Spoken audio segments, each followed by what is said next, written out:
Do. Look at him with his AI backdrop. AI backdrop, yeah. Don't you start that AI rubbish with me. Oh, don't start any AI. Oh, you get told off if you. I don't know. Have you sold any AI t-shirts yet?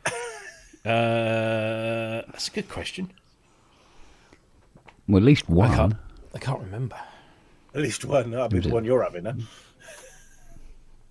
Don't think. Let's have a look. What's better? No. I've sold a dress. I'm sorry? All right, Sold a dress. Oh yes, I have sold one, and you'll be you'll be pleased. Well, Kent. Yeah, it was me, wasn't it? It was you. It went. Saturday During the show. Yeah. So, very good. So yeah. There you have it in a shell and a nut. All the way to the United States of America. Oh wow. How was the crash test dummies then? Any good? Brilliant. Yeah, thought they might be. Really, really good. Cool. Really, really, really, really good. Yeah. Oh, yeah. Oh, Midge was on form as well on Tuesday night last week. Yeah, very good. Excellent. Yeah. Yes. I mean, I wasn't expecting them to be not good. Well, no. But they were. I was never a big Crash Test Dummies fan before that album, Right. nor after that album, other than for that album. Because they didn't sort of really do much afterwards. Here, a little bit here and there, and so I sort of kept in touch with them, but I never.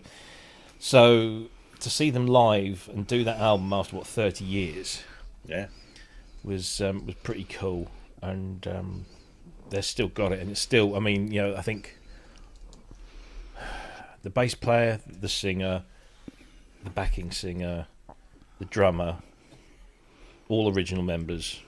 There's only one person that isn't from the original band. Oh, that's good. And then they drafted in a keyboard player. What? Why is? Sorry, I've got to say, what, Kent? Are you doing an interview with the BBC where you're hiding your identity? Yeah, with a voice like Jerry. Oh, there he is. Kent tonight will be voiced by an actor. Why? What was it doing? You'd gone black. Oh, just like it did the other day. No, what I decided to do was pull out mess the around with YouTube things. track window Oh yeah, because I can follow it better. right. Believe it or not. And while I was doing all that, I went all black, didn't I? Yes. I see. Oh. But Kent is illuminated by his screen, so if his screen is completely black, then Yeah, I disappear. I just go gone. Right. Kent is brought to you by Power uranium of 234 and irradiated light. Yeah. What were you going to tell me then, Kent? And when I mentioned, or you mentioned that I bought the SK30, what were you going to say? Were you going to say, "Oh, you shouldn't have done that. Oh, that's going to go bang"? Go on then. SK30? No, I like it. I like the SK30. Do you know what? I'm really pleased with it because it's just like brand new. Well, the thing is, it's actually more fun than the 50. Well, I had a 50. Well, the thing is... Oh, you mean the double job? Sorry. Yeah. No, you think, with the 50, well, it's like... the 30 would have been absolutely fine, thank you. I didn't need this behemoth. You don't want to lift that around here. No, God, they're big old bastards now. Well, I played one. We had, when we did our first album back in '87, there was a bloke in Chippenham. He had one in a little recording studio. He used to help us out recording stuff. And that's the first time I saw one. I thought, I like this. And I've never actually seen one since. And then this one came up. And I thought, So I went to have a look at it. And this bloke had it all since for 40 years, literally in his home studio. And it was just immaculate. And so I had it. I thought, well, but it's great fun. I love the fact you can mix all the, the different bits and the. You know what? I can still smell this Vox Continental. Oh yeah, you're going on about that. It's raccoon. fucking rank. Yeah. Really? Oh, mate. When I lifted the lid on it, it was like, oh man, what died in here? Yeah. Someone's career by the sound of it. Yeah. So, and it's been such a bastard. It really is. It's designed by, some sort of pedant. I don't. Oh, mate. See, all the boards are soldered together by these long wires. Well, there's three main wires, which are the power rails. Okay. So you've got the plus minus power rail, and you've got the earthing rail the other side, and they run the entire length. Yeah. And they're exposed metal in a metal container. Oh, right. And then on the bottom of each voice, well, it's not each key, I should say. Yeah. There is then an additional 6 wires connected to each card that come through holes in the side of the metal case. Oh, right. So if you've got, say for instance, the G has an issue, you go through the row of boards and there's the G. Yeah. You can't take it out because you have to desolder the very, very short wires at the bottom and desolder it from the power rail to get the board out. Oh, I see. To be able to work on it, which means that when you go to put it back, you can't solder it up because you can't get to the wires and the cables. So what you have to do, because this one was a G, so it's practically in the middle of the octave, you have to unsolder and remove every key before it. Oh my God. So I had to empty out the whole bucket. And when you solder them back, suddenly they're going, yeah, you can have the 16-foot, but you can't have the 8. Right. Or you can have the 4 and you can't have the 2. It's like... Oh. And I started it again this morning about 8:30. Right. And knocked it on the head when my dinner was put under my nose about an hour ago. Right. And Siri has been asleep next to me on my lap while I've been working on this thing. And I fucking hate this keyboard. I really want it to have an accident and catch fire. And just find it burnt to the ground in the morning. It's... Well, I'm going to have one more go on it tomorrow. You're on an hourly rate on this one? That's the thing. No, this is going to be a dead loss. What's going to happen is, if I don't get a suitable response from it tomorrow, I'll just put it back together as best as humanly possible. Phone up the guy and say, can't do it. Yeah. No, come and collect it. I mean, the bank account already, it doesn't look good. No, you don't need to be spending time on something like that. Yeah, exactly. So I could do without these. Yeah. So, and the phone never stopped ringing all day. Oh, really? And there was one guy, he wanted me to do full service on his JP8s. And I'm going, yeah, it's money in the bag, mate. It's sort of like, I can literally turn off and do this, right? Yeah. And it's lovely, easy money. He gets a lovely working Jupiter 8. I get money in the bank. Yeah. But can't do it until first week in January. And it's like, oh no. Forget that then. Yeah. So, and then I'm going, right, I should get on with the 2 8 voices. But the downer with that is, to work on them, I've got to turn the AC on. And it's actually got to the stage in this household at the moment where turning the AC on has to be considered before, because the money has got a little tight lately. Right. And I'm going, nah. And it's not because, I don't want to work in the cold. It's they don't work properly unless they're in a warm room. And of course I have to tune them, so it's like, so it has to be warm, but you've got to heat up the whole workshop. And I'm going, yeah, it's a bit pricey to do that at the moment. Very much so. So I might have to bring them into the front room, do them in the front room. Yeah. But that means getting this fucking old piece of shit done, or gone, one or the other, done or gone. Yeah. Nightmare. And, yeah. So I'm not quite sure how we got into this squeaky financial position, but we have. And so I need to get some shit sorted out. Yeah, you need to get some money in the door, don't you? Yeah. Yeah. Because there's a lot of that. It's amazing, isn't it? The amount of bloody outgoings you can have that you're not really aware of. They don't stop. They've built up over time or whatever. Because we sat down at the weekend, both me and Fiona sat down at the weekend, we're going through bank statements going, so what is going out? And we go, oh, that goes out. Oh, yeah, of course, that goes out. Yeah. And at the end of it, we're going, fucking And you look at it, and there's nothing you can stop going out, is there? Because it's all proper. Yeah. It's literally like just take your wallet and just go like that out the window. Yeah. You know? It's just money going out every week on this, that, and the other. And I was like, freaking hell. Yeah, I know. So, and I really don't want to do the whole, we'll have this only turned on Thursdays, and we'll get our internet connection reduced so it's £4 cheaper or whatever. Don't want to go down that route. No. Lived like that from the age of 12 to the age of 25. I'm not doing it again. I'm not going back to that. But yeah, there's got to be some belt tightening going on, because this is not good. That's the meat and potato jobs. Yeah, and then of course the work is being a complete bastard. Instead of going smoothly. It's like typical, isn't it? Very much so. Just what you need. Not. Still, not the first person in the world to run into issues. So. Yeah.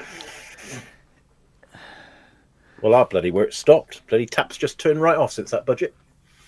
Really? It's bizarre. You'd think, just house building is not happening. Nobody's spending money on their extensions. Well, they're talking about there was over 1 million homes standing empty in the UK. I know. At the moment. But you look at some of these rents and you think, how they can afford them. It's just sad. Mate, yeah, I mean, look at the price of some of these houses. Holy hell. Yeah, it's all postcode lottery, isn't it? It's where you are. Yeah. Don't know. Don't know what the answer is. Want to push the big reset button. Let's go back to 1932. Yeah.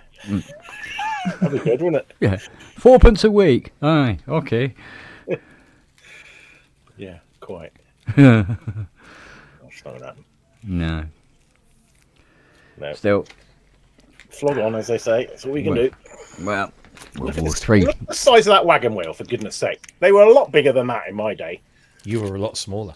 Is that what it is? My hand was small. No. No, that was bigger. There's actually a website dedicated to this. Because they were saying about, but when you were a kid, your hands were smaller, so they felt... No, they were. That excuse always works with me and my willy.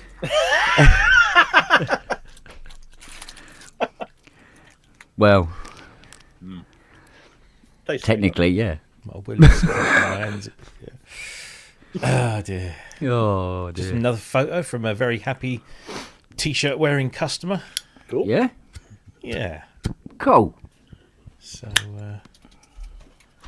that'll go on the show. So what exactly is it we have to do to get PSN coffee? What hoops must one jump through? Not many, but we have to have a minimum order of 50 or more. 50 or more bags. Kilo bags? Half kilo bags? That's a very good question.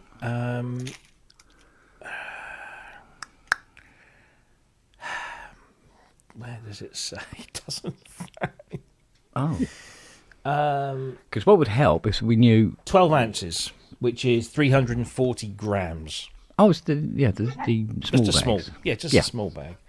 I don't believe there's an option to order anything different. So, yeah. So we need to do that. I need to decide. What strength, where it comes from. So, because basically the options that we have are single origins. So there's a Guatemalan, there's a Mexican, there's a Colombian. Which Colombia is white for some reason. No. And there's Brazilian. So you can have a single origin coffee, or you can have blends. And there's light roast, medium roast, dark roast, decaf, and seasonal. So Well, decaf is just an affront. Yeah, decaf's not even going to get anywhere near the shop. That's a dog shit in a bag, isn't it? Well, Don't want doesn't that. keep me awake, that's for sure. So I don't know. I think maybe we start with a medium roast. Just go in the middle. So there's one called Rock Creek, which has notes of toffee, dark chocolate, and citrus. There's Broken Top, which has notes of chocolate-covered almonds, maple syrup, and citrus. Or there's Smith River, which is praline smooth with a medium body. Is this instant coffee, or have you got to put it in your percolator, John? This is it's either beans or ground. Okay. So it's for coffee machines rather than instant or anything like that, I believe. Or a cafetiere, anyway. That's certainly how it's being sold to me here. So, yeah, all I have to do is put in a request, and then and I submit a design for the packaging and what have you. So, but there's a minimum order of 50. So I'm a little hesitant because I don't know how many people would buy it, and if I put a poll up on the Facebook group, that's not necessarily going to be representative because there's not everyone that watches the show is on the Facebook group. So indeed, yeah. But yeah, it's the other one because I was too late to do this. There is a Christmas blend, and I thought, that'd been cool, because Christmas being season and what have you. But I'll definitely do something soon once I figure out designs and you put in your request, they get back to you and say, we can do it for this, and this. This is how much we charge to make it. This is how much you want to sell it for. So therefore, this is how much money you'll make on the bags and what have you. And I'm completely ignorant of the price of coffee beans and so on. So because I'm one of those terrible, dirty, awful pod users. Although I use combustible pods, so my conscience is a little clearer. But yeah. No, I've got a pod machine as well as a proper coffee grinder jobbing. But I also have a cafetiere as well, so if it's coffee, I'll drink it. Yeah. Kind of thing. I think what I'll probably do is go for the ground coffee first, because I think that's probably the most commonly used. Yeah. Because not everybody has a grinder. Turkey stuffing and sprout flavoured. Yeah, the Christmas one's just got bits of tinsel stuck in it. Pine needles. Half chewed pot of sprouts.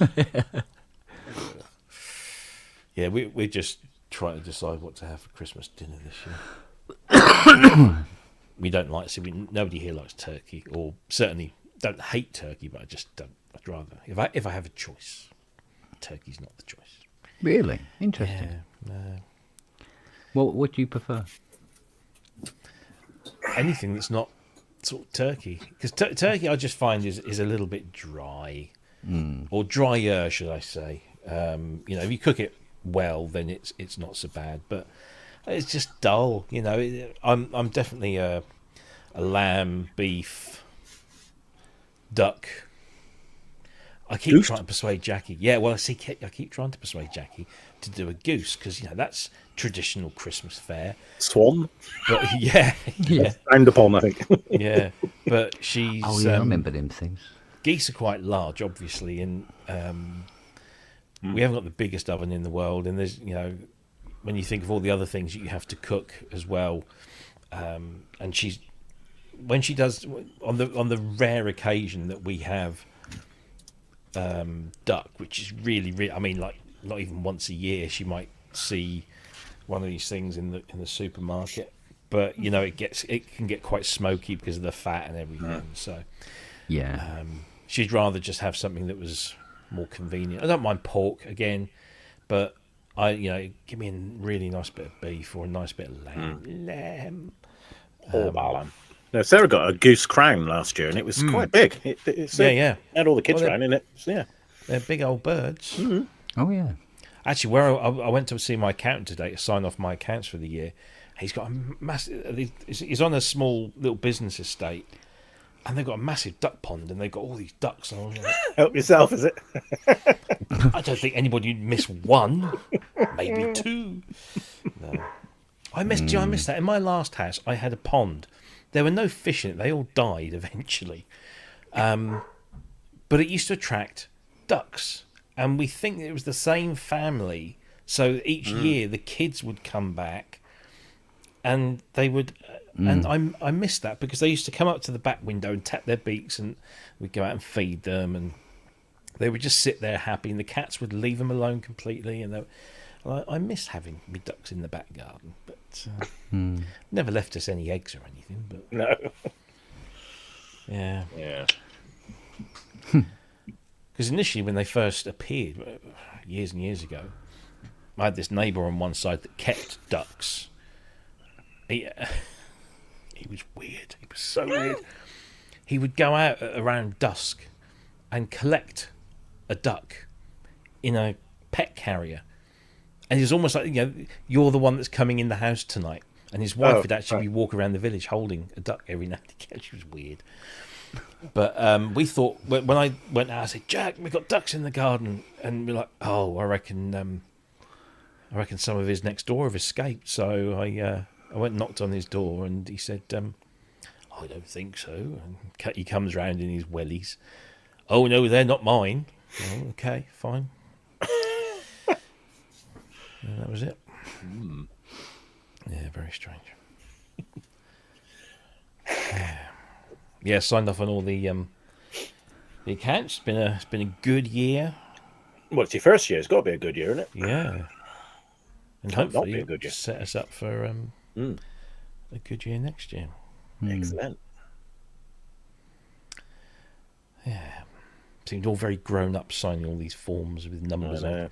Yeah. I know. Had some interesting discussions about a few things. But yeah, it's not the sort of thing you should discuss publicly. No.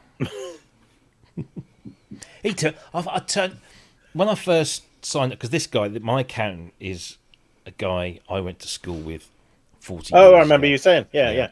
So we've known each other on and off for the last 40 years. I trust him implicitly. He's a lovely, proper stand-up guy. So when I went to see him the first time, he said, "Oh, come and see me. I've got a little office at home. So come and see me there," because he's only like a couple of villages over. So I went to see him. Pulled up in front of this fuck off Georgian house, big, detached, with lots of land. Blood-sucking accountants. And as I pulled in, he's got one of those Polestars plugged in, and something else, I forget what his wife had. And I thought, the accounting game must be pretty good. I pulled up at he's now got these off-site offices where all his minions work. And I pulled up and I looked over to the entrance, and there's a BMW i8 and a brand new Audi Q5 or something with the personalised number plates. And I'm thinking, you have done very bloody well for yourself. So as I go into I see him, I said, "Business good then?" He says, "Best bloody car I've driven." I said, "I bet it is." He got it off eBay. It's an i8. It's electric BMW sports car. Yeah. 25 grand off of eBay. I thought, that's not bad. That is very good. So, is that because of this possible new tax coming along? oh, you mean the fact that That's not totally electric, is it? The i8 is hybrid, isn't it? I can't remember. It's got gold wing doors, that one, isn't it? Yeah. Oh, and the body sculpturing is Yeah, it gorgeous. is nice. Yeah, it's really, really nice. No, you're talking about the fact that electric vehicles are now liable for luxury car tax. Well, maybe will be. Oh, No, I knew will that be. was going to happen. Well, it will be, is it? Yeah. Why not? Well, yeah. I'd pay it. Fuck 'em. If your car is worth over 40 grand, list. Yeah. It's And what I didn't realise was that if, say, you go into a car dealer and you buy a brand new car, you chuck a ton of extras on or whatever, and it comes to over 40 grand. If you haggle and you get the price to 39,995, say, for argument's sake, you're still liable because it's list price. It's not the price you paid. No. Yeah, they use the Parker's Guide, don't they? Yeah. So how many times do they want to actually tax the same pound? Oh, lots. Many times over. Yeah. Nice. No, that was So no, I can't remember if they said, because I was reading about it yesterday. But yeah, EVs will they're going to lose the vehicle excise duty exemption. I think for the first year you pay a tenner, and then following years you just pay what everyone else pays, which is what, 190? Something like that. And then yes, they will be liable for. They don't call it the luxury car tax; they call it the expensive vehicle supplement or something stupid, which fucking kicked me in the nuts when I bought this one, because I had no idea that this thing exists. I've never owned a car that was over 40,000 at list, because I didn't buy it at over 40,000. I bought mine second hand, but of course it doesn't matter. Whoever owns that car in the first 6 years of its life is liable. But how are you taxing it then? Through company car tax? No. It's just private. Yeah, it's private. And you charge mileage to the firm, like what I do, yeah? No, Is that how you do it? at the moment, because I don't do that much mileage in it, I just pay for the fuel on the company, and that's that. Oh, you do it that way, right? Yeah, Okay. because if I was doing miles, if I was doing hundreds of miles every week or something, then I would do something like that. But because I sort of I charge, I use the company to pay for the fuel to go to Synthfest or to Bristronica. Just so if I put £50 of fuel in, I just chuck it on the company. Yeah. Rather than do the whole mileage, because I don't think. Well, I don't. I do 45p a mile and just give him the difference between two MOTs. That's all he really wants. You don't have to go mad, because But yeah, it's good that you got two cars. We got two cars. Otherwise, if it was just one car, it would be a little bit more complicated, wouldn't it? Yeah. What was private? What was Yeah. So, good. But actually, my car slipped out of the expensive vehicle supplement, whatever it was, last month or the month before. So I now just pay regular tax. Right. Until I buy the next one. Until you can swap it. Yeah. Yeah. So, Oh yeah, they'll have you one way or the other. aye. Mm-hmm. Yes. I wish I could show you this thing that I've just had to write a little bit on a new product that's coming out on Thursday. Oh well. It's funny. People are going to go, what? One of them. Oh, one of them. But I mean, it's one of those things, you either want it or you don't. Mm. And it's not. It's not a teenage engineering thing. It's quite the other way. Sure, I haven't got the money. Oh yeah. That's certainly ruffling feathers, isn't it? Well, it always does. But people will buy it. Oh yeah, people will buy it, and I'm sure they'll make sweet music with it. But when you think, what 2000? Well, no, what's it? UK is 1900. Is it 19? You can get a lot for your buck for that, couldn't you? Get a lot of other stuff for that. Yeah. Yeah, these days, yeah. Yeah. That'll do just as much. I mean, you look at the the Yamaha Seek Track. That little thing they brought out. Yeah. Sampling, Yay. synthesis, Greetings, sequencing, Earthlings. all of Give that her a stuff. few music. And how much is that? I mean, that's only a few £100, wasn't it? Aye. You're looking What are we very. doing? You're looking very sepia. Sepia. Yeah. Am I really? No, he means old. Yeah. That's better. God, do you remember when that room was tidy? I do. No, it's never been that when it was- tidy. when it was Ken, empty. honestly, Yeah, when you moved in, it was pretty tidy. You did a Oh, it studio. was empty. It was empty. That's when it was last tidy. I'm a working musician. I've got stuff on the go. I'm trying to get my head round. Slightly irritated by the L6. Oh, I thought you'd love that. I love it as a recorder, but the minute you try and put effects into it, you lose 2 channels, which is not great, is it? So No. that's an always a irritation. I mean, it's 300 quid, so you know.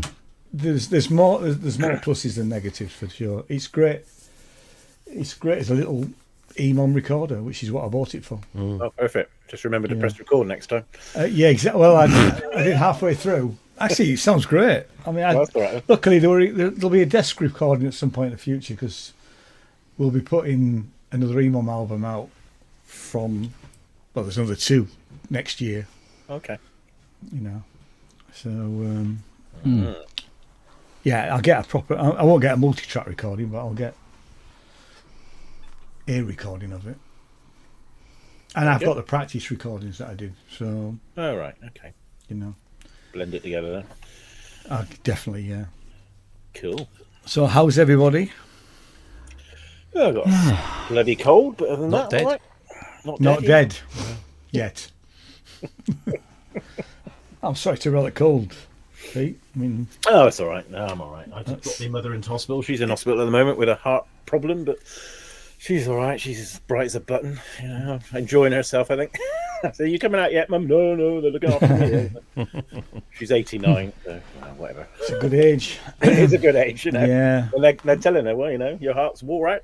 You know, not a lot we can do about it. So No. log on.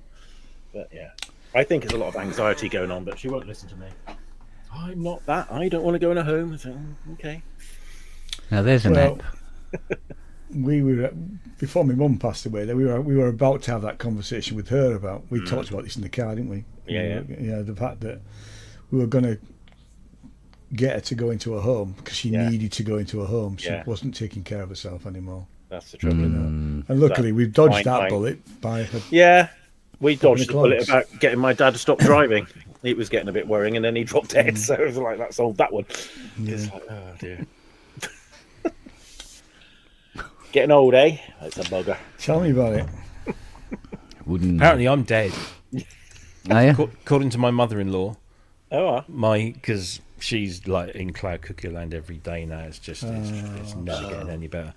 Jackie went in to see her yesterday, and she goes, "Have you got the certificate?" And Jackie says, "What certificate?" You know, the certificate. And Jackie says, "No, I have no idea." Well, you know, for Rob. He says, "What do you mean, Rob?" what's he got an award for? And then she goes really quiet. She goes, "Because he's dead." And Jackie's like, "He's not dead. He's at home. He's working. He's fine. There's nobody's dead." Oh, and so she comes over and says, "Apparently you're dead." Okay, fine. I get erectile dysfunction once. Yeah. Yeah. And now I'm dead. I'm dead. Yeah. And apparently she doesn't eat. The nurse came in and said, "Sheila, you've not eaten your toast. Eat your toast because you need to, keep." Well, and the kids haven't eaten their food yet. Oh, kids! There are no kids. Yeah. Don't get her a calendar for Christmas. Oh, Yep. Jesus. It's I mean, fine. they gave her, Jackie and her brother gave her mobile phone back. She was getting quite irate that they'd taken it away because she'd started talking about calling the police. And we're like, don't want that. I mean, I'm sure the police will not obviously, all the time, but for the first time, they'd probably understand that an old lady's called them from an old people's home. But it was just like, so they took it, and then they sort of gave it back to her, and they deleted a whole bunch of numbers out of the thing. But she still, she called somebody the other day. It just starts going off on like, and they're like, "Whoa!" And her sister, bless her, who's not far off her age, keeps sort of saying to Jackie, she says, "But she'll start to get better soon, won't she?" Like, no, this is not how it works. It's one way. Yeah, that is a one-way ticket. Yeah. So, bless. Yeah. The most you can hope for now is good days. Yeah. Yeah. Well, they took her out for a walk the other day, and she gets in the wheelchair, and they sort of go through the housing estate down into Tesco's, and then go have a coffee in Costa. and she's okay, you know. I mean, she's mostly talking rubbish, but she seems to enjoy it. She's got more in her life than I have. That's true. So it's all relative, mate. Well. Yeah. All good fun.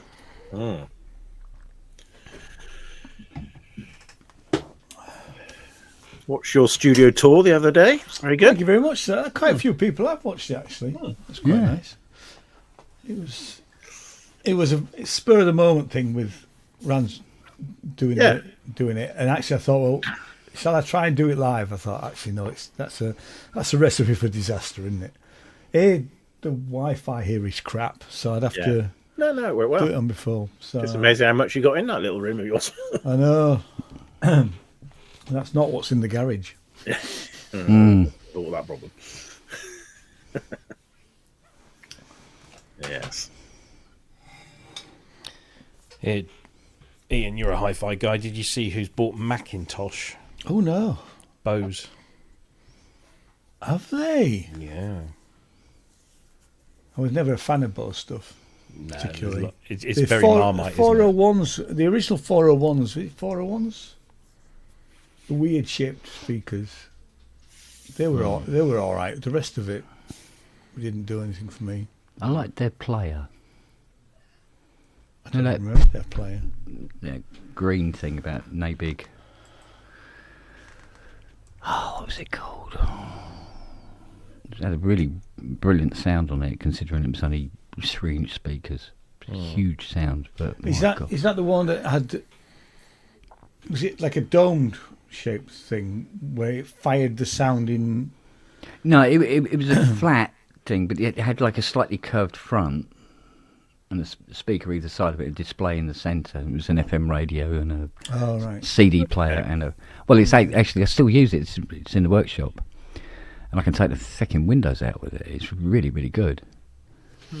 But I remember it cost so much money. It was really, really expensive. I mean, because they did 30. I just remember now the 301s were the ones that they didn't they do them as pro audio speakers, but you could also use them in a hi-fi system. Yeah.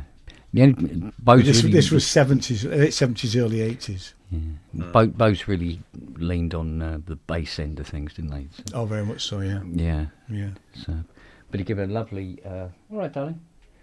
Gave a lovely stereo. They also must admit. If I remember rightly, Bose speakers also were 6-ohm, and they needed a big, powerful amp to make them work. Like 70 to 100 watt, into 6 ohms. I mean, I can't quite remember. That's it. Bose Wave. That was it. Oh God, yeah, the Bose Wave. Oh right, okay. I never sold them. Thanks, Exorb. I couldn't remember. It's Bose something. You always used to see him advertised in the Sunday supplements. Yeah. In the packaging. Yeah. Well, my mum wanted to hear her classical CDs. She had all these classical CDs, and she said, I'd love to hear them. I go, but it's fine as long as I don't have to listen to fucking James Last and James Galway anymore. I'm cool. And James Last. God's truth. Oh yeah, I preferred Burt Camphor myself. But and I went, yeah. I said, oh no, I'll get you one for your birthday. So I start looking at how much I was like, oh, this is a birthday present in a bit. So I think it was about 800 quid. I'm going to say 4 figures probably. Yeah, it was 800 quid, and then I got this like an FM booster for the radio, which didn't really seem to do a great deal, to be honest. And it was just before they decided it'd be a good idea to put Bluetooth in them. And I set this thing up for her, and she used to play her CD, and she'd be blaring these CDs out. Thank God they were good ones. They were good ones. Some decent orchestras, as opposed to I don't know. I think she got some out of the back of magazines or something. They were fucking awful. There was one. had one of the clarinetists. I still remember it to this day because she's going, "What?" like that. I said, "That clarinetist, he placed this bum note." And it really, really stands out, right? Yeah. And it's sort of like, oh, like that. Because he's giving it some, right? And I said, didn't you hear that? Hear what? What was that? Reel it back again. There, like that. No? Good to be you, isn't it? Yeah, as Neil says, 801s and 901s into theatres, yeah. Yeah. And you could chain them all together. Right. You know. I've got a book that I bought in the summer which is called Audio Erotica. Now, there's nothing erotic about it at all, but it's just... I bet you were disappointed. I was slightly disappointed, to say the least. Okay. Oh, no nudity. Because it turned up and Jane went, what the bloody hell's this then? Yeah. You know? And it's just adverts from mid-70s till early 80s of loads and loads of different hi-fi. Okay. I mean, some of them are, you know, the way that, you know, female models were used in the 70s and 80s was less than appropriate, shall we say. Yeah. You know. Well, depending on where you're standing. Yeah. Those pop albums. Yeah. So many a fun evening looking at some of them.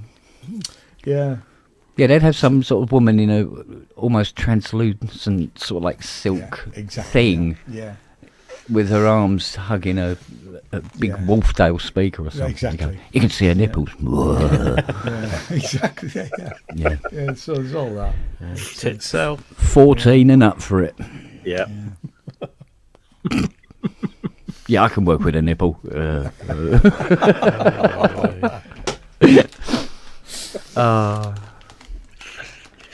Oh dear. Yeah. And then hot gossip happened. Oh God. Yeah. That little blonde one in Hot Gossip. Oh, all right. I don't remember Hot Gossip. I mean, I remember him, but I wasn't... Oh, bollocks.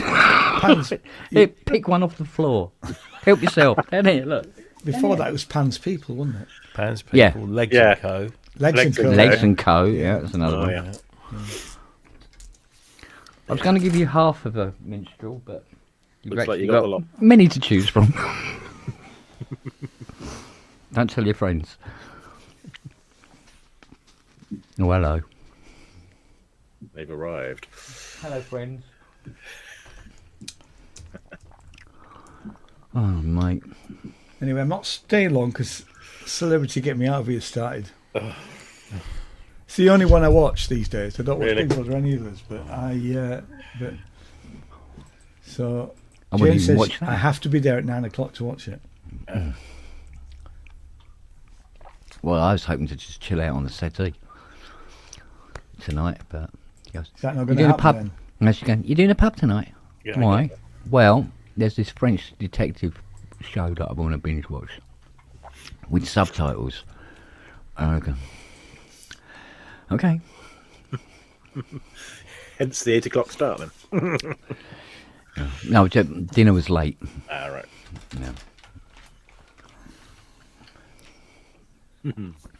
Actually, yeah, I would love to hear Siri as in a Scooby-Doo voice. I think that'd be brilliant.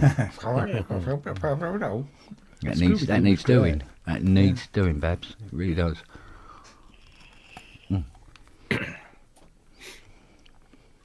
Yeah, I'm glad I didn't look earlier because I'd have only had to break off what I was doing, which was finishing off putting this album out. Oh, Yeah, you know, we started the habit of actually giving an album away at Christmas. Well, it's nearly Christmas, so the 7 Deadly Sinners album, Volume 2, is now available. You get it automatically, Kent. Don't buy it. Don't buy it. You've already got it. it's all right. I haven't got any money to buy it with. Because more than once, you've three have bought an I know. album. I know. That's this one. You are my only subscriber, though. That's, Really? yeah. Okay, hell. It's quite an elite club, then. It's very... Really? Oh dear me. Although I did have somebody join for a month and then cancel the subscription because then you can I think you can download and keep everything. Yeah, right. Oh, It's fine. now you tell me. Well, you won't get new stuff. Right. So it stops when the minute you know. I do that with Plains TV after the air show's finished. Pay your tenner. You don't need the rest of the year, do you? No. We just go out in the back garden and look up. Well, there is that. Yeah. Oh, there's one.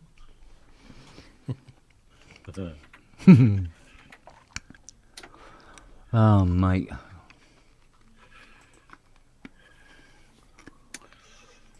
There was a chappie on Facebook.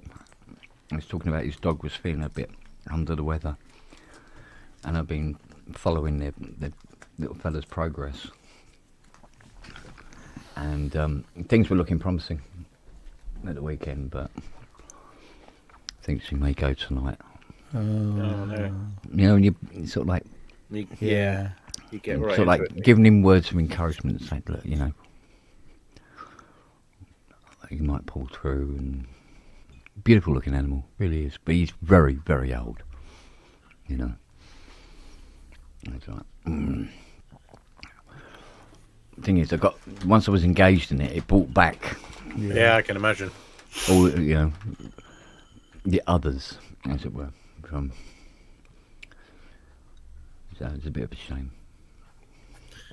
Did you see Keith from Watford's post with his hangdogs out? No, it's on Facebook. Yeah. Mm. Taking the mix. And there was a lake in Watford. I think he's obviously Holland, Scotland, perhaps. So he's got all the hounds with him. Yeah, it's a lovely picture.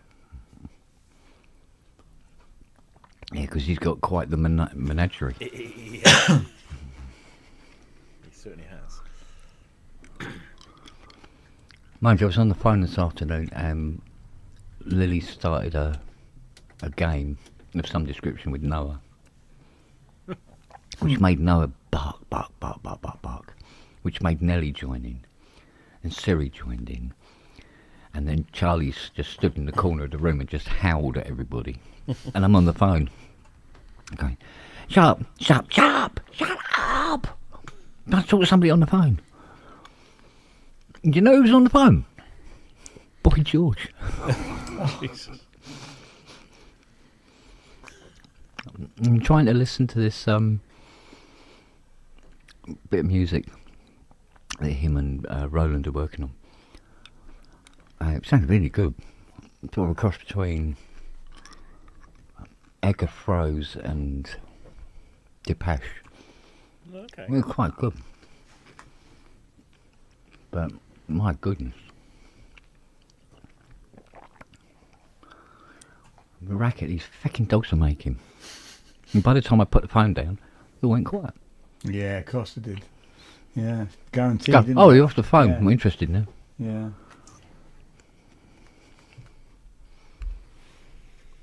You did Typical. you, Steve? Fell for that one? Yeah. Lake was not in Watford.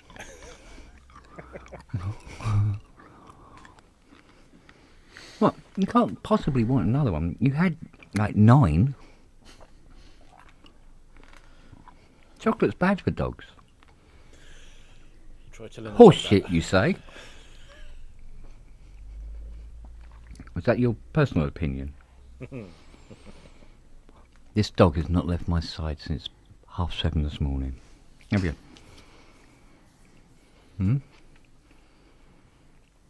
Not for a moment. I'd like to know what it's like to go to the toilet by myself.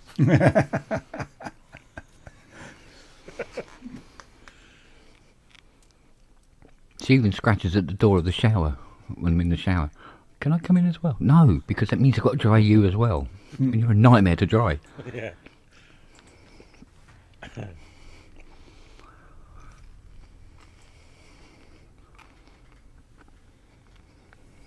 had another little mystery. Was it yesterday? When I come down, and it's ritual now to go into the kitchen, look out the kitchen window, and see what is on the lawn this morning. Oh, right, okay. And yesterday morning, there was a light bulb And I go, we haven't got any light bulbs. It's nearly, the entire house is almost completely LED. But, nope, there's a light bulb. And an ashtray. What else was there? There was something else.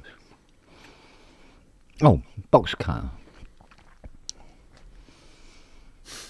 She's gone through the little toolbox in the front room and selected out of all the tools the box cutter. And then left it in the rain. But I said, Fiona, where's this light bulb come from? She goes, we haven't got any light bulbs. Okay. Apparently, unless she's been out shopping, we got a light bulb from somewhere. She goes, oh, yeah, no, we've had that years, but it was in a box. I mean, oh, that's probably what that soggy mess is out on the lawn then. That's the box it was in. So she took it in the box. She's a nightmare, isn't she? Eh? It's not like you. You're a perfect little girl, you are, aren't you? Hmm? Come on. Come on. Becky, Ow! What the hell did you do? The hell? It's a bit loud. It's not. These keyboards aren't normally loud, are they? What?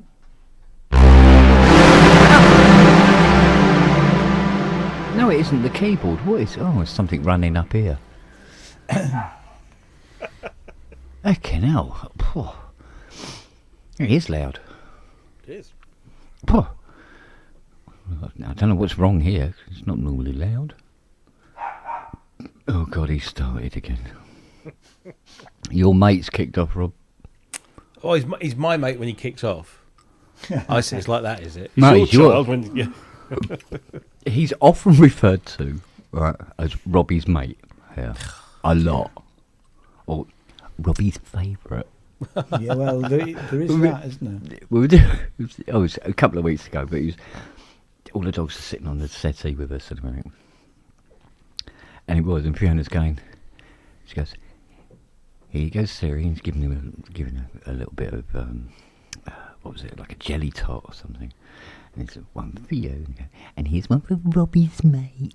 With his little tail going, little git. You know that. So what was that triggering? Oh, Omnisphere. Oh, that explains it. Omnisphere seems to have a little bit of power behind it. You'll enjoy Midge, Neil. He was very good. If you can get there with the snow, that is. Mm. You have much snow your end, anyone? It started to snow today, but then it didn't settle. It didn't. Yeah, it's the same here, isn't it? Yeah, Slushy we're not that far away from each other. No, that's right. It's been snowing here all day, but it's quite warm snow. Slushy rubbish, yeah. It's just rain. Just Although I rained went- all day long. I went to Bruton this afternoon Oh, yeah. to look at the studio, and the roads there they weren't impassable, but you could see that with much more rain, Yeah. they were going to be underwater. Yeah. You know, it was well over. You're having to drive. Certainly, a couple of places you're having to drive in the middle of the road to not. Yeah. Yeah. You think we'd be geared up for rain, wouldn't you? Not really. We're not geared up for any adverse weather. What do you think about it? We're traditionally not a very dry country. Oh no, we're not. Yeah, we got the gritter outside tonight. You think, well, it's too wet for that. Really? It's not going to ice over. I don't Yeah, think. but there was No. some wank stain out the back here this morning at 7:30 with a leaf blower in the rain. You can't blow leaves when they're wet, you fucking Dylan. Fuck's sake, 7:30 in the morning, giving it all this with a petrol Brilliant. bloody leaf blower. Wanker. Right, it's 8:55. I'm off. Ooh. Maybe back later. Oh. Well, how long can trash TV go on for? All evening, I think. See you later, boys. Yeah. Oh. Cheers, Ian. Cheers, mate. See you, bro. Bye bye. Yeah, I'd take that leaf blower and shove it up his fucking arse. Noisy those ones, aren't they? Yeah, but 7:30? a bit Fuck early. off. So, yeah, it's a bit sort of like early in the day to be pissed off with leaves. Yeah. Fucking hell. Still, there you go. Yeah, Dylan. Yeah, only comes out now and again for special occasions. Fucking Dylan. Yeah. It's an oldie but goodie. Well, I suppose there's quite... Is there many that have fallen by the wayside? People still use Wazzock, don't they? Plonker. Yeah, imagine that's still... That was probably stayed in the psyche quite a lot because of Only Fools. Yeah. Dipstick. Yeah. And everything's sick. You think, what does that mean? Sick?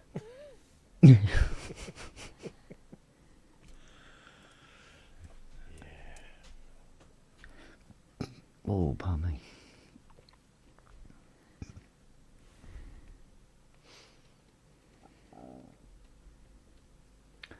Oh, yeah.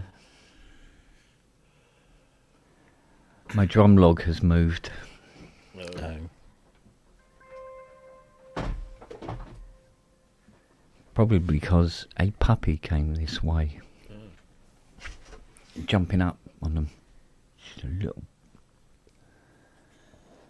So I have to keep the door closed permanently now. Yeah. I think Dylan predates Plonker. Yeah. I think it does. Yeah.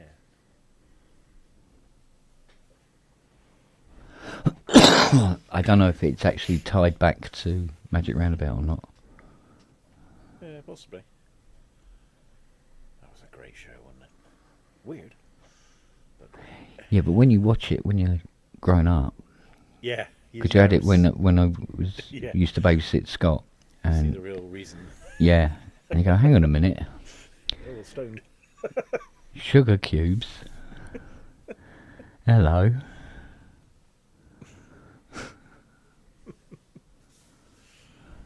Yeah. Yeah.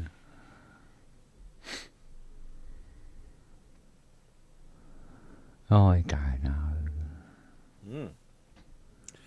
Don't know either. I was watching Get Daws' video on Sunday. And I think I've fallen in love with his smoking jacket. Yeah.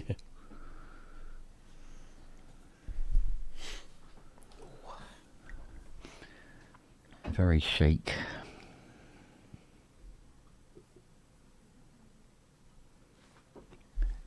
Yeah. News just in.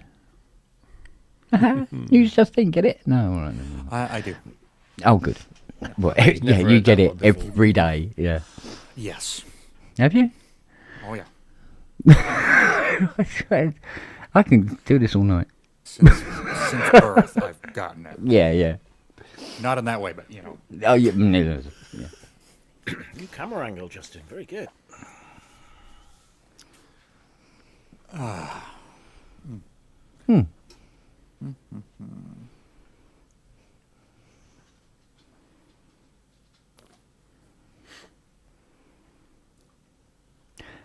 don't think I've seen them all set up like this before. That I can think of anyway.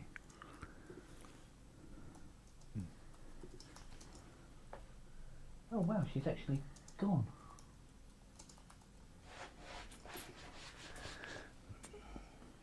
Oh, I took that 22 terabyte drive out of its caddy Oh yeah. and put it into the portable thing. Just just to bypass all the electronics and everything. Yeah. No. No, Mac says no. There's no drive there. Bastard thing. It's dead. It's only a few months old, really. 10 months old. What make is it? It was a Western Digital. Mm. Yeah, It yeah, should it be wasn't. under warranty then. Yeah. Yeah, if I knew where the paperwork was. Where'd you get it through? Amazon? Pass. I You think. got got it through Amazon. Don't need it. No, It's all I there. don't think I did. I think Fiona picked it up. What? Out of a skip? Yeah, from a shop somewhere. Yeah, Probably a second-hand skip in the back shop. of the shop. Yeah.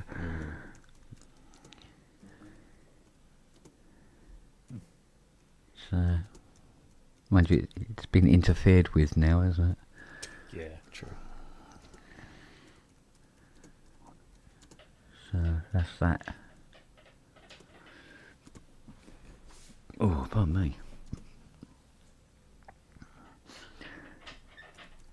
Yeah, I mean, I could have understood if it was some sort of like, fly-by-night make or something. Didn't really expect it from something like that.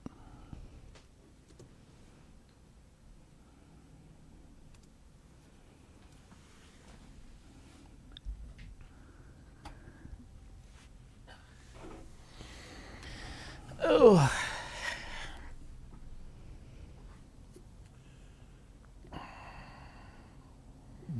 Russia changes nuclear weapons rules as Ukraine they fires US missiles. A bit scary now, isn't it? Yeah, you can chuck some of our missiles. It certainly has the potential to escalate, shall we say. I like the fact the Kremlin aren't saying where they actually landed.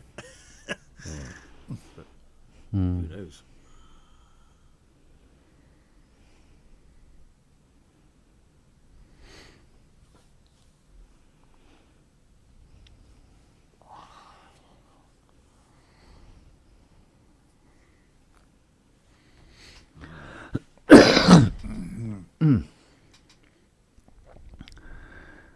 Poor dear.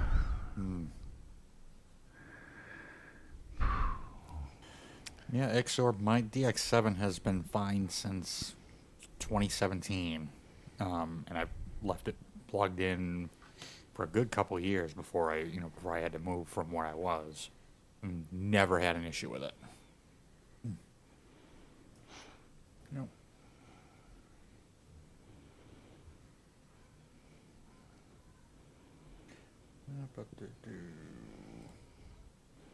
Come here.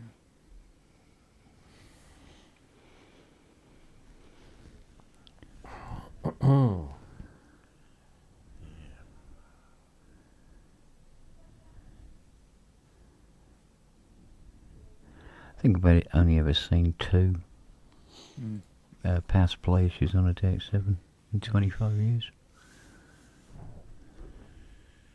Pretty robust. Yeah. Quite more than my fair share of DX7s that had their mains cable completely ripped out the back of the case. Yeah, I can understand that happening. When I picked it up and walked off and forgot to unplug it.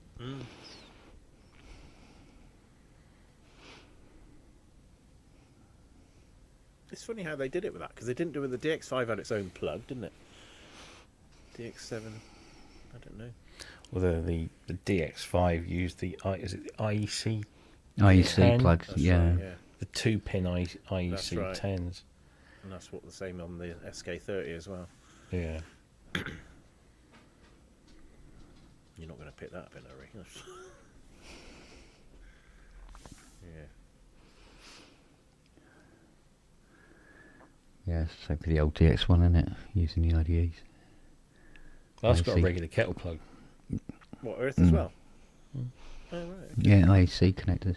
Yeah. But the DX5 had the IEC 10, which was just two Just the flat, 2 pins, two yeah, flat. no. Oh, the 2-pin one.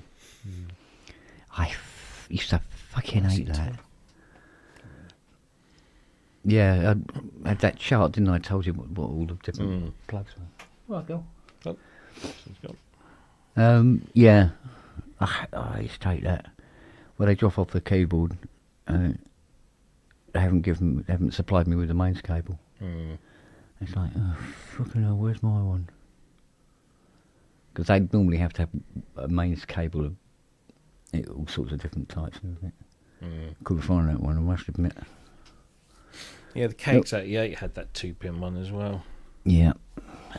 What was that? My computer just blue screened. Ooh. Well, Mind you- first one in like 13 years. Wow. Yeah.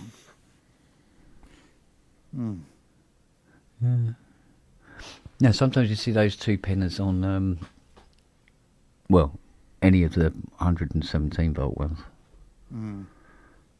Always had the 2-pin. So even, what were the bloody things? The CS70s. Actually, you know what I haven't fired up in a long while? Your anal stimulator? Where who's going then? Yeah. You're gonna blow blow the DX1 up now, isn't it? What are you trying to turn on? DX1. I hope not, because power switch is on the other side. No, it's on the right, isn't it? No, it's not.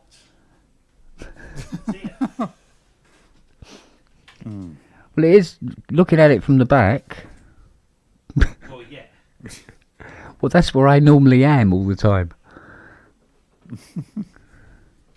I'm always standing behind the feckers for some reason. I don't know why.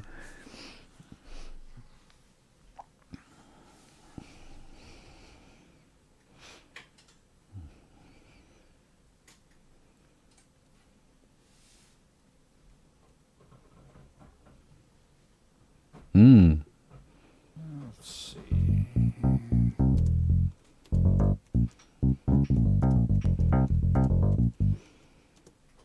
Okay. If I go here.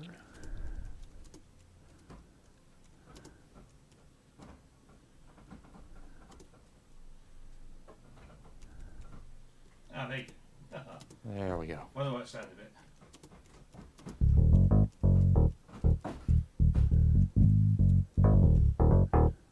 Well, she works beautifully.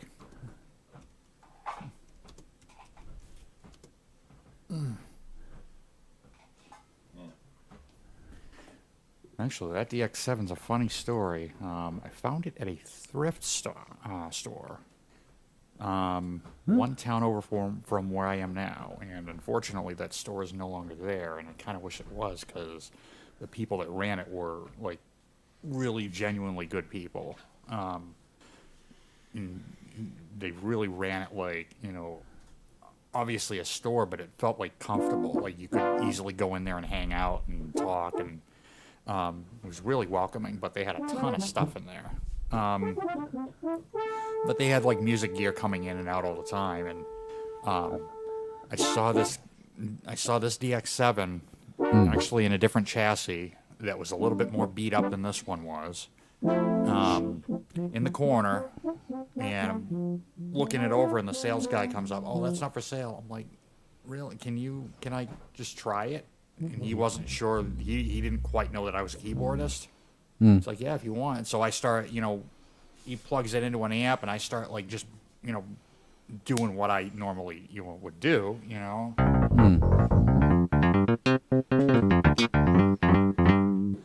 And then he's like, oh, well, if you want it, I'll give it to you for $200. I'm like, done. Yeah. Show me where the door is. Yeah, show me where the door is, and then And goodbye.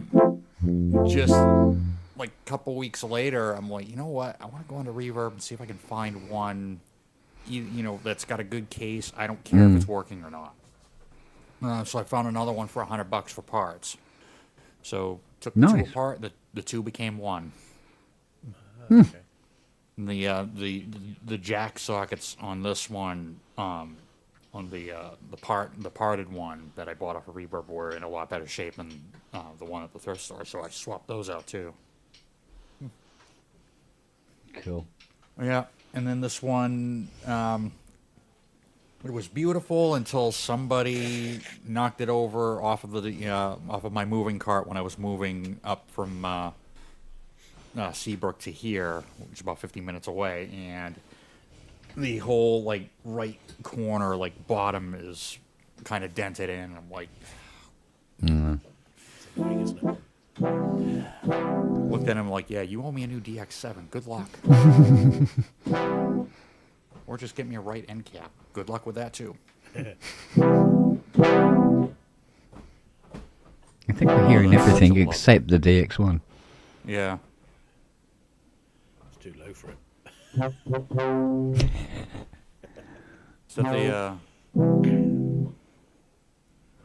that the Mark 1?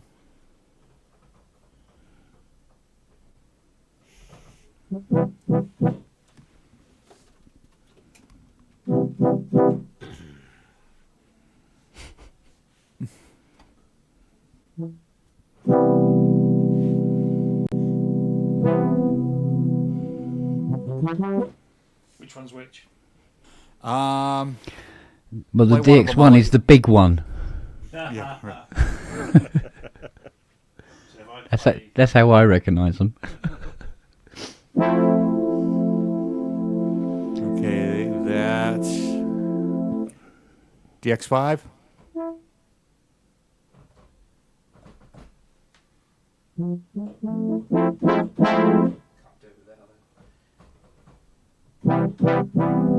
Because I hear it in stereo.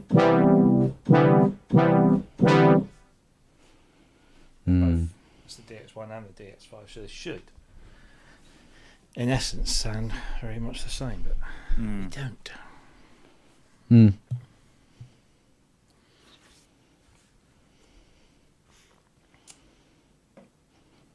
I actually quite like that preset. I don't care how cheesy people think it is. You need to put that one back on there.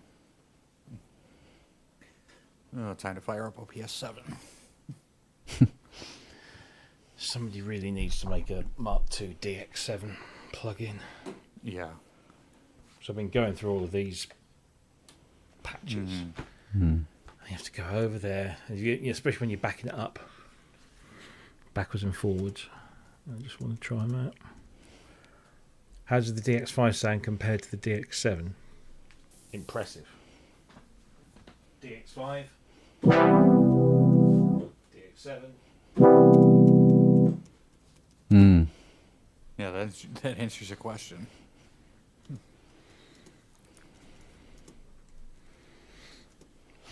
And the DX1. Stereo outs help as well, don't they? Yeah. That's a mono out. What? DX1. That's a single output. It's not stereo. None of these instruments are stereo.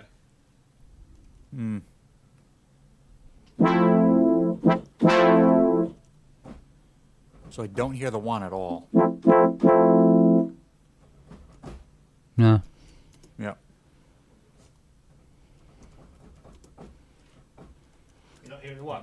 No, Nope. not at all.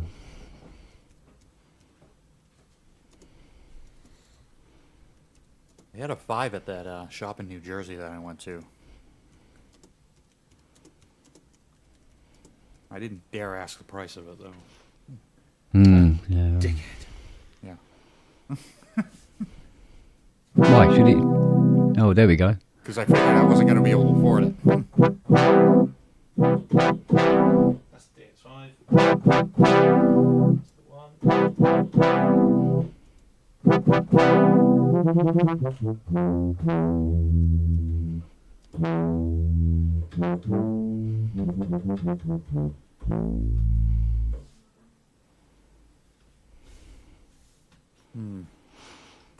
So there's basically a lot more operators.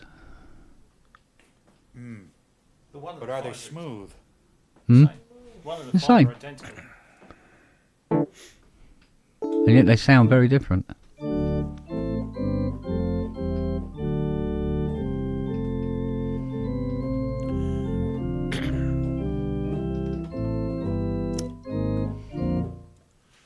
Now, the organ section on the SK30, I was told that that was an early form of FM. Would that be right? Would that be something from the GX, do you think? No. No. No. I think so. No. That would be a traditional type of transistor-based Yeah, drawbar. octave yeah. divisible organ, yeah. That's what I thought. Similar to the Roland RS09, Okay, yeah. that kind of design, Yeah. except without that stonking fucking ensemble that the RSO9 had, Yeah. which was it's gorgeous, absolutely bloody gorgeous. Yeah.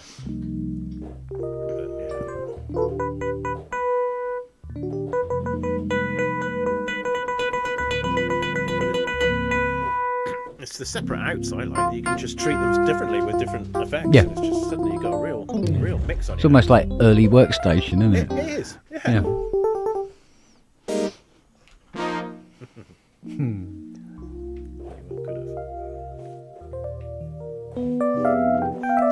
Oh, shite.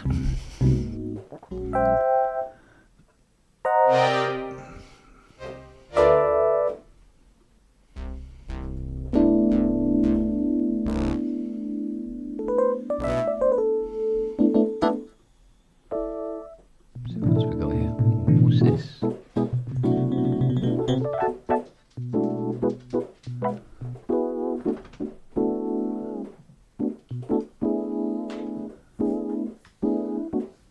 I'll have to fire up the TX816 soon. See if that's still going. Why'd I got that muted then? That was weird.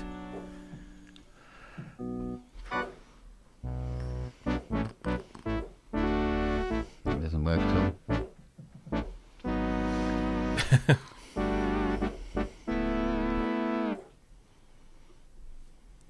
Oh no, that's the wrong one, isn't it? It's that one.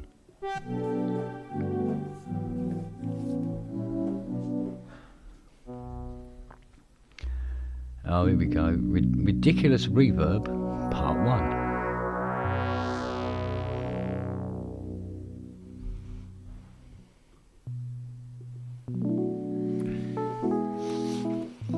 It's definitely FM. Yeah. I'm only going on what I've read. Is it? But how is it definitely FM? Unless I'm thinking of something else.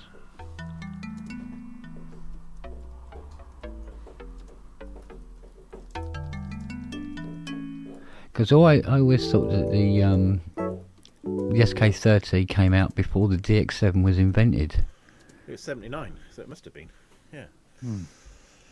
79, it was released, 7980, wasn't it? So it can't be FM then, can it?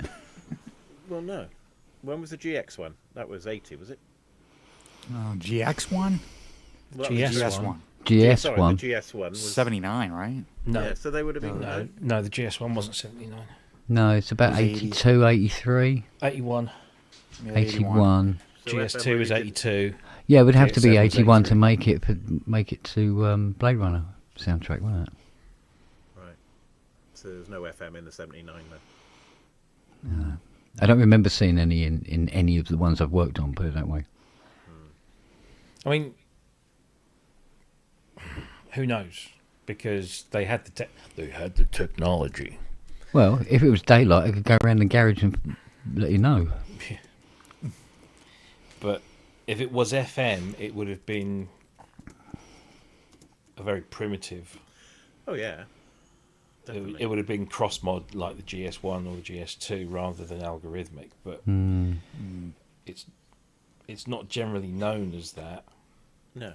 The GS1 is known as the first FM synth that they produced, followed by the GS2, then the CE20 and the CE25, and then the big boy. It was the first FM based tone generator. Look it up. I'm going to have to undo it and have a look. Really? I mean, anything's possible. Was it SK30, yeah? SK30. Let me check a couple of things I've got here. The mono bit was definitely a CS5 based thing, which makes sense. But the organ bit. According to Yamaha, the tone generator was an electronic organ type plus an analog synthesizer type, but they don't go into any details about the electronic organ type. I'm trying to remember some of the boards in it. So, Private Joy, tell us, can you point us to any links, evidence, anything that we can have a look at? Yeah, I'm not doubting you. I'm just, it's an interesting point. No. If you read it on the internet, show us where. But it could just be one of those little rumours that perpetuate. Yeah. Because there used to be a lot about the 80s as well, didn't there? There's a lot about most things, isn't there? But Yeah, I suppose. Come on, girl. Give us some biggies.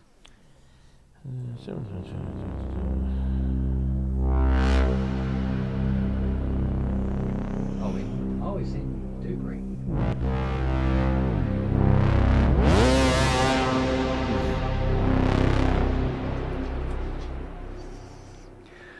That is a sound that only a KSR 80 can do.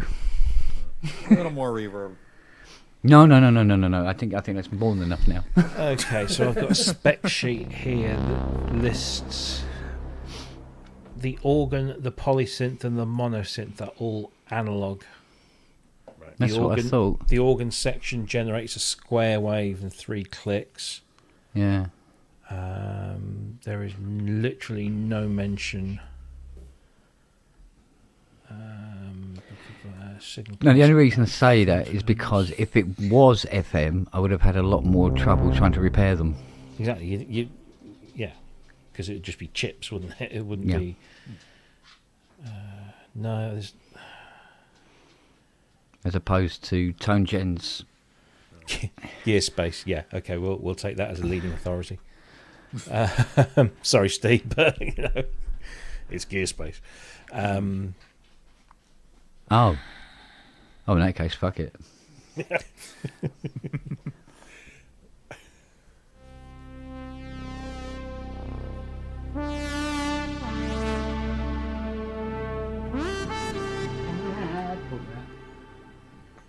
If you Google, okay, we should just link. I'm Googling it. Let's have some links. Go on, Google it, see if it pops. There's nothing.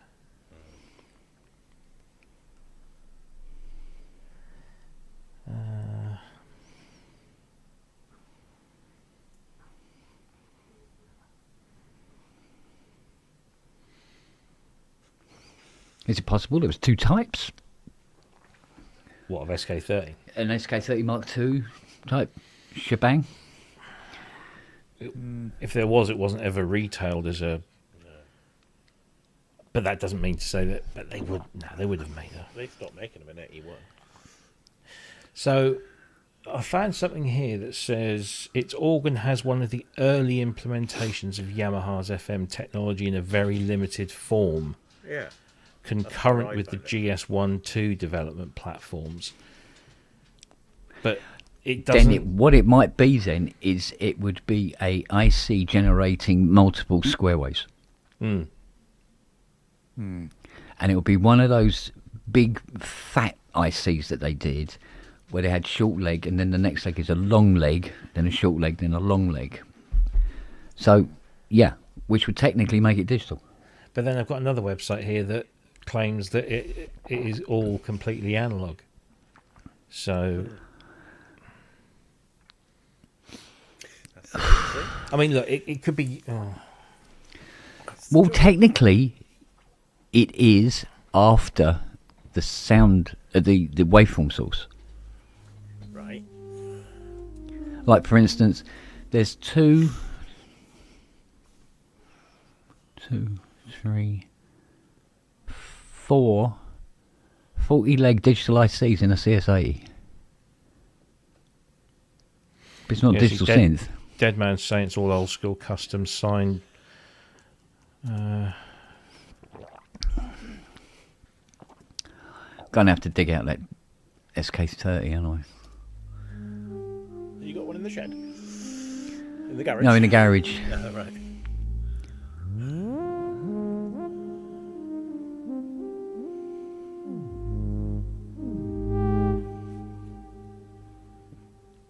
Oh, pardon me. Anyway, whatever it is, it sounds good.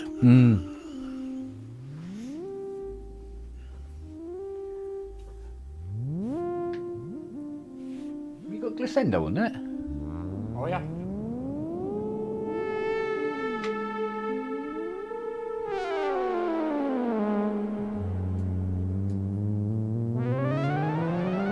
Okay, let's have a look at this.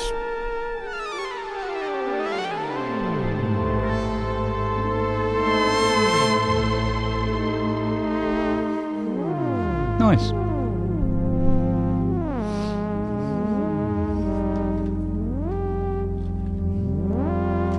I'm going to rattle the packet and see how many turn up.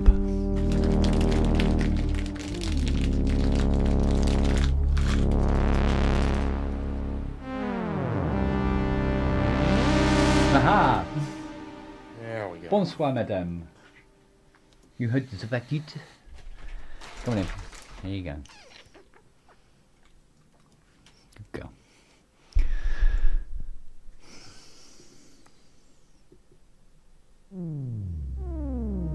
I'm going to have a very fat Mallorcan sheepdog.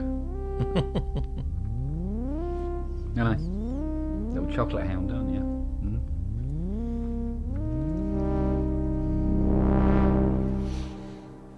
Right.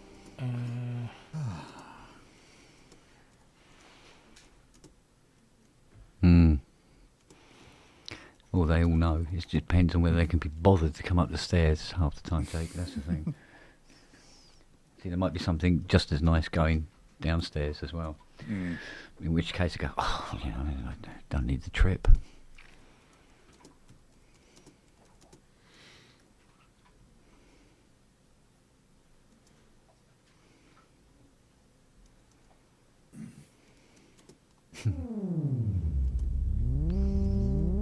Really making a meal of that.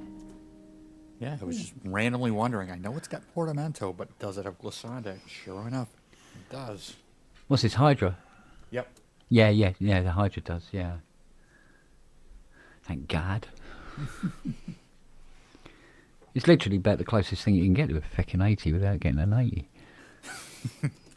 Definitely, you know, Yeah, ticks a lot of boxes. it does. I mean, the Super Gemini has got the kind of the layout, but I haven't played one, so No. I can't really judge it. But then again, I've never played an actual 80. Closest thing I've gotten was the Arturia V4. Well, the only thing the Hydra's missing out is just that keyboard response, really. Yeah. If it had that. But there again, then the Hydra would weigh a bloody ton. Are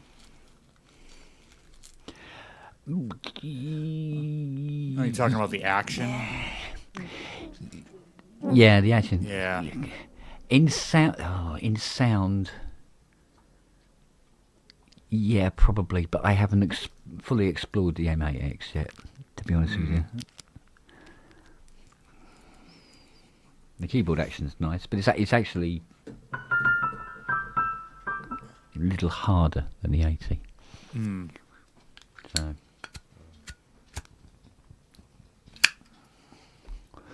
Yeah, I really like the keybed on the M8X. Oh yeah. I can play it for hours and not get fatigued on it. Yeah, because you can play it light, can't you?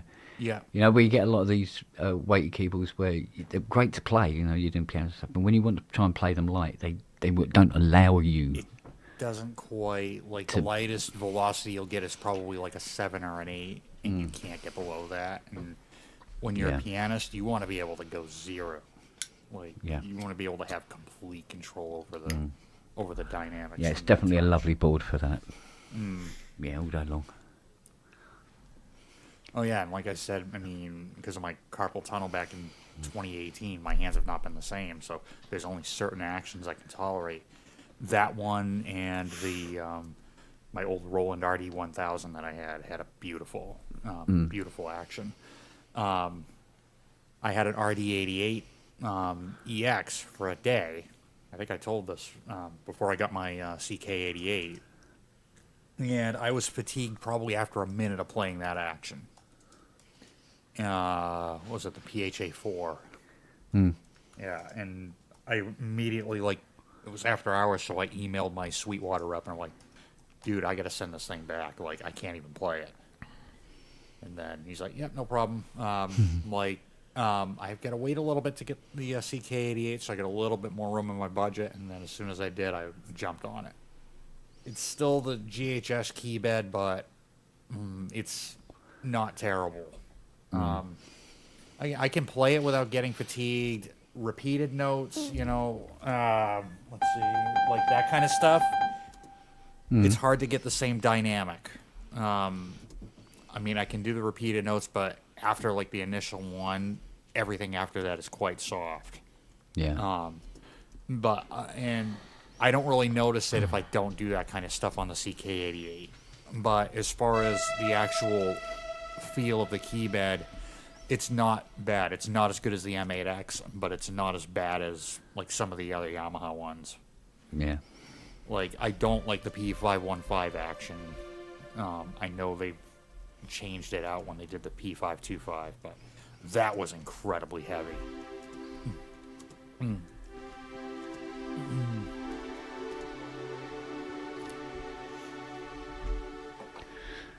Ooh, definitely feeling very bladey tonight.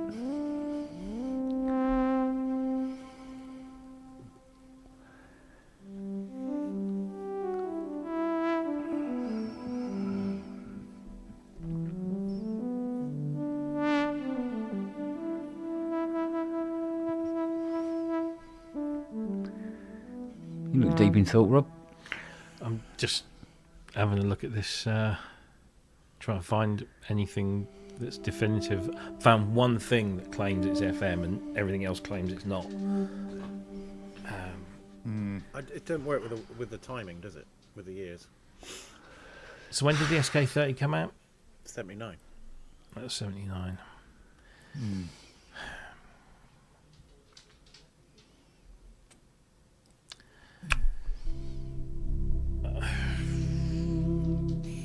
Oh, I know what will tell us. Go on. The service manual. Well, yeah, something. I found some schematics, but they're not full. So, I should have had one on my database.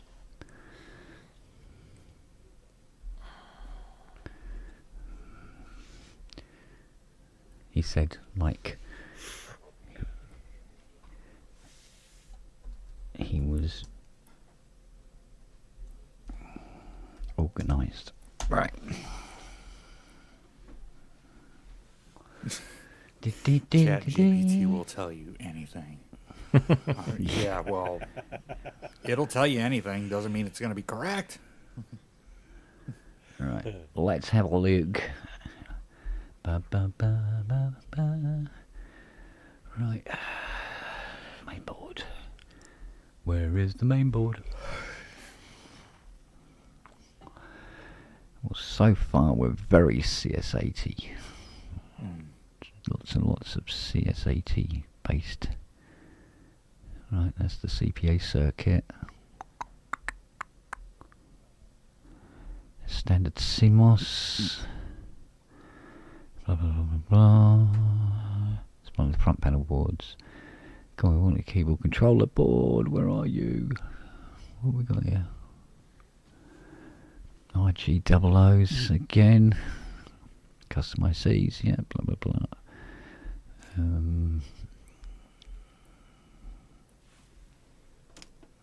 Okay. CPC controller, yeah, VCF. Keep going, Ken. Oh, hello. Uh-oh. Hello.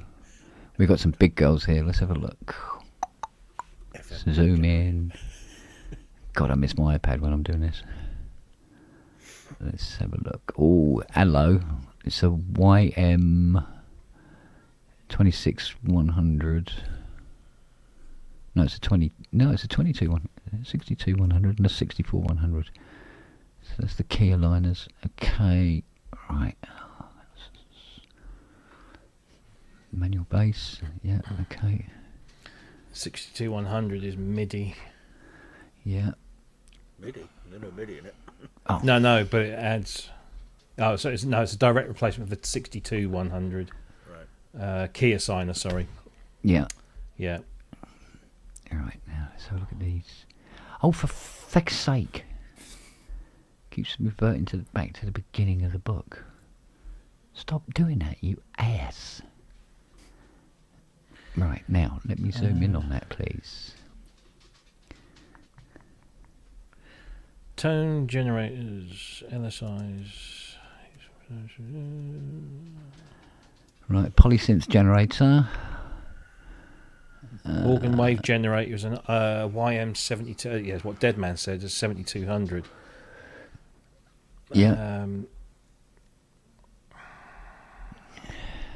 This produces a set of sine wave outputs by Yamaha's. Yeah, again, what Deadman was saying, pulse analog synthesis system, which are then low pass filtered and sent through to the volume sliders.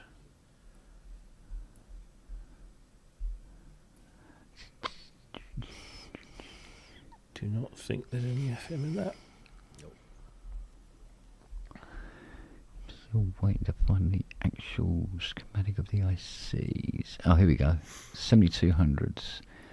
Right. Zoom in. I want to see the pin in. Let's have a look at the pin ins. K1, K2, no, these are barely.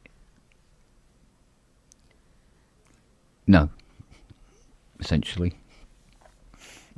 Analog. Fair enough. Yeah, it has. It's built-in 7-way octave divider chip. It is digital, but only in terms of the fact that it's got presets, hasn't it?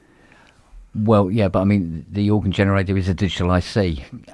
It runs off of a 5 megs clock, but so does the CS80, and nobody accuses the CS80 of being digital, do they?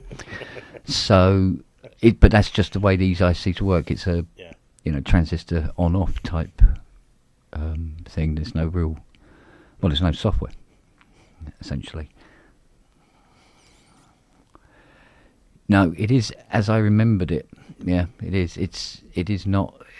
It's not FM. No. I don't think it would be. No. Well, there you are. And if it was, it would have been.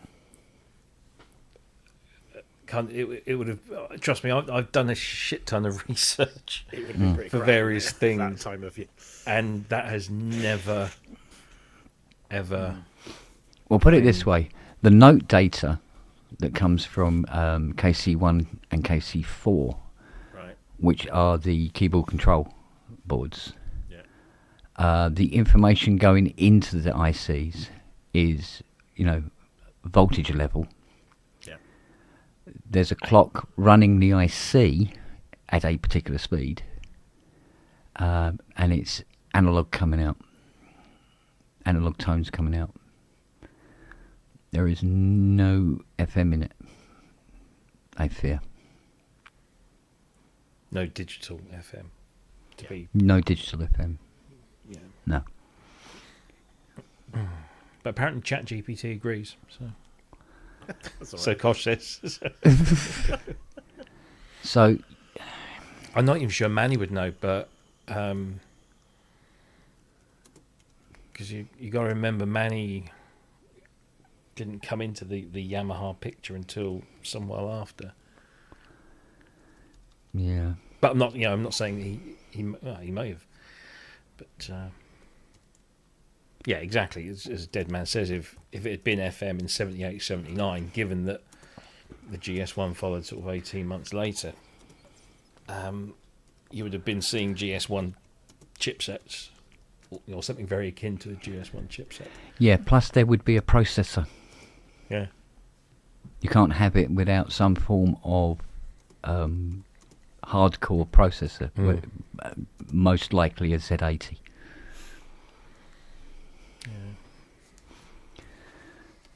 So it's not. Probably just one of those things that either somebody's misread something or That's what usually happens. just made it up or assumed incorrectly. And then it just gets posted on one place, and then somebody does a Google search, and well, they said it here, so they repeat it there, and then it, 2 instances become 4 instances, becomes 8, and so on. Yeah. But no, No, it happens a lot. Oh, it does. Yeah, yeah. Yeah. And it can start from the most simple things, and people get upset with me sometimes when I sort of like call. It's like when I Correct people called in out magazines. when I corrected Electronic Sound magazine Yeah. for doing a feature on the Fairlight, and as their headline hero shot for the main, the opening of the article, they used the Arturia CMIV, which Yeah. is inexcusable. Yeah, And I was well, very polite when I initially pointed it out, and they pled sort of innocence, but it was poor. It was very poor. there was a rumour going around, oh God, 10 years ago now, that I was tech, on the road, tech, for Hawkwind. You fit the profile. Yeah, but here's the thing. Tiny said, he goes, no, I heard that as well. He goes, I thought you were agoraphobic. I go, I am agoraphobic because I'm not, I never have been roadie tech for Hawkwind. He went, oh, yeah, I thought so. I go, he says, no, I didn't believe it, because I've done more tech for them than, I said, I've never seen you there. I said, no, you're not bloody going to. But there was a geezer here. He goes, yeah, so you toured with Hawkwind. I went, no, I didn't. No, you did. No, honestly, I think I'd know. No, I didn't. He's going, and because he's read it, he's going, yeah, but you did though. I went, no, I didn't. Why are you denying it? Because I didn't. I was never their tech. Wow. But there you go. Sometimes you just... But isn't... And I'm not very familiar with organ technology, as in, musical organs. Quite fine with how my organ works. But isn't, an organ essentially a set of sine waves that, when played together, modulate? Some are sine, some are square. Yeah. Some depends on Most which are organ. square. Because it's one of the reasons why Yeah. if you look at the DX7, Most of the them are algorithm that you use for organs is number 32, which is where every operator is Is assigned. a carrier. Yeah. So is a carrier. So, and is a science. So you have all of those going, and that's you very quickly get an organ. So I just wonder. Again, I'm just sort of trying to figure out why that might have become a thing. That.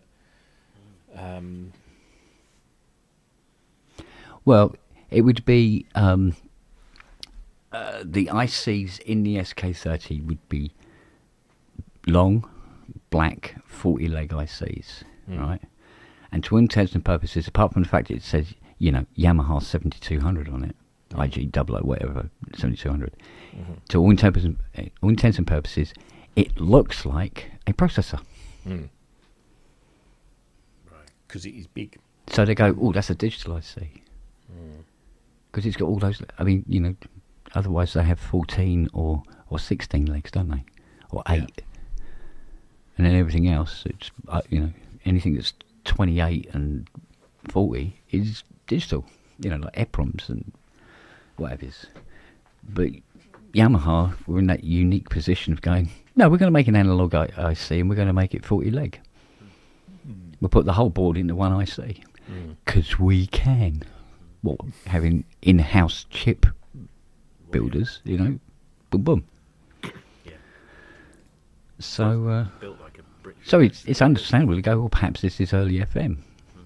Well, yeah, maybe. Because it's producing a very, very plain waveform. So, who knows?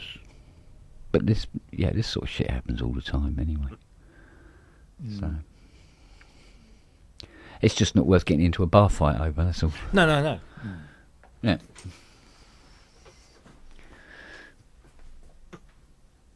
Still. Oh, God, ages.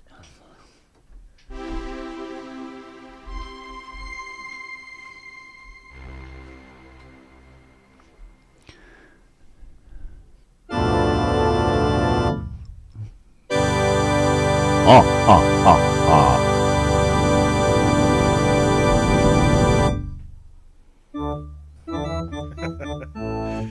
was it like touring a Hawkwind? Yeah. It was crazy, man. It was crazy days. We all smashed out of our fucking heads every night.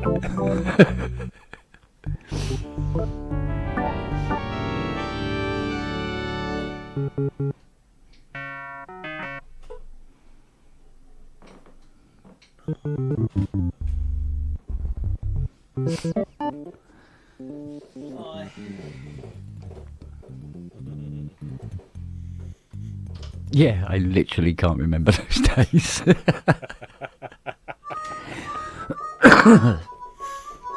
Yeah, if you can remember, you weren't there, man. Yeah. Oh, the bloody hell.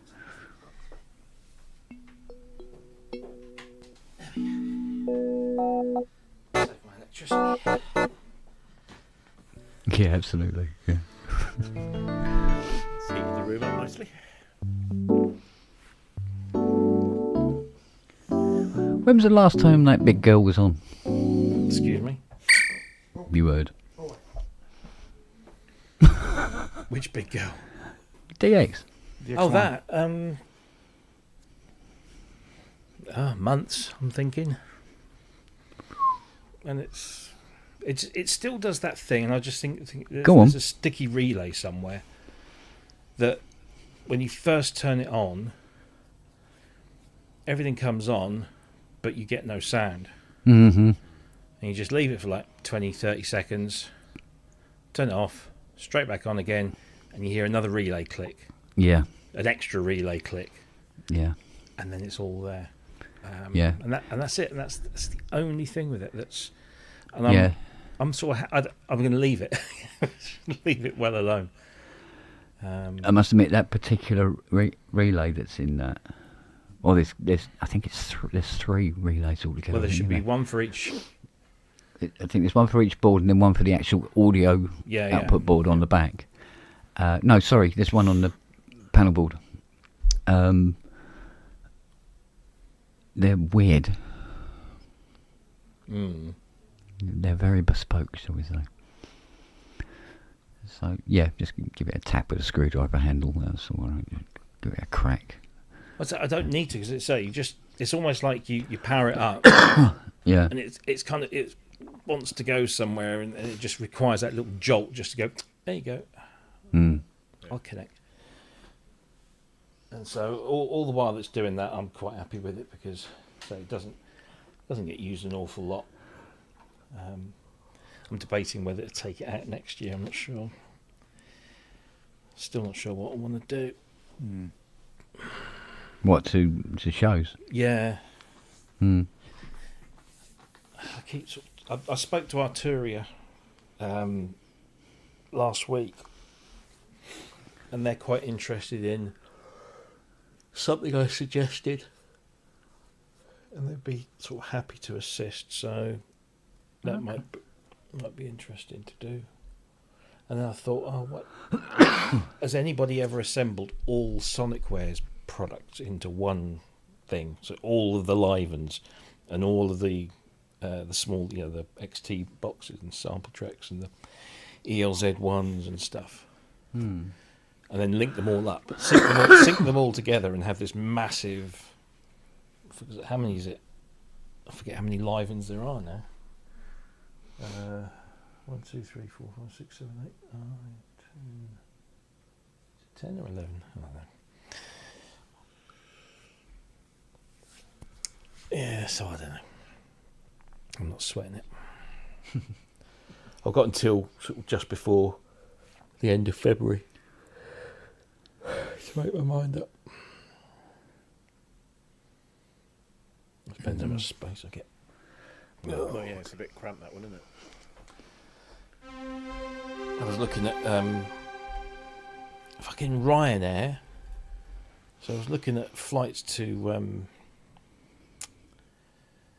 for Berlin. For Berlin, yeah. And they've messed the times around. Oh, really? Because I was thinking to go from Stansted this time, because Bristol's terrible. Yeah. They're in the middle of the night. Well, I Where are they now? Germany, Berlin. What was it? May. So if I want to go on the day before, so on the 7th, and come back on the 11th. That's what I was thinking. Wednesday to Sunday, isn't it? Yeah. So Wednesday, fine. I can fly out Stansted at just after 1.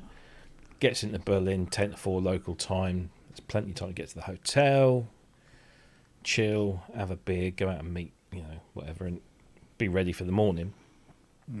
Coming back on the Sunday, you've got 9:30 in the morning, which means that you're going to have to be at the airport for like 8, it's 7:30, 8, which means you're going to have to leave the hotel at 6:30, 7, after a Saturday night, after... Yeah, that's not good. And that's the only flight back? No, there's another one at 25 to 6 in the evening, but that's twice as much money. I mean, it's still less than £100, but it's still twice as much money. Which means that, you can have a lie-in at the hotel, have your breakfast, be out of there by midday, maybe go and do a couple of things, come back and get your bag and go, so that's not too bad. And then the last one is at 9:15 in the evening, which gets back at 10:05 local. That's like the Bristol one was, yeah. And by the time I've got... So, yeah, if it's on time, and knowing Ryanair, it won't be. I'll probably get into Stansted around midnight, and then it's about an hour here home, with baggage and customs and shit. It'll be sort of like 2 o'clock in the morning. I wouldn't normally mind, but the following day I'm off to London to see Stephen Wilson. Oh, of course you've got left, yeah. Because what I'm doing on the 19th, which is 2 days later than yours. Which had I known sold out what now. all the dates were going to be, yeah. Although he has added a 4th Palladium date, but I'm not changing because I've got decent seats. But it's going to be. That, then. Are you booking your flights now? Because they'll be booked up, won't they? Well, the flights generally they're not going to be. They'll be okay for a while, but I might just book it up anyway. And yeah, I might do. I booked that hotel you suggested, so that's all. What, Catalonia? Yeah. Yeah, that's a good one. I'd say as long as you don't get a coach party in at dinner time, and then the fucking restaurant closes early, bastards. No, I think I'll do the same. I'm not going to go from Bristol again. That was just a nightmare last time. Yeah. Yeah, I'll stay over in Colchester, which is just down the road, isn't it? Yeah, it's not far at all. Perfect. Yeah. It's a shame because Ryanair started flying out of Norwich, but they're only doing like... Not to Berlin. No, they're doing Alicante. Some place that begins with F, I can't remember now. Malta, I think. Oh, right. They're doing like 3 or 4. And hopefully it will grow, but not at the moment. That'd be great if they could do Norwich to Berlin. Cool. That would be good. Oh, good for you. I could literally, I'd say walk there. Yeah. Yes. I think I'll put that the weekend. Well, there used to be a lot of flights from Berlin to Norwich, didn't there? Yeah. One way, fully loaded. One way, yeah. We come bearing gifts.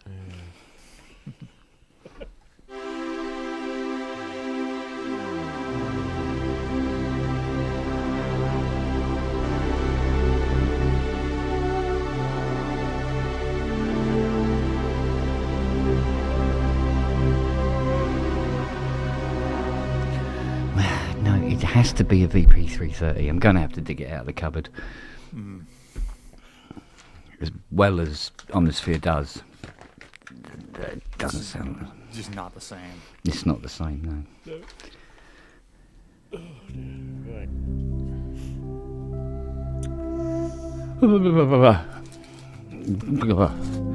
It's cold in here. It is. It'll get cold in here. Right, I'm going to bid you all good night. And, Oh, mate. Thank you later. All right, darling. Feel better soon. Yeah, cheers. See you back. Oh, you got that dreaded lurgy, have you? Well, it's only man flu. It's just a runny nose. It's just annoying. When you're in the middle of a meeting, it's just... Yeah, give it a couple of days. Yeah, be alright. Okay, cheers. See you later, babe. See you, bye.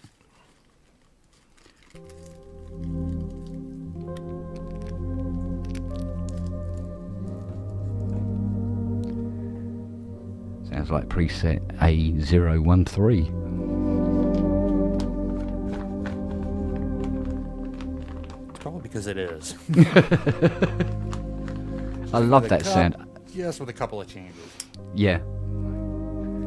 Did you bring any of them up an octave?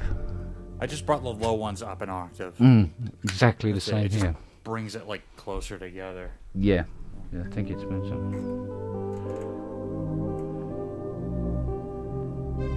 And I just set it as a favorite. Yeah. I think I've got how many banks of favorites?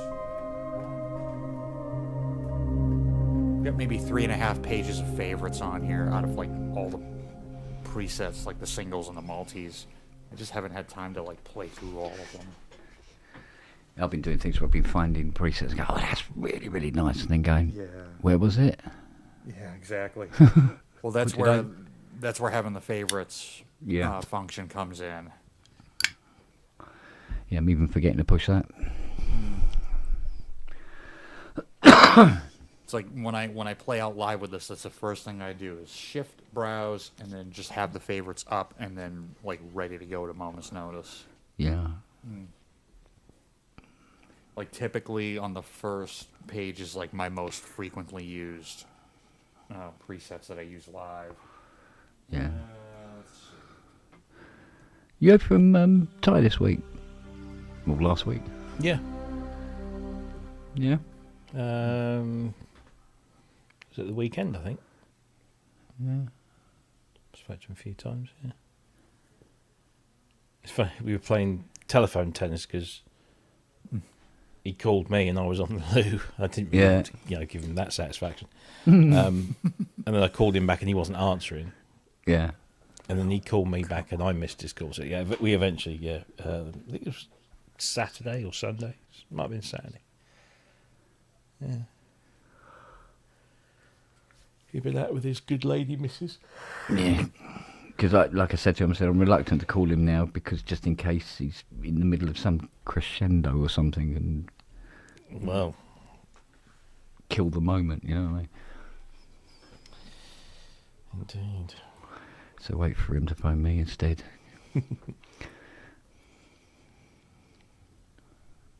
Yeah, Prometheus. I haven't had to do a firmware update on this yet. I think it's at the latest. It was at the latest when I bought it. So I'll just have to back up everything to the software and then do the update and load everything back in. Yeah, I think it's because he was having problems with the Mac wasn't seeing the nuage. Yeah. Yeah. Thing is, that's like major, isn't it? It's like waking up in the morning and find somebody stolen your legs. Yeah. That's how I wake up most mornings. I haven't fallen and I still can't get up. Yeah, but like he was saying something about the when the support finishes.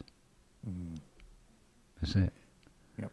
He stays where it is, or it becomes a bloody great big doorstop. Yeah, more like a coffee table. Yeah, I mean that's Bigger than a coffee table. It weren't cheap, was it? Don't think Gosh, so. no. Doesn't look cheap. I think it was about 60 or 70k or something. Bloody hell. But this is Yamaha. Yamaha are prone to doing shit like this. You go, no, we're not going to write a driver for that. But use something else. Good day, sir. And that's the end of it. Like those little CMC C2C controller things for Cubase. They're really, really good. They're very intuitive. I can really fly around it. No, support's gone. No, bye. And although the software itself goes on and the Mac is quite fine with it, it's the USB driver, the Yamaha USB driver, that they won't update. Yeah, there's a statement on the Yamaha website that says the reliability and mission-critical operating standards expected by Yamaha professional users are second to none, which the company prides itself on. Blah blah blah blah bollocks. However, the current status of the electronics manufacturing industry means that redeveloping the Nuage post-production system to deliver the required level of operational support for Apple Silicon will not be feasible. Therefore, while Yamaha will aim to support the ongoing integration of Intel-based computers into the Nuage ecosystem, it is not possible to redefine Nuage for use with the Apple Silicon architecture. So basically, it's dead. It's just unless you go to a PC. Yeah. So it's not the first time that we're hearing that. Although, from what I can gather, Raven is still being supported, so the thing is, I can't comfortably use it. I mean, where the hell would I put it? Unless this monitor went up actually onto the window ledge, and then the slate went in front of it underneath. Yeah, and the Raven goes It's there. like, it's getting a bit. But then getting it at the right angle where it's comfortable to use, if you're going to be using the it distance has to be just right as well. Ideally, a bit of leverage on the arms and stuff like that to use it. Because as much as I love the trackpad, it's a pain in the arse to use with Cubase. Lots of this business, Yeah. Well, I haven't really helped matters by having a monitor that's nearly as long as the feckin' road I live in. That was a bit of an issue. But no, I did have one setup that was absolutely ideal, and I did a lot of work at it as well. Funny enough, because it was such a joy to work there, which was an Azor desk with the Slate Raven. And one of those, one of those 102 key keyboards that's specifically designed to work with your DAW. So I had like the Cubase one. Cubase one, Yeah. And so it had all the shortcuts and everything. Every key was a shortcut in some way or other. And the Slate Raven. And I got shitloads done with that. It's great. And then, very slowly, support started to go for this and go for that. Because the support wasn't good on the Raven, on the PC. It was brilliant on the Mac, but I didn't have a Mac. I'd spent all the money on the Raven, so I couldn't go out and get a Mac. Not that they were very cheap back then anyway, were they? No, it was still about $1,000 for like the base model, and Yeah. not even with a desk.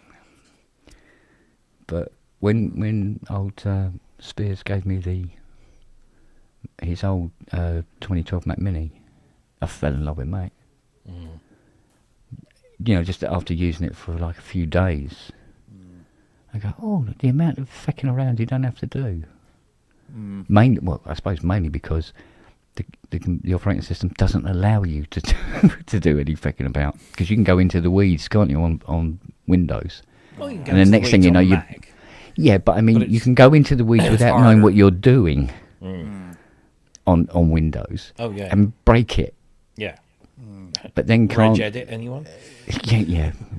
I've had to go into Regedit, but I've had to go into Regedit to make games work fresh out of the box, where it won't detect the sound card or something stupid. Mind you, it's back in the day, but when support was that?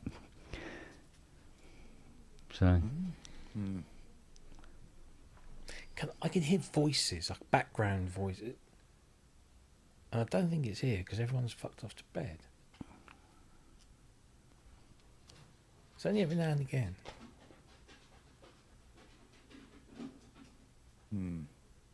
This madam's got the TV turned up. It could be. It's really distant, but I can. Yeah. Yeah, sorry. Well, I'm I'll just hear gonna that get- I'll hear that at like 11 o'clock at night, and it'll be my downstairs neighbor. Yeah. Like, I'm trying to sleep. Hello. Like, I got stuff to do in the morning. Thank you. I tried to run Reason and Cubase at the same time, but found as one door opens. Yep. No, I did that back in the days of 32-bit rewire with Reason and Sonar. Because I felt like out of all the soft synths that I had access to, Reason was like, this is like 2009, 2010. Reason was like the most stable thing and took the less CPU power.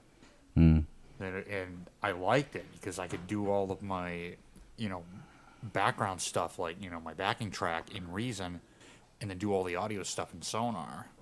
And then just have it be pretty much seamless. Yeah.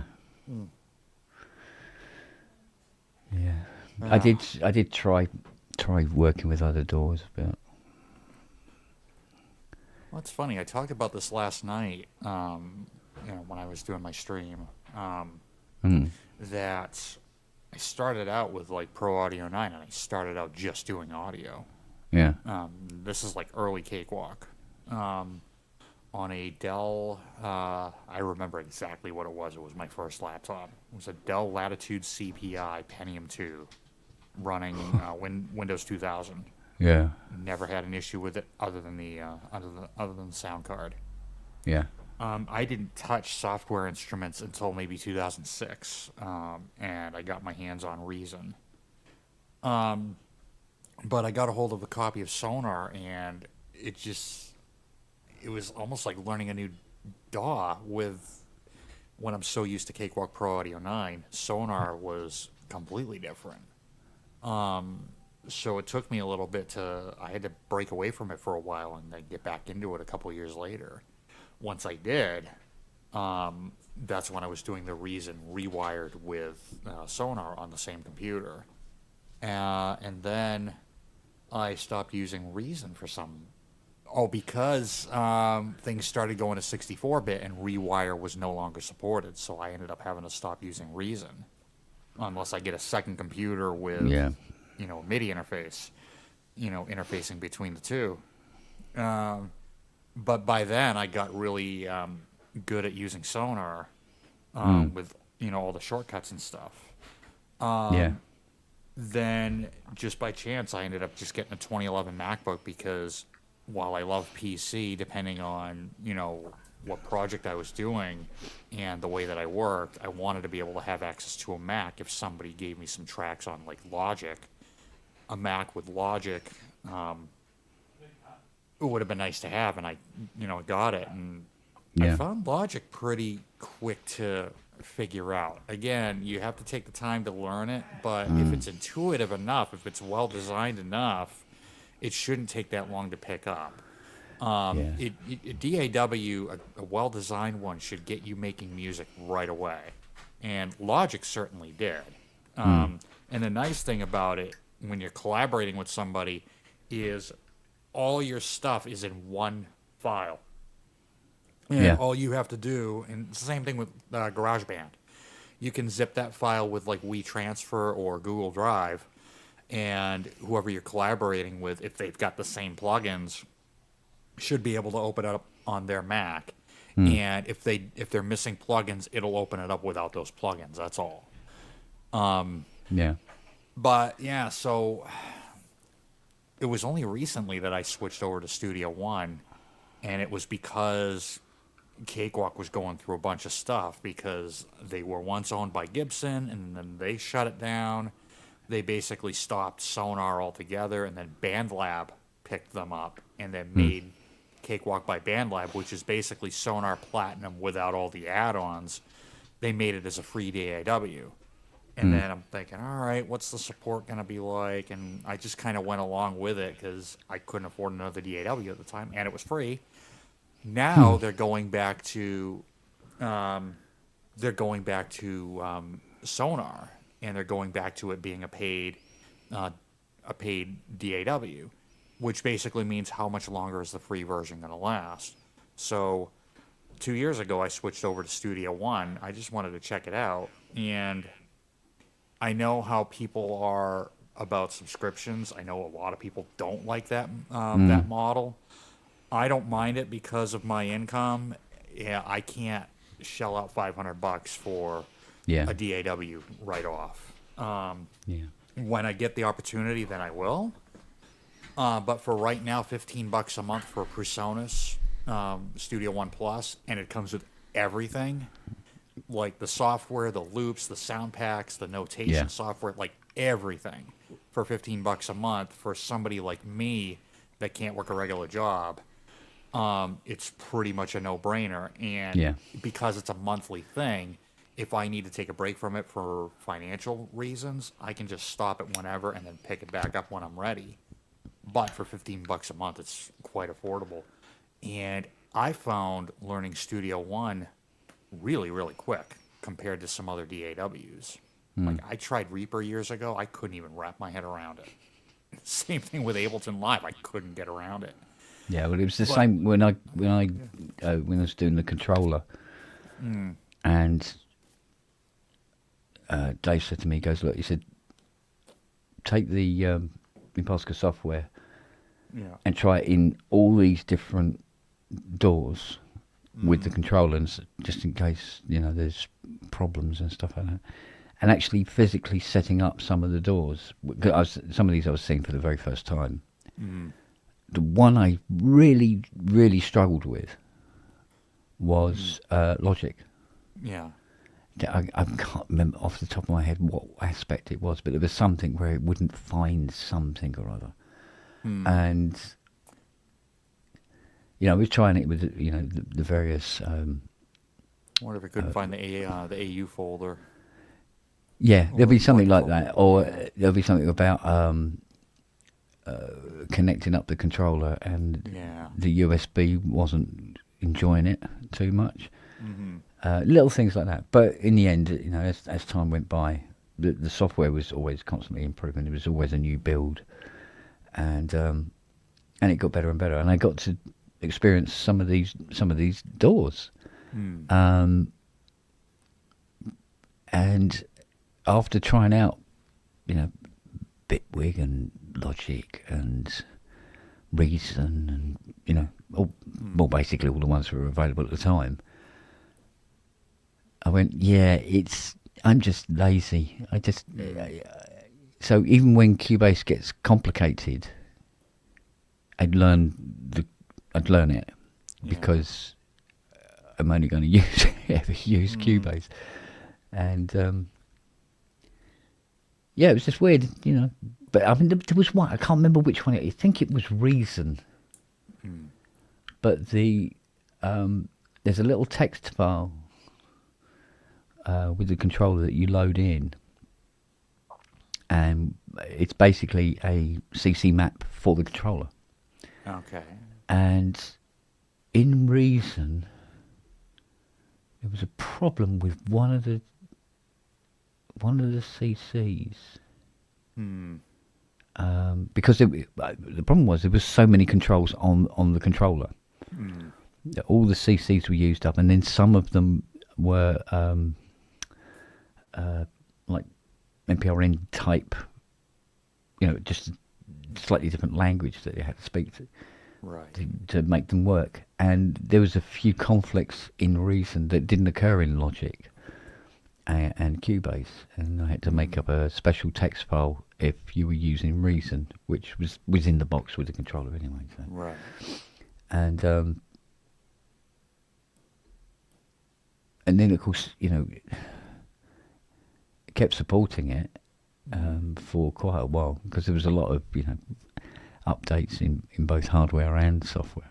You know, with the computers and the operating systems themselves.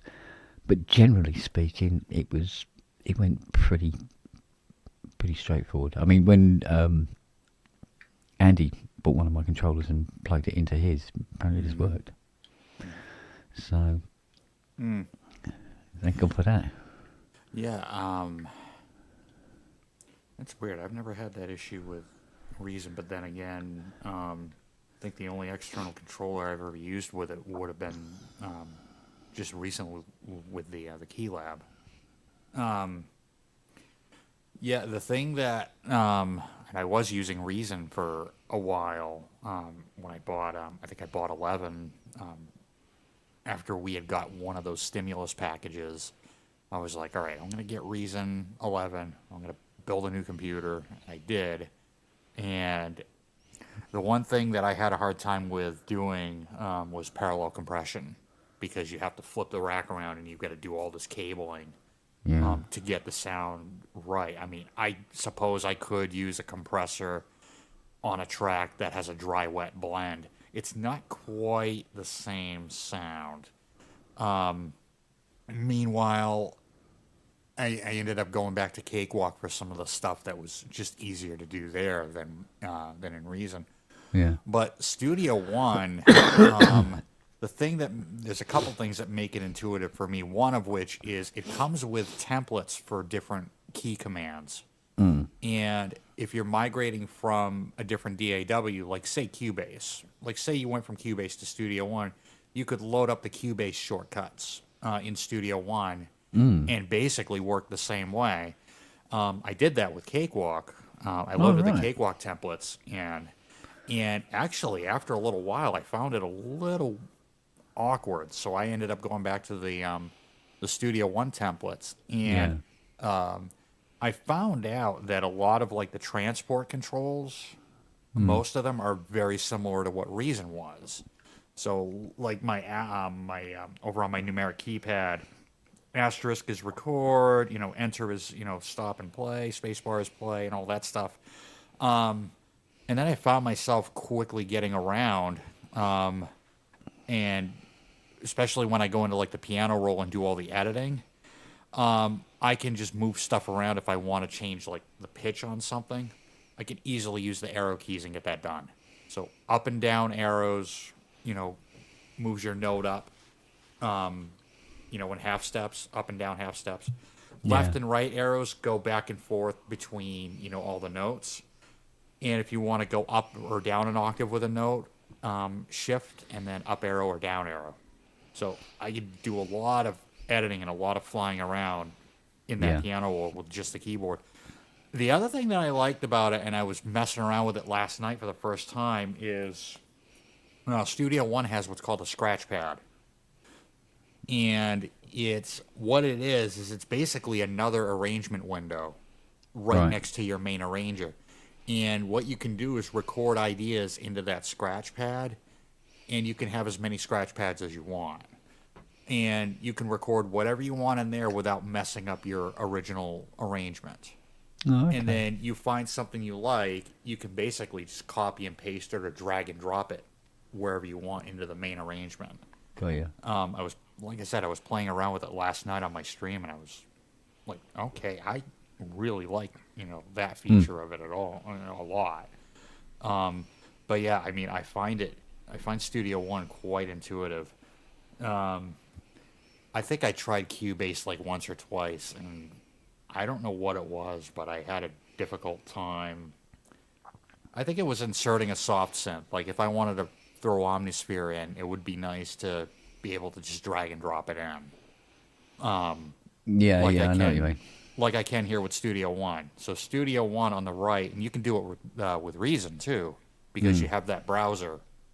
Over here, in my browser on Studio One, I've got various tabs for effects, loops, software instruments. I can just go to my instruments and say, all right, I want Opus, East-West. I can basically click on it, drag it over, and it automatically sets it up and ready to play. Yeah. So my thing is, find a DAW that can get you making music the quickest. Well, I mean, as time goes by, they are becoming one in a way. They're all sort of like they pick up on little tricks that somebody else has done, they incorporate and so forth, and eventually it gets to the point where all the doors will kind of feel and look the same in many ways, but there'll just be these nuances that make you like one over another. The latest Studio One upgrade, which is now version 7, added clips, a clip launcher, similar to Ableton Live, and among other things, I think they also added Splice integration. So if you got a subscription to Splice, you can drag loops and stuff or whatever you have over there over into Studio One. Then they added AI track separation, so you can separate, I think, 4 things, like vocals, bass, drums, and everything else. Like, I was kind of underwhelmed by that because I don't think I'm going to use really any of that stuff. You know, for what I do. Saying that, I mean, now that Cubase 14's out, I'm still running 1302, and I'm fine. I looked at what Cubase 14 was offering, and I went, do you know what? It's not worth the effort. It's not really offering much at all. Besides, I got Cubase 13 like when it hit, and that was literally 10 months ago. Don't talk to me about fucking Cubase upgrades. I mean, 10 months. I've just been stung for the fucker. But you talk about, Daws will eventually sort of becoming the same. Cubase 14 brings with it compatibility with DAW Project, which is this new thing that Bitwig and Presonus came up with, which is kind of a common project file format, so that you can do something in Cubase and spit it out as a DAW project, and then open that file in Bitwig or Presonus or whatever else is to come. Yeah. And it will bring over structures, channels, groups, automation data, plug-in information, all that kind of stuff. Rather than you having to like bounce everything out of one thing and into another, you just save it as a DAW project file and open it up in the in that. So now that Cubase are on board and Studio One are on board, obviously on board, they started it with Bitwig. How long before Ableton do it, and how long before Logic will probably be the last. It will be dragging its heels, or knowing Apple, they'll come up with, we've got our new format that's different. Pro Tools does what Pro Tools does. Yeah. But it's interesting that. But I think this is why I'm in love. But you're going to pay for it. Yeah. But this is why I'm in love with the Raven, because whether it's Cubase or whatever, it doesn't really matter. But because I'm using it in this sort of like iPad way, it's just a joy. And it doesn't really matter what the DAW is. Because I do have a full version of Studio One. Never fired it up. It came with the Rise. Yeah. Okay. And it's always updating in the background because the Rise panel is always running. Did it come with your fader port when you had that? It might have done, but I don't know if it actually. I think when I had the fader port, I think that was on. Because I think I was still PC back then. I think even. Yeah. Because I think mine came with Artist, even though I already had the. It was Sphere back then, but now it's Studio One Plus. Yeah.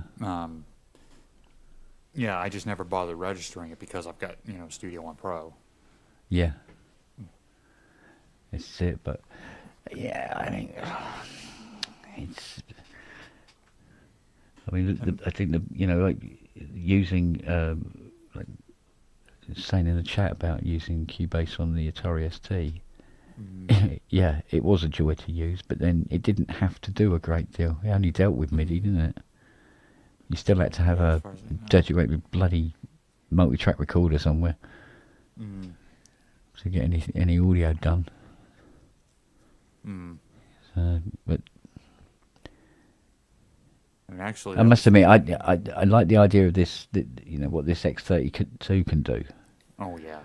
And having that as a control surface is, yeah, I mean, I'll have to move it. It has to be more accessible than what it is. Yeah, you want it more central, I think. Yeah, which probably means ripping this room apart and starting again. No. Which is where Robbie rolls his eyes and goes, because I was talking about moving something the other day, didn't you? You went, no.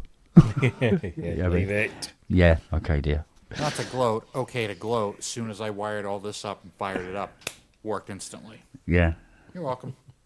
But I mean, I always seem to have a problem. It's here. There's always something here that has an issue. And I go, well, of course it will, because that's everything meets here. That's why. So, but I must admit, the Raven, I mean, doing MIDI editing with the Raven, it's just so good. Just go, move, brilliant.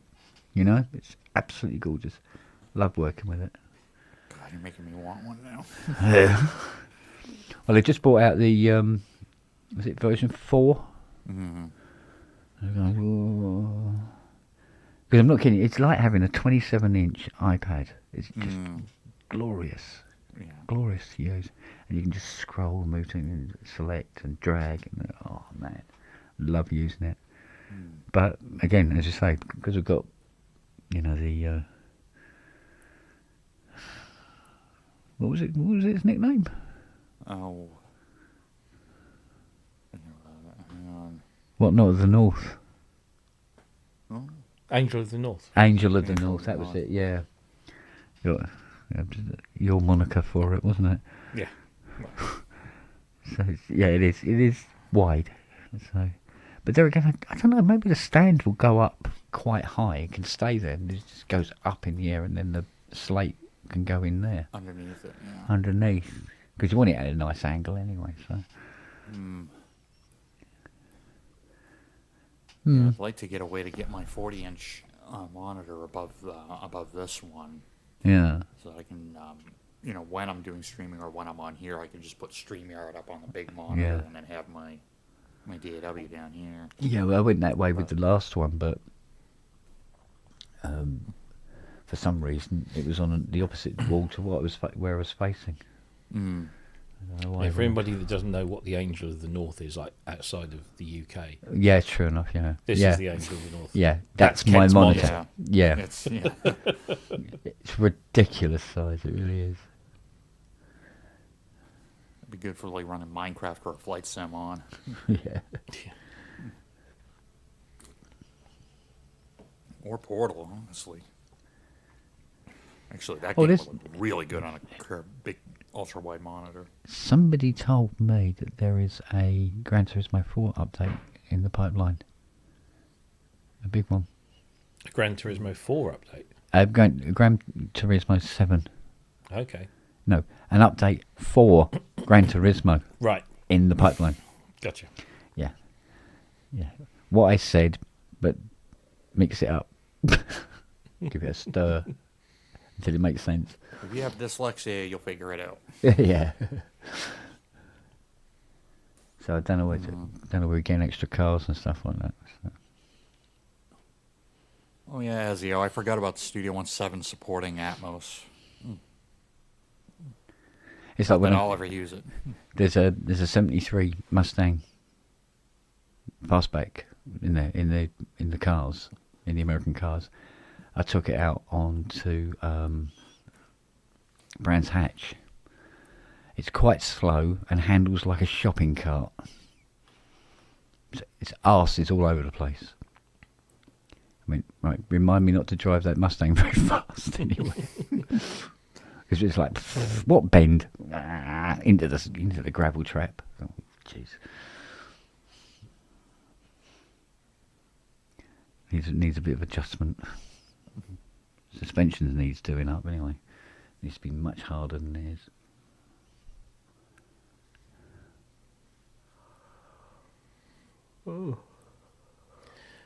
Oh dear, the latest SpaceX just it went up, but when the thing that comes back down came down, it went bang Oh. Near the ground or? in the sea. Oh. I think. Hang on.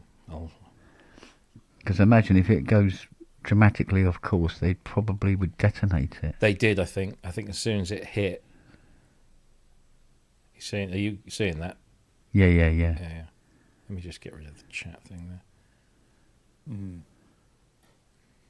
So it fires its engines. Yeah. I think the camera on the right is a little bit behind the one on the left. Uh-huh. And it ducks behind that thing there. There it goes. And that's on the sea. At some point it go.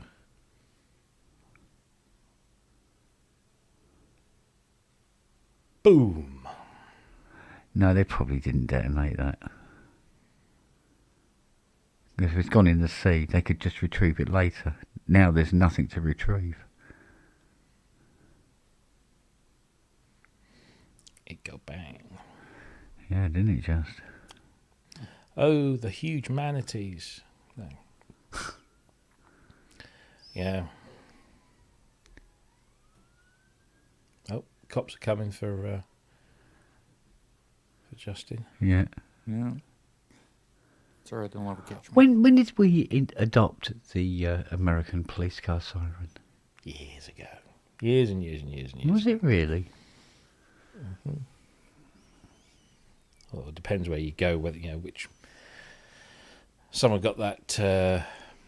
It plays the siren for a little bit, and then it plays like a static noise, like white noise or something, and it helps people because when maybe you don't know, but when the you white drive noise, along, it helps you locate where it's coming from. Yeah, white noise is more directional. Along, yeah, and when you're driving along, you can hear the thing, but you think, is it behind me? Is it in front of me? Is it to and that?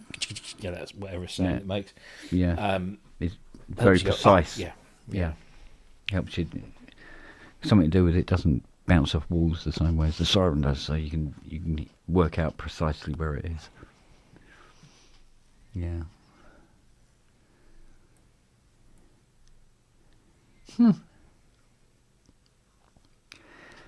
Because I swear they were Nina even up until the early 80s. Oh yeah, they were still. It was probably in the 90s when they started to adopt a more sort of universal. Although you still can, because you could always tell a police siren from an ambulance siren from a fire engine siren. Yeah. So.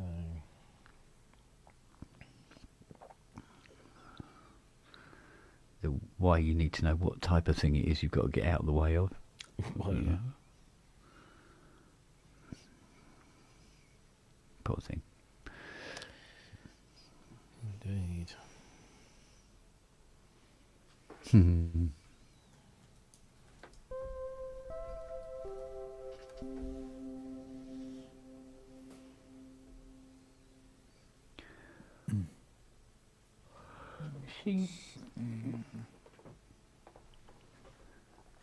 I think she's gone downstairs. Oh dear.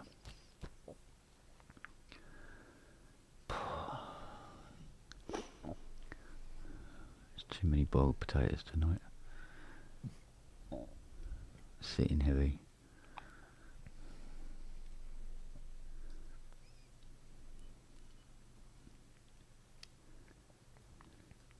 New potatoes, mind, with mint.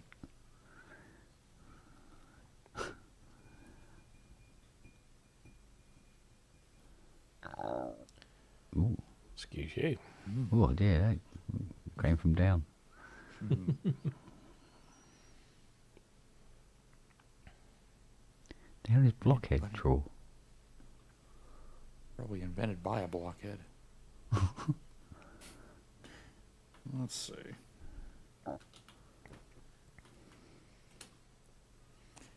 Blockhead DAW.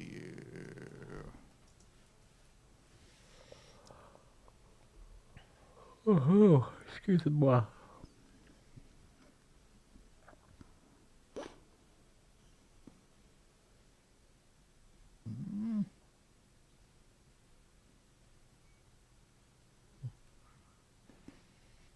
Kalugo is creating a DAW called Blockhead. What? Oh, live looping, sequencing, arranging, mixing. So It's Patreon for $2 a month. There's not a lot of info on it. It's probably still in heavy development. Yeah. Oh, yeah, You never know. It may be the next best thing. Yeah. Looks like it's still in alpha according to Patreon. Hmm.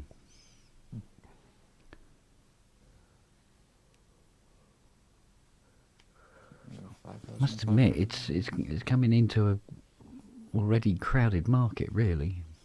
I think it's really gotta bring something to the table in order to, I think, even make a dent. But just to be noticed. Yeah. Yeah, but what is that something?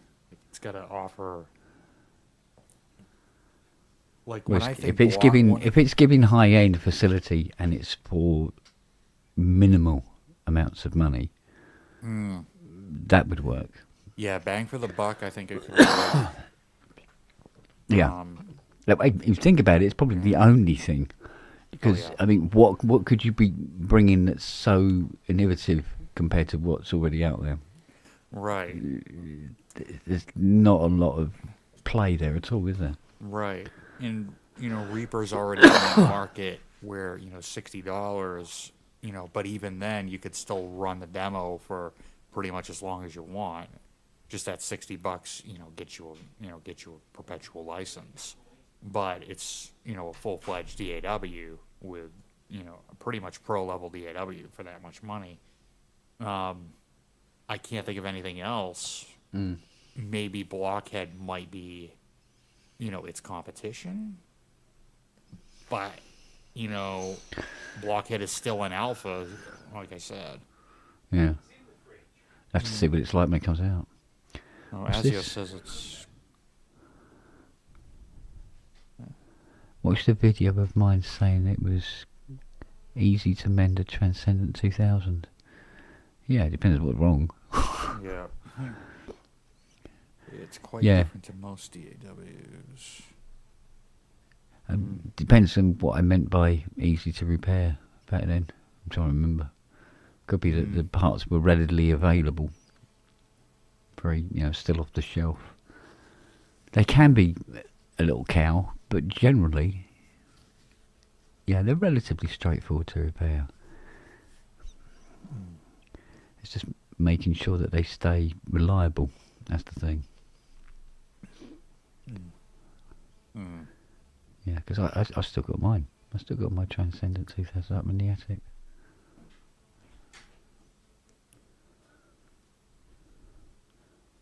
From 1979, was it? Could be. No, probably 1980. Something like that. Almost works. Define almost. Yeah.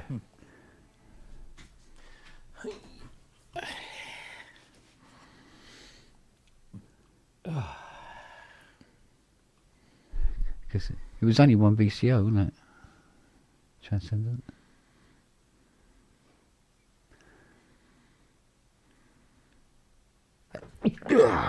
That's a stonking filter on it, though. Hey, thank you. But then it was designed by Tim Moore, so technically it's an EMS in disguise, technically. Very similar electronics, anyway.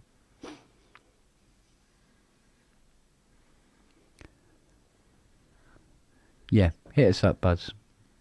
We'll squeeze her in. Yeah, it's got a resonance on its filter that can fracture a cow's pelvis from about 400 yards. It's a beautiful filter on that. None of that cheap Curtis shit.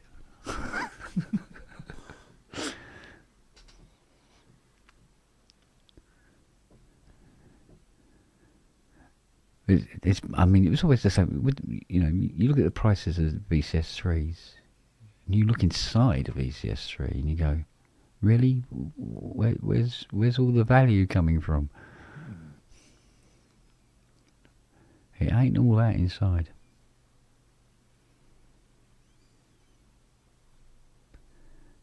But again, that was another sense that caught me out. I bulk bought a load of the transistors. There are alternative transistors for them, but I always wanted to put like original new, NOS components into them when I was restoring them, and I was getting loads coming in,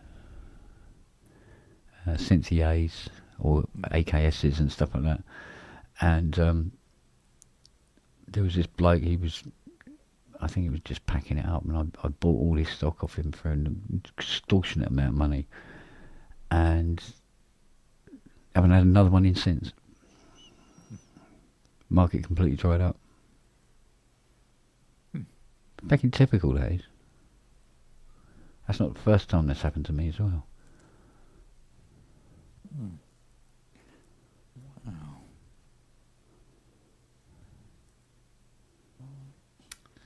Here.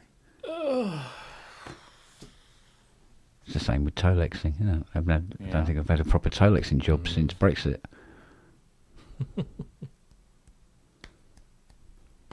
Alright, so this is interesting. That's weird. So It's I'm supposed to be a looking at- mono signal. Yeah. So I'm looking at Plug's Does it sound? website. Does it sound left to you? Straight down the middle. Yeah. Yeah, it sounds in the middle. Huh. Yeah, no, you sound fine. So, I'm on Plug's website just to see if there's anything new happening. Uh-huh. And I go and I browse. Over on the right, looks like they're developing a follow-up to the CSSFC.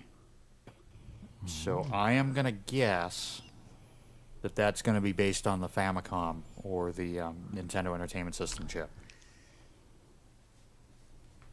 Because I'm looking at that color scheme and I'm looking at, Yeah, it does have naming. a Famicom. You're right, darling. That's got me peaked. All right, Baldy Bollocks. Wow. That'll be me. Not a hair on them. Can't argue with that. Nope. Not a single one. No wind resistance then. No. I'm a born athlete. Aerodynamics are important. Now spell it. Ty, do you work How in you that all? light? Yeah, his nickname's Roxanne. Well, Perpendicular. Do I work in that light? Of course I work in that. This is about the the light. vibe. He's a sex worker. Permanently. That's the studio permanently. Look at that. That's what it looks like Yeah. on a day-to-day basis. That's Just it's always this light. red. Yep. Well, mine is if I turn this off, look. See? But yeah, there you go. But it's the same in the house. The house is exactly the same colour. The house is red all the time as well. So When was the last time that get used CS80 to was it. on? Yesterday. So still Really? hanging a pipe. Have you dusted her?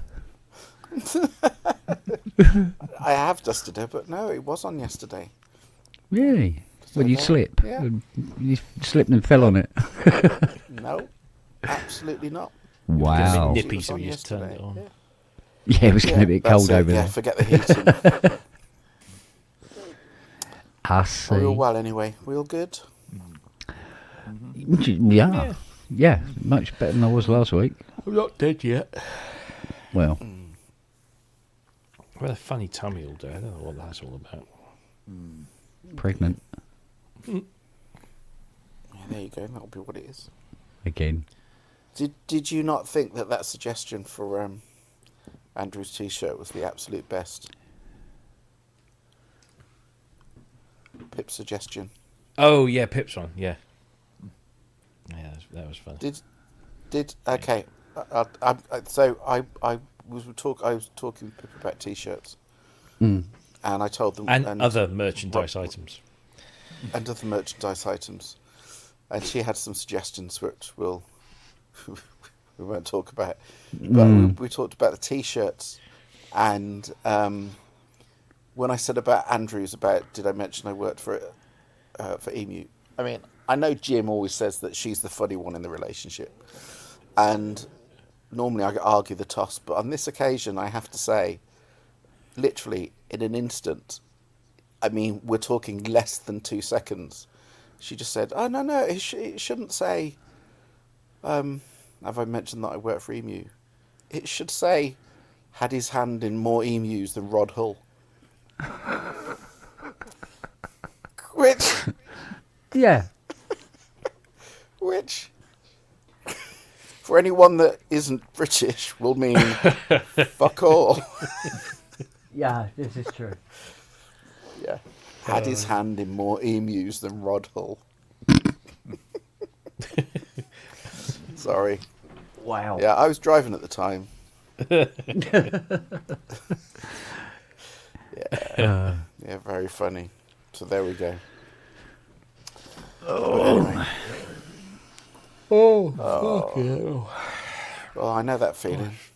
I've wasted I don't know how many days doing this one track, and the track is not worth the amount of time and effort I'm putting into it. But you know, it's not that it's not happening. It's just so fucking slow. I've got a Vox Continental that falls into that category as well.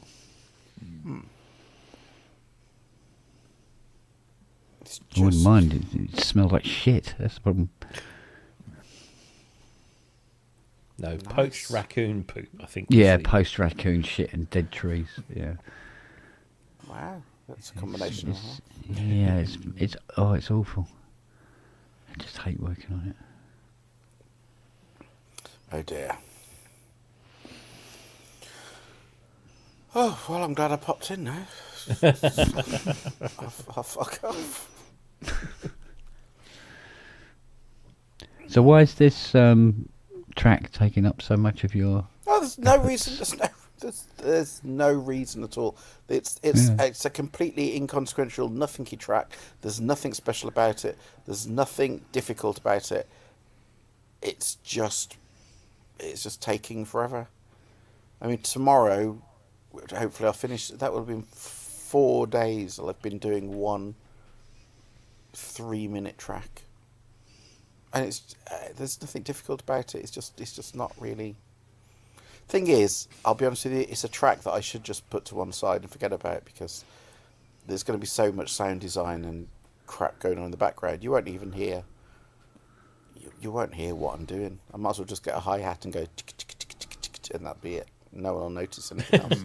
Wow. But I'm trying to just make it, I'm just trying to make it interesting, and it's just not really happening. But you get, every now and again, you get these tracks, so it's fine. It's just not. It's annoying because it's just not worth the effort. That's the bottom line. It's not worth the effort I'm putting into it.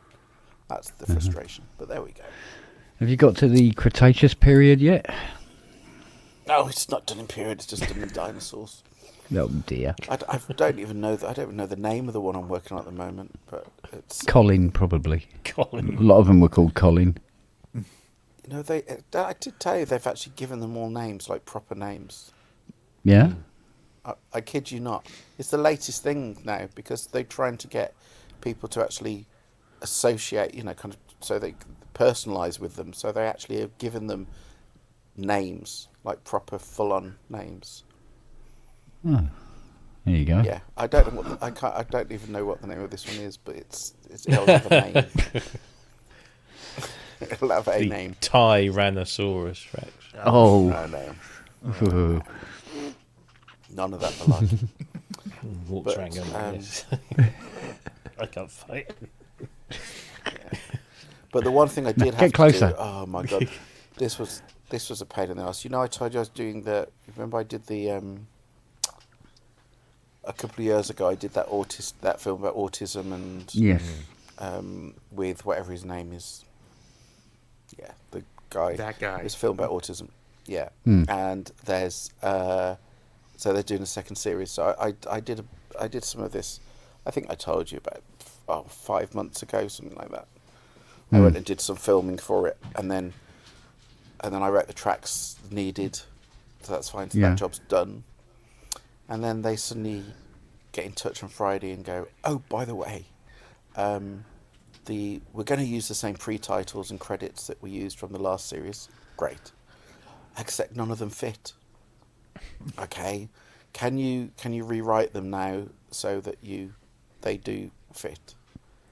So I'm like, okay, that's, it's not the end of the world.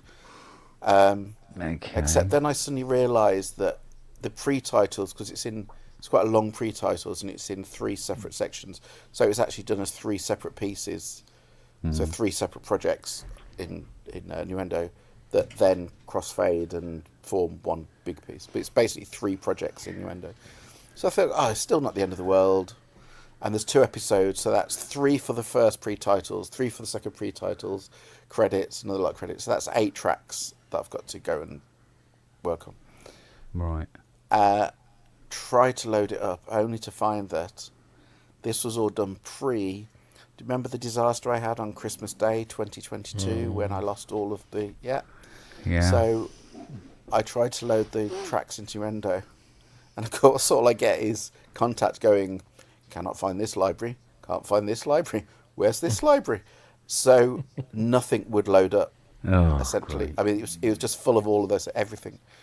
So I just went, okay, I don't have the time or bandwidth to really rewrite everything from scratch. So now I was down to, okay, I'm just going to edit the stereo files from the original pre-titles and have to do looping and crossfading bits and reversing bits and layering bits over and basically just hiding all the joins.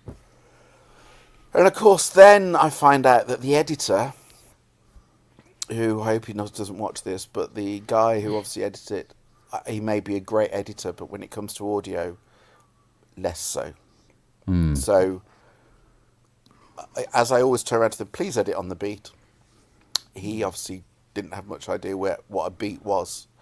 What's And a beat? so, yeah, exactly. So there'd be, it'd all be in 4/4. There'd suddenly be a section that he'd just suddenly stick in with a big hit that was like, 13, 16, and then there'd be another bar of 2/4, and then there'd be a section that was suddenly 5/8, and then there'd be another. And this is all meant to sound like one continuous flowing piece, but because he just edited the audio as bits to fit the picture, musically the whole thing was fucked. Now, if I've got either access he's to a all prog fan or he doesn't know what he's doing. he doesn't know what he's doing. I'll let you make your own assumptions as to what the answer to that question is. But no, forget the prog bit. Just doesn't know what he's doing. Just doesn't know what he's doing. And if I rewrote the track or whatever, it's fine because I could do tempo changes and I could do this and I could do that and you could make it fit. All I'm doing is working with these stereo files. So I'm going to say it was an interesting exercise.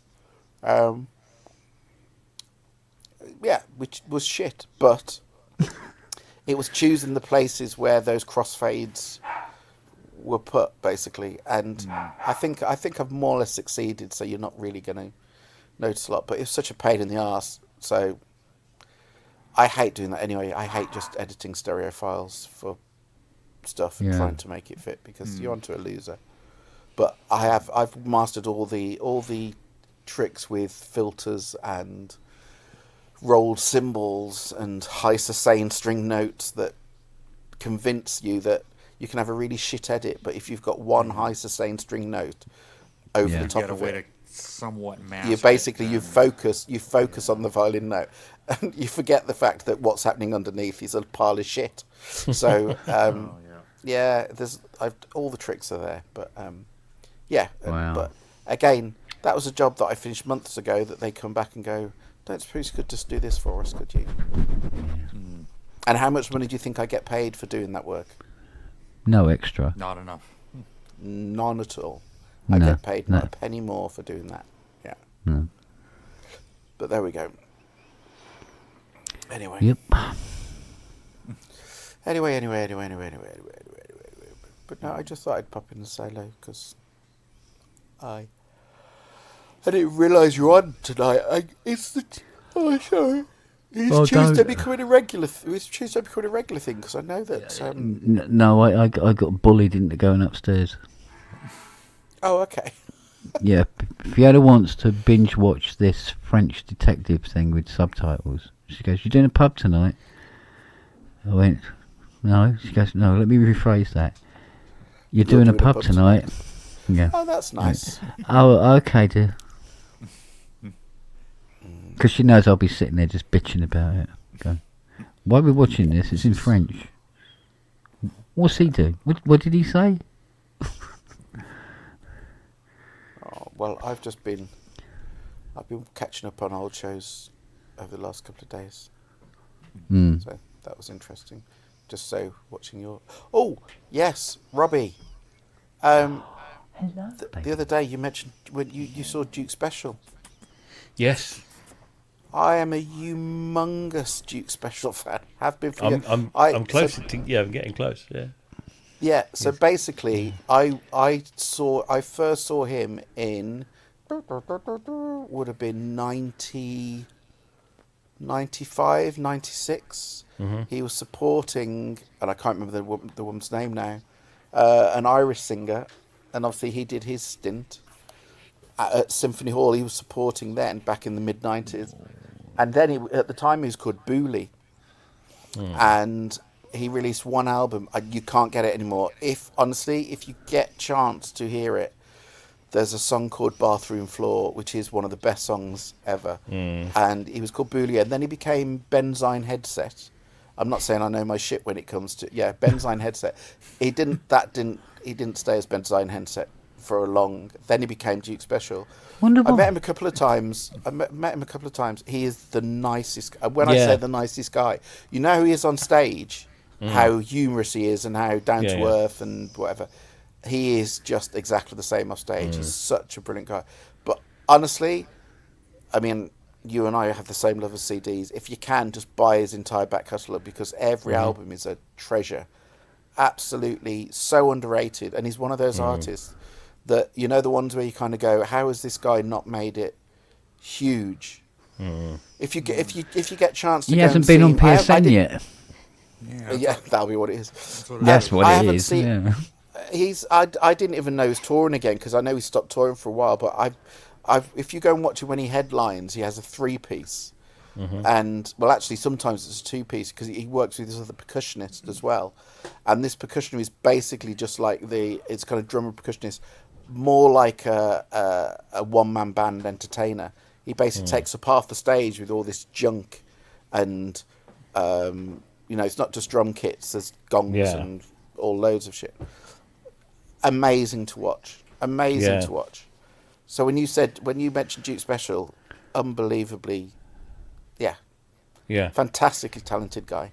Well, when I looked at the website, or certainly the venue website for the stage times, it said Daws 7:30, Duke Special on at 8. I'm like, Duke Special? Who the fuck are they? Thinking it was the name of a band or something. And so I typed it in, and of course it comes up. Duke Special is this guy. He's Irish. He's got dreadlocks and shit. And I thought, and his accent, isn't it the most Belfast accent ever? But it's kind of a gentle Belfast accent. It's not it's not really hard.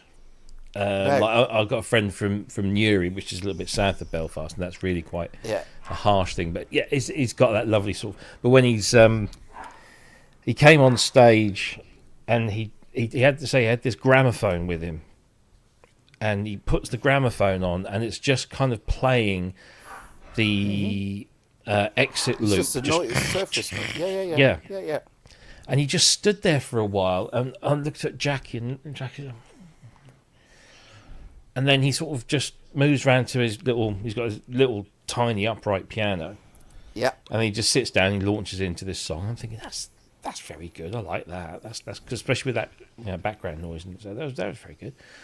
And then, he starts talking and he tells little stories, and he's very, he's gentle humour, and then he talked about he did this song called Brixton Leaves, which was very good. And it's gorgeous. It's a gorgeous song. And he tells the story behind how that song came about, and he said he had a shit gig, but he got this song out of it, and the crowd actually really warmed to him. Very, how with support acts, maybe by the last 2 or 3 songs, the crowd might, because they're getting a little, they've had the drinks flowing. he got the crowd behind him very, very quickly, which is always a good sign of for a But support he's act. so endearing. That's why. Yeah. He's just so endearing. And he was beautifully suited to the main act, who are great. They're great songs. The Crash Test Dummies. They're really good songs. Very clever, witty, slightly dark lyrics, and same with Duke Special. Some of his lyrics are very, very insightful, and there's a lovely narrative to them. And I thought it's not very often you come away from a gig and you think, actually, I enjoyed both acts. Oh, that's good. In equal measure. I love finding a good support act. Jack's just found Bathroom Floor. Where is that on? He's just put some random number links. What's that for? Oh, that's the last bit of the YouTube link. So if you just copy that text and then put it after. Oh, brilliant. Okay, go when you get a chance, go and listen to that track. I love that track. Absolutely love it. So that was one of the very first things I ever saw him play at Symphony Hall. Oh, someone's playing the CD on YouTube. That's okay. If you get a chance to, I don't think it's on Spotify. I don't think it is, but if you get a chance to get the CD, it's well worth it. Benzine headset stuff is a bit more difficult to get hold of. Right. Impossible. But there we go. I did when he was kind of between being Benzine headset and Duke Special, he did a thing on, oh my God, what was it called, where you could buy people's CDs before, what was it called? It got... before it got released. You invested in their albums, they made the albums, what was it called? And then it got taken down because it turned out it was all a big con for the artist. Oh, what was it called? It wasn't Kickstarter, was it? No, it was like kind of pledge. No. Oh, Pledge Music. Was it Pledge Music? Pledge Music. Whichever it was. That went up the Swanee of. Yeah. Yeah, he did something on there, and one of the things was to go out. If you paid however many £100 it was, you could go out to watch and record it to the studio. So I paid for it, and then never did it. Never took him up because life just got in the way. Life was just too busy, and it wasn't made clear, but basically you had certain dates that you could go. So you were given an option of like 4 dates or whatever it was, and I couldn't make any of the 4. So, but there we go. But anyway, it was Pledge. Very Music fantastic artist. That was. I bought a few things. I think the Darkness did something through Pledge Music, and that all was okay. And the Frankie box set that they did inside the Pleasure Dome, that was a Pledge Music thing. But then there was an Art of Noise. They were going to reissue the Art of Noise, Who's Afraid, in a deluxe box set and all this kind of stuff. And I pledged for that. But that got cancelled, but I did get my money back. But then shortly after... No, it wasn't... Yeah, I didn't... I never got... It wasn't like Kickstarter where... No, you just couldn't... You basically... I got my money back. The reason it went down, I think, is because it was the artists that weren't getting the money. It wasn't that they were conning us. It was something to do with the communication between the artists. That's why it disappeared. Whenever anything failed on Pledge, I always got my money back. It was a shame because it seemed to be a good thing. It's a great idea. There was a lot of got a lot of bad press towards the end of its life. But the other day, I went into my Kickstarter account again. Hi, Jesus.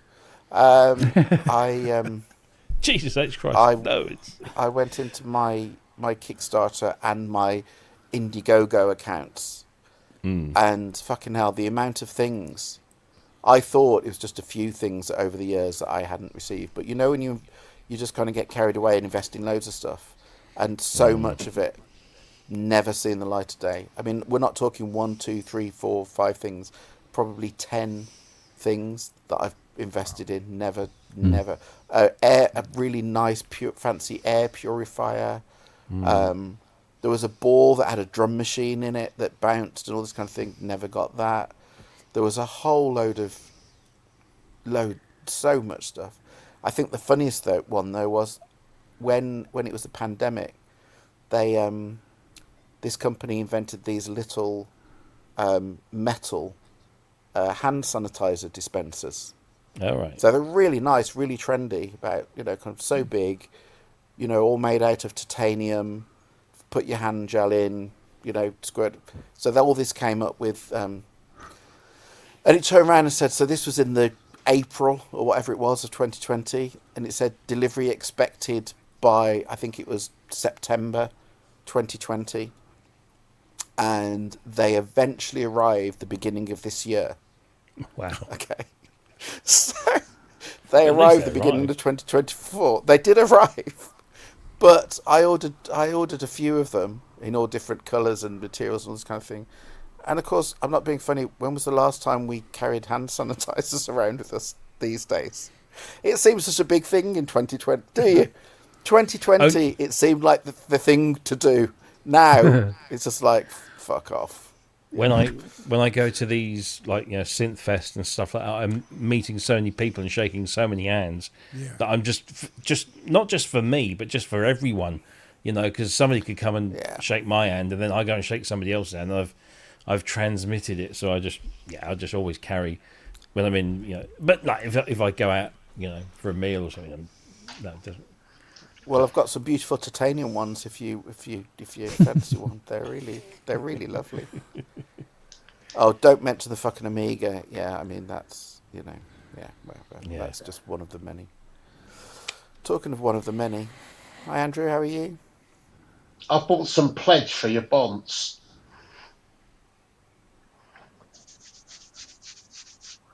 Oh, pledge.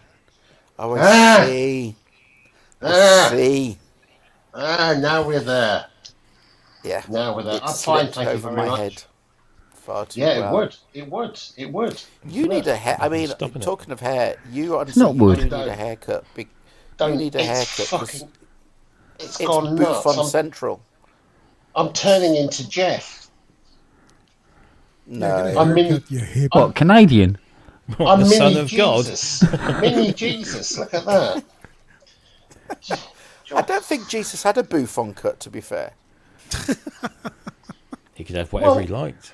Yeah, exactly. Yeah, because he's Jesus. He can walk on water and have a Buffon haircut. Well, But he chose, and there's a reason he chose not to. If he existed, I mean, then I think there'd be proof of him not having a Buffon haircut. Buffon in French means buffoon. How it apt. fits then. It fits. How fucking apt. Hurrah! Hurrah! What does it mean? What does it mean in French Canadian? Does it mean something like moose shagger? Yeah, exactly. Yeah. Oh, well, that's good. There we go. In every language, it's that. Can we just draw attention to Matt's comment?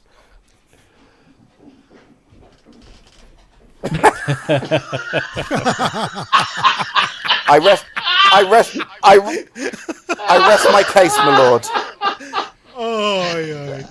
Matt, you just every time. You're brilliant. I think Matt had his Weetabix this morning. Yeah, I think he did. Yeah. Well done, Matt.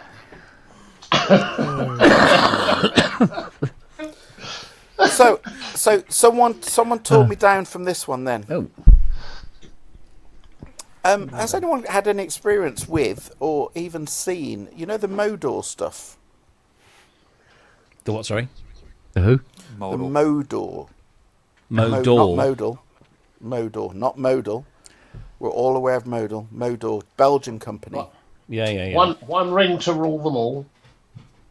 The, Oh no, that's Mordor. Yes. the synth and the drum machine. That's another adapter. No experience of them. Okay, that's fine.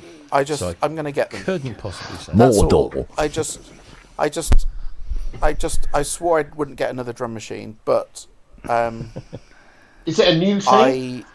No, they've been out for years. But they what's great is it's literally a one man company, but he keeps updating. I mean, it's fantastic. I mean, the drum machines, the NF1's been out for some time, and then the drum machine's been out for a good few years. But he keeps updating, and every update just looks fantastic. And they're one of those things I've seen. You kind of see from afar every now and again. And I kept thinking I will get to them eventually, but I don't know anyone that's got them. And anyway, I just thought, fuck it, I'm gonna bite the bullet and buy them both because they both look amazing.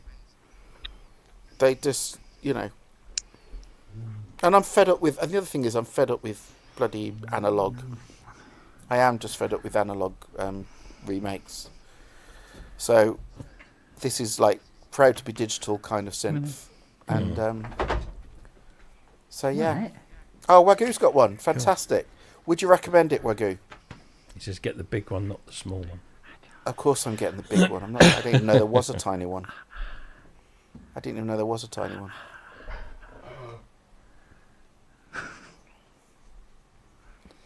Yeah. Good try, Ezio. Did somebody do a fart that smelled of chocolate or something? What are you all doing in there? Lily? Christ, she's a tall as Siri now. They're just escaping the binge watch. Yeah, I think so. They basically even Noah's come Daddy, up. come and save us from this French shit.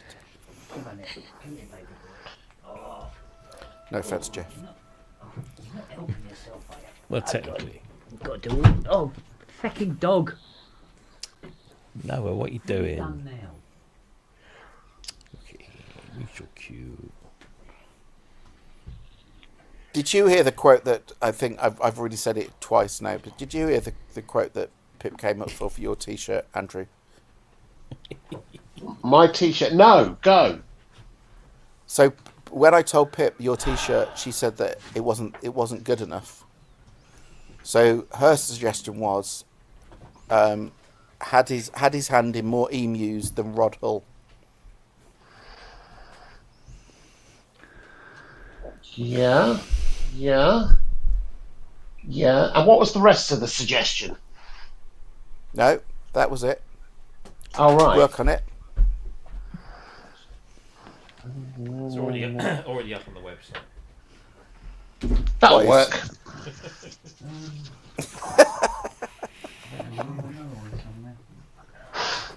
Oh, I'm reading Max's now. Yeah.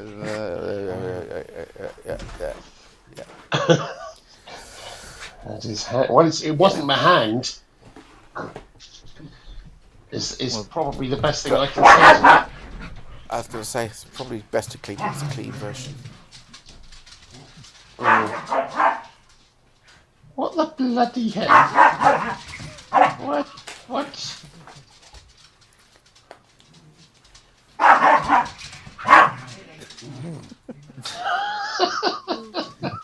It's all kicking off, isn't it? Fiona sounds mad.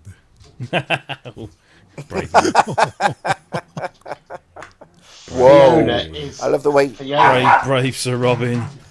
Yeah. Fiona is a lovely, gorgeous woman. I love her in the Say door. that to her face.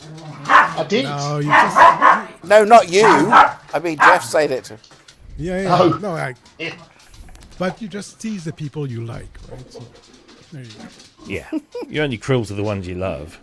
Yeah, well, exactly. Yeah, you twat. Yeah. I had a girlfriend who basically I always took his philosophy on life. Hang on. You had a girlfriend? Yeah, you know the things with boobs, and I know you wouldn't recognise what they are, but anyway, the God, what's that sound? What's that? Don't know. It's a DX something. Oh, DX shite.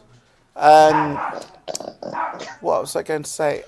No, his philosophy was, if I like you, I treat you like shit. If I'm nice to you, it means I hate you. That was his philosophy with people. was a good bloke. Dead now. From someone that liked him, no doubt. We got on really well. He treated me like shit all the time. We got on really well.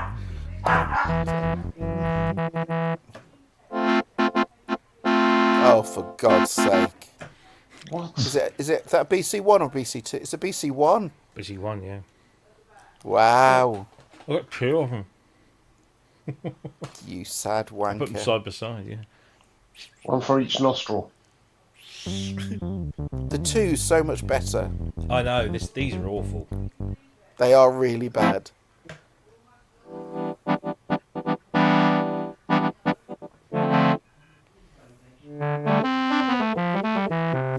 Is that your 100?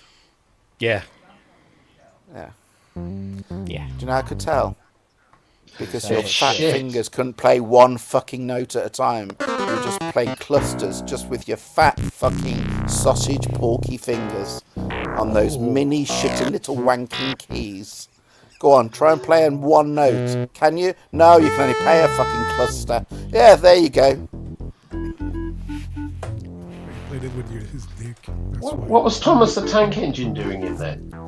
What the fuck? Has Ringo Starr entered the chat? What's going on? He's giving his DX a blowy. Not. Oi. Oh, bless. Bless. Look, it's Christmas. It's almost Christmas. Let him play with his toys. That's a different sort of Christmas present. Can you hear this? No. Nope. Yeah. Fucking piece of shit. I love the fact that Jeff just blames the tools. It's nothing to do with the fact that he's got it set up No, wrong. it's the It's fucking all- fucking Yeah, of slime. course it is. Of course it is. Yeah. It's not you. It's nothing to All do my with what volume you've is- done and how you've set it up. It's the machine come from the factory, basically just going, I'm just going to make Jeff's life a fucking misery. Yeah, but No, it's Canadian electricity. It's Canadian electricity is arsey. French Canadian electricity is just really arsey.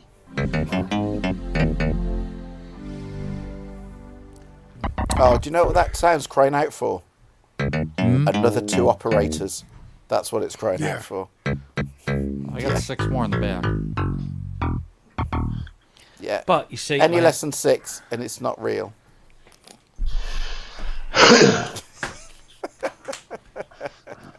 Emulator! Oh, don't make it worse. Don't make it worse. Don't. Come on. There are already people out there whose cocks aren't inverted at the moment. Don't make it worse for them. I'm not one of those. I'm not. Oh dear. I love it. Now you need to get one of the SHS keyboards.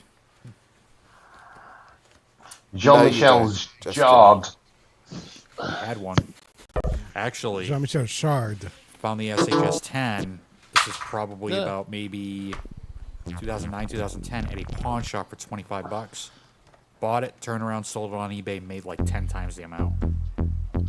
Well, that's a good thing to do. Yeah. Buy it and sell it, make a profit. Don't ever play it. Yeah. Yeah, that's not something I've ever got the hang of. I had one when I was a kid. When it probably I think when it first came out. Mm-hmm. I think I was like 8 or 9 and I had one. Didn't last.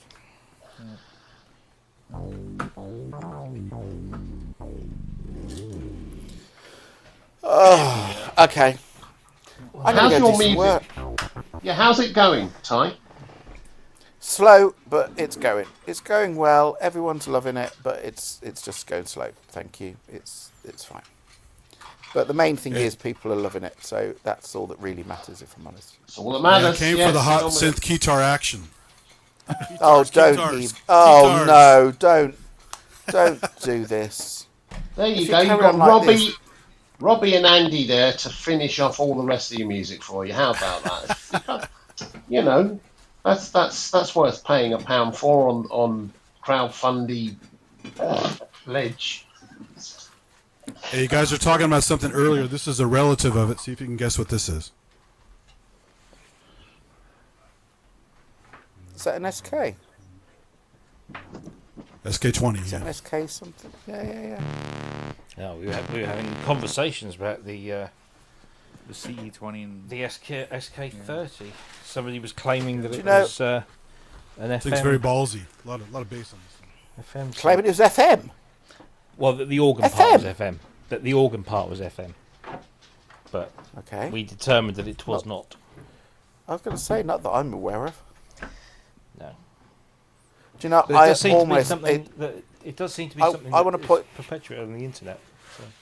I want to point out something that I'll never forgive Kent for. So I looked at it's about 4 years ago. There was an SK50D that came up, and it was in immaculate condition, and someone was getting rid of it for £1,000 for an SK50D. Wow. And I called Kent and went, "Should I get it?" He went, "Nah, it's shit." And I went, "Oh, okay, I won't." And then I watched some videos thinking, this actually looks really cool, by which time it had sold. But Kent went, "Nah, it's a pile of shit." So, yeah. Anybody got a Poly 6? I have. Thank you. I'll have that. Cost you. you? No, it won't. Thank you. Yeah, well, yeah, fucking will. I have an indecent proposal for you. Okay. That's fine then. How about I'll how say about yeah. this one? I'll say yeah. Ooh. What's that? Ooh. DX Owners Club. Wow. It has 960 DX7 voices. Bells. Bells and electric pianos. Bells 1 to 900. Yeah. Look how big that tape. Look how much tape there is on that spool. Oh yeah, that's all. Wow. There's a lot on there.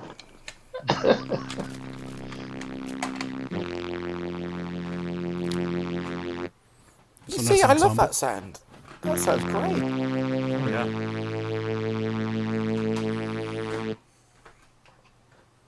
It's got some loose parts in the panel here. You can see this thing is moving. Needs some Kent Oh, I work. can see that. Look at this. Like a C-Lab. Yeah, I've got all of the C-Lab stuff, all of the hardware. I threw dongle. I threw a whole load of that away. Yeah, I kept it for some reason. You know, when you think, I now I'll wish. take. Go on. Have you ever just thrown? I mean, a few years ago now, that I had a CZ101, and I just found it at the back of when I was cleaning out a room, and just went, "Oh, what a pile of shit," and just threw it away. No. You know, you kind of look back on, you look back on things you just get rid of. It's just like, you now go, why the fuck did I do that? Yeah, There's so much stuff I threw CZ101 was a Yeah. wonderful thing. Was a wonderful, Yeah. wonderful thing. Where were we talking the other day about Valhalla cards? Was it on the pub or was it on the show? Can't remember now. On the Those Korg ones. Yeah, so I've got a Valhalla, one of those, and then I've got all these wow. the M1s, Yeah. which I got with the M1 from. I have one for the D50. Yeah, I've got some. I've got some stuff that I just picked up when I got a box load of stuff. I've got what's this one? There you go. I've got nothing for that to go into. I have. I don't even know what it goes in. MKS80, RD1000, MKS80, MK70. 70, MKS20. yeah. Yeah. That's pretty much it. Yeah. It makes me wish I still had my RD1000. Doesn't it work on the JX10? Yeah. Yeah. Yeah. I had one. Yeah, it probably does, actually, as far as I remember. Yeah. That's one I used to own. I think the 8P as well. Doesn't the 8P have a cartridge slot? Can't remember. Here's some rare ones. These cost a fortune on eBay these days.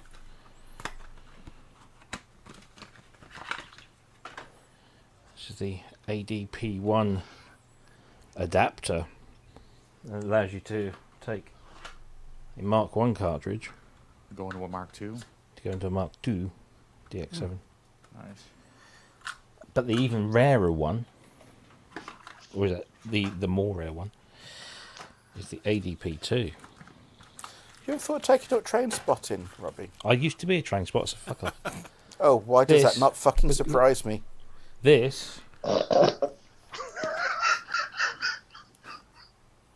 this way around. This takes a Mark II cartridge and converts it into the blade that goes Mark into I? the what's it? SY? Yeah, yes. SYs. So what you could technically do is take that one, put it into that one, which goes this way around. No, that way around. And then take a Mark 1, and then you have this massive. Look at that. How cool is that? And then God invented What? life and said, Robbie, go and get one.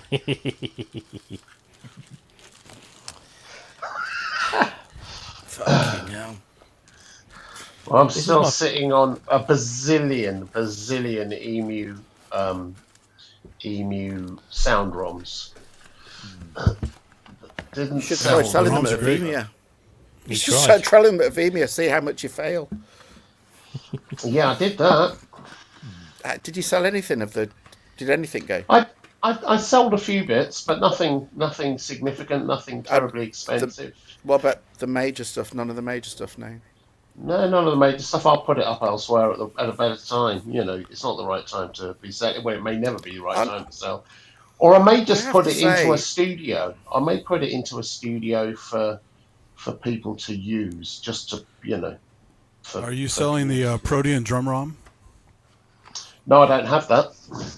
You don't have that? Oh. It's the only That's one why I he don't didn't have. sell anything, because he's selling a thing that nobody wants. You see. Yeah. All the stuff he was selling was good stuff, actually. Well, yeah. Why don't you buy it then? I tell you what I did. The only thing that I looked at that I thought, oh, God, back in the day I would have killed for that was a Paris system. I always thought the Paris Yeah. system looked amazing. It was an But amazing I didn't have the money. thing. I didn't have the money to. I didn't have the money to get one. So And they didn't ever finally complete it, so it competed, which was a shame. It was just at that time. It was an amazing thing. We did a tour around the world with the Paris system, and we had a blind testing A to B box, so you could bring up the recording chain of the studio and then the Paris, and you'd switch between them. You wouldn't know until afterwards, when you get a printout, which you were hearing. And every fucking studio we went into, we went to some, Metropolis, all of those kinds of things. Everyone we went into, when we did the A/B test, the engineers that were there all chose the Paris system, all of them. Mm-hmm.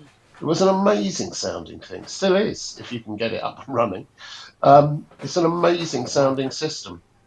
Yeah. So, I've got two Andrew, I of them. just have to ask why. I just want to ask why fucking Robbie was just insistent on putting Pulse 67 in our fucking faces for the last 5 minutes. What were No, I you was just showing trying us to that say- card for? I was trying Box? to.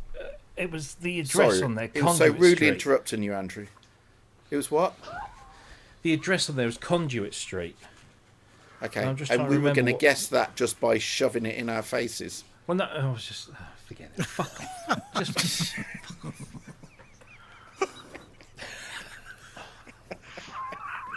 I hate it.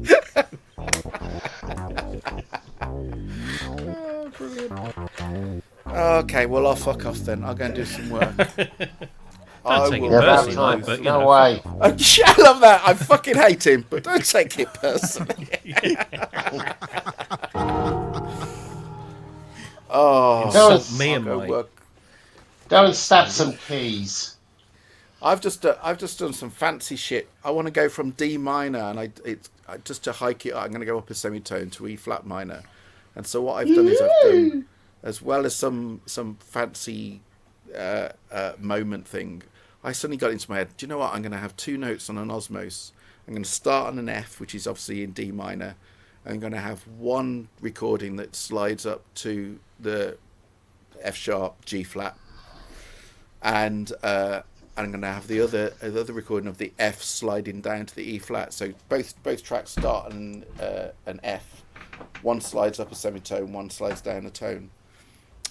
Just for this one moment, it took me fucking ages to get it right. But is it worth it? No, you can't fucking hear it. But I know it's there. It's a bit like you. It's a bit like you, the DX Bell in the other thing I did. It is there. I promise it's there. I know it's there. But anyway, so And that's all that matters. hang on. Is it, where is it? Here is it here? Hang on. There we go. Hang on.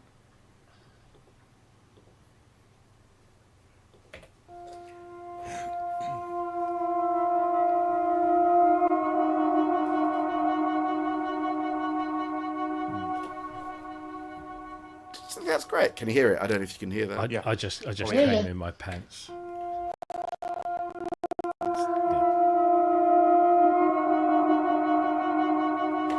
But then you hear it in the track. Right there.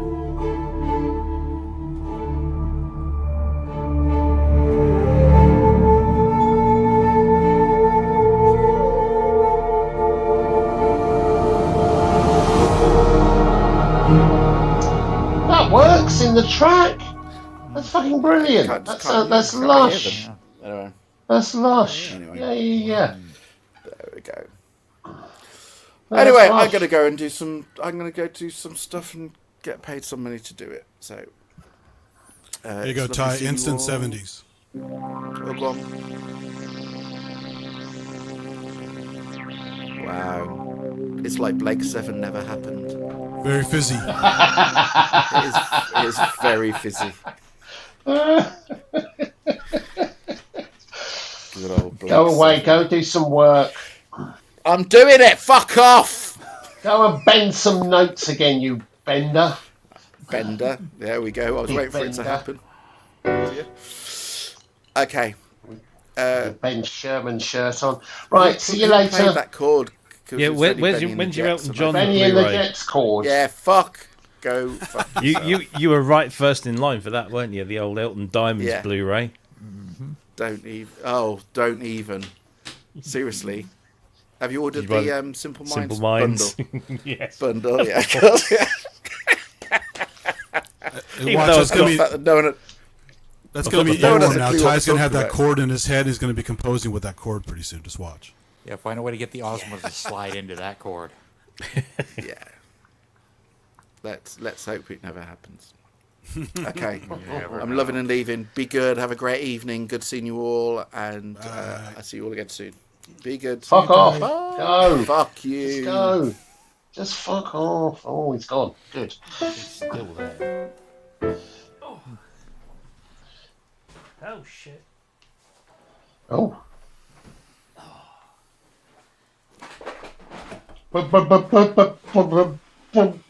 Benny and the Jets.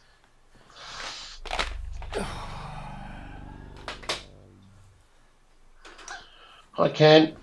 He can't hear you. Oh, no, he can't, can he?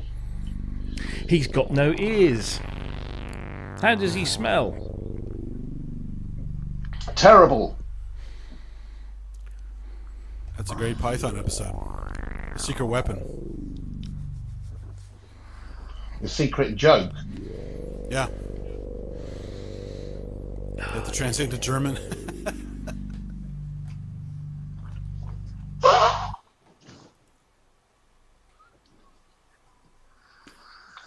Yeah.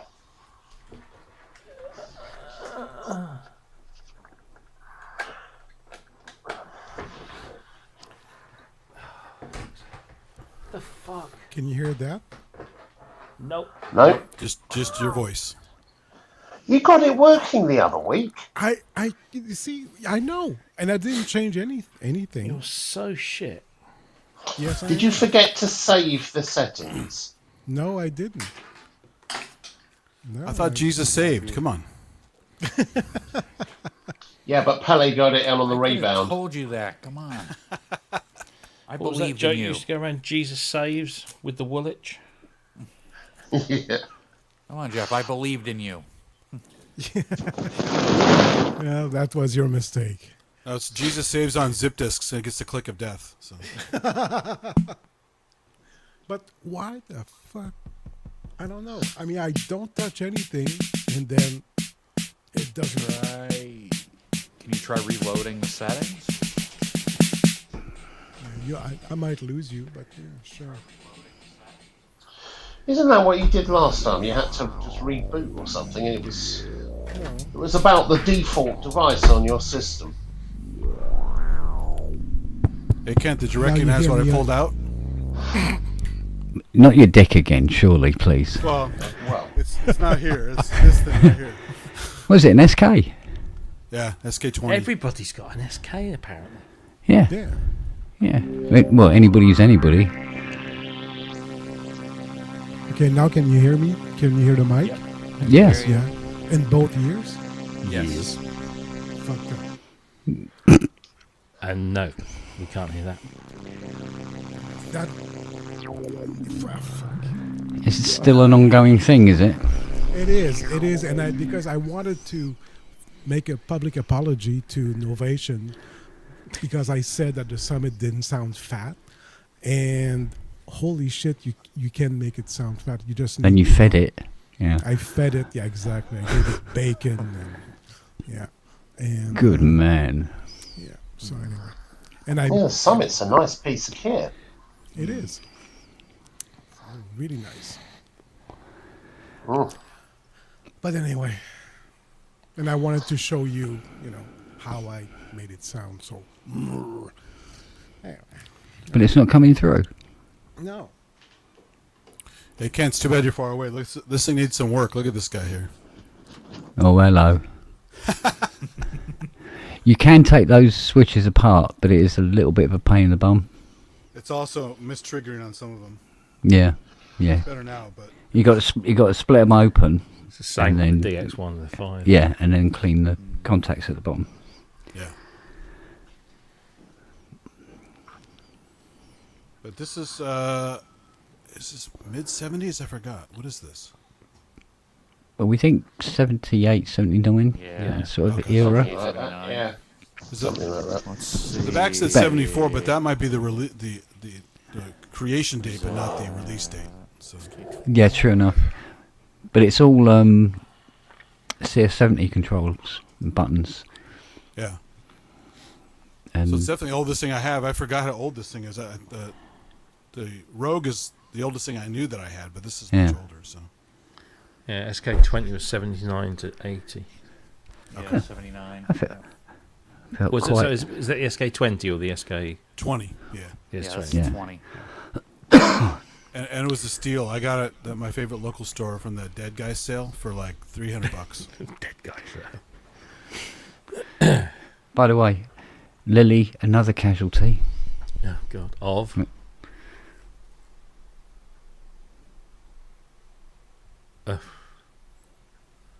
Is that your Apple Pen? Yep. Oh, fuck.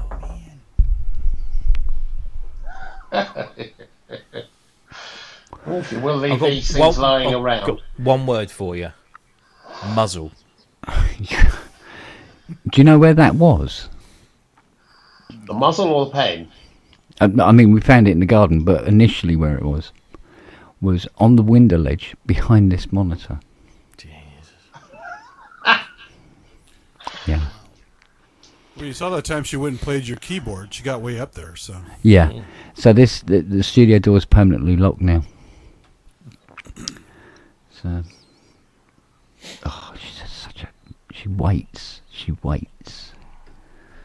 Little moo. Well, the house is almost completely lily-proof, but Obviously not. not. We haven't got to everything yet. Little moo. Little moon. Have you got that 8 voice? Which one? One of them, either of them running again? No. Next question. Rightio. Is it kicking your butt? No, I've been working on this shit Vox Continental today. Oh, really? I may have to just give it back at this rate. I think it's too far gone. And there's something growing in it, judging by the smell. Some sort of moss or something. Oh, dear. So, and now the front room smells of it as well. So it's a Vox Incontinental. Yeah. Which one? You don't hear that often. Yeah, that's true. Boop. Oh, he's back from fucking Celebrity. Look, there you go. Obviously, they got out of there. Ian G. Cool. Hello. Yeah, so. Oh, somebody else has had their T-shirts delivered. Hey. Yeah, it's funny. I had my the mug was shipped first, and then the rest was shipped after. Mm-hmm. But they arrived both on the same day, Oh, wow. like 2 hours apart. Wow. That's good timing. Well, T-shirt's lighter. Would have caught up.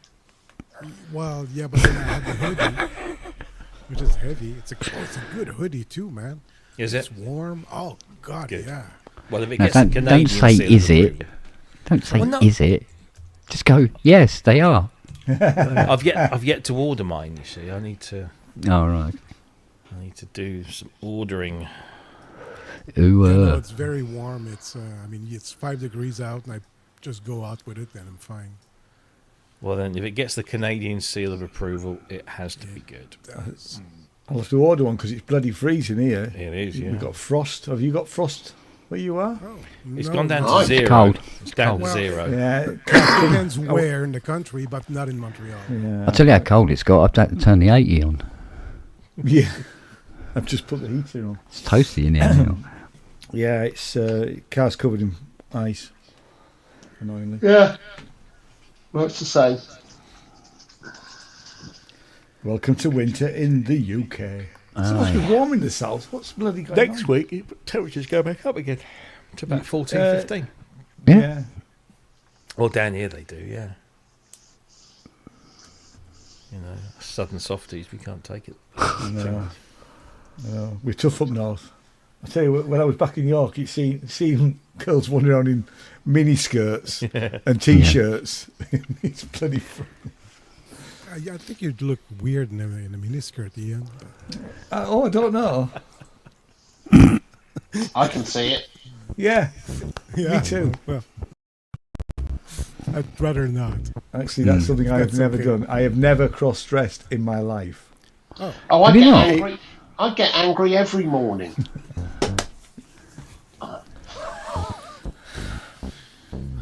No, I have. It's good fun. Yeah. You dressed as Not even- not Frankenfurter even- from Rocky Horror? Nope, never done it. Probably, I I have. never will. Probably now. You don't know what you're missing. It's Yeah, quite liberating. No, I don't think so. Well, when you wear a skirt and you're free balling it, man, it's No, wonderful. no. Yeah, one of my I'm not even wearing a kilt in Scotland. How's that? Well,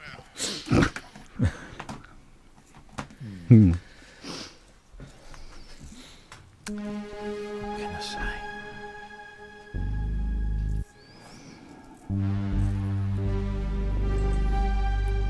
So if you wear a skirt and still have a skein do, is it considered a kilt? I don't know. no, wouldn't know. Would not know one way or the other.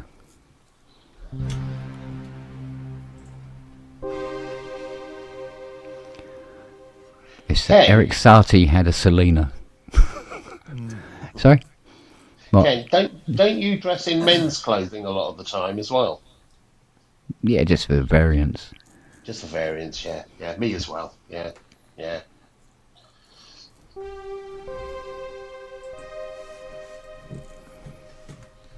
Ooh.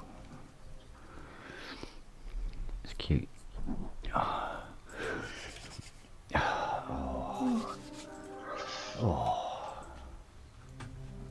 So what did I miss while I was away? What are you talking about?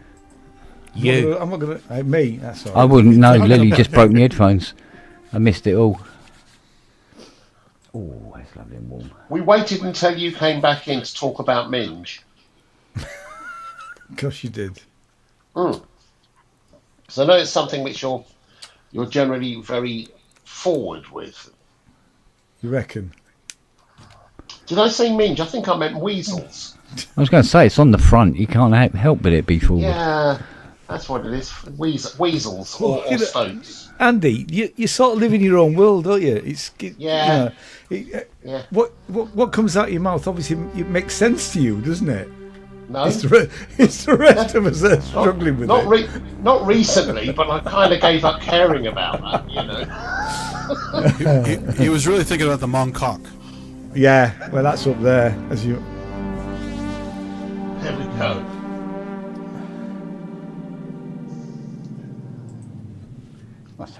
Such control. Such control.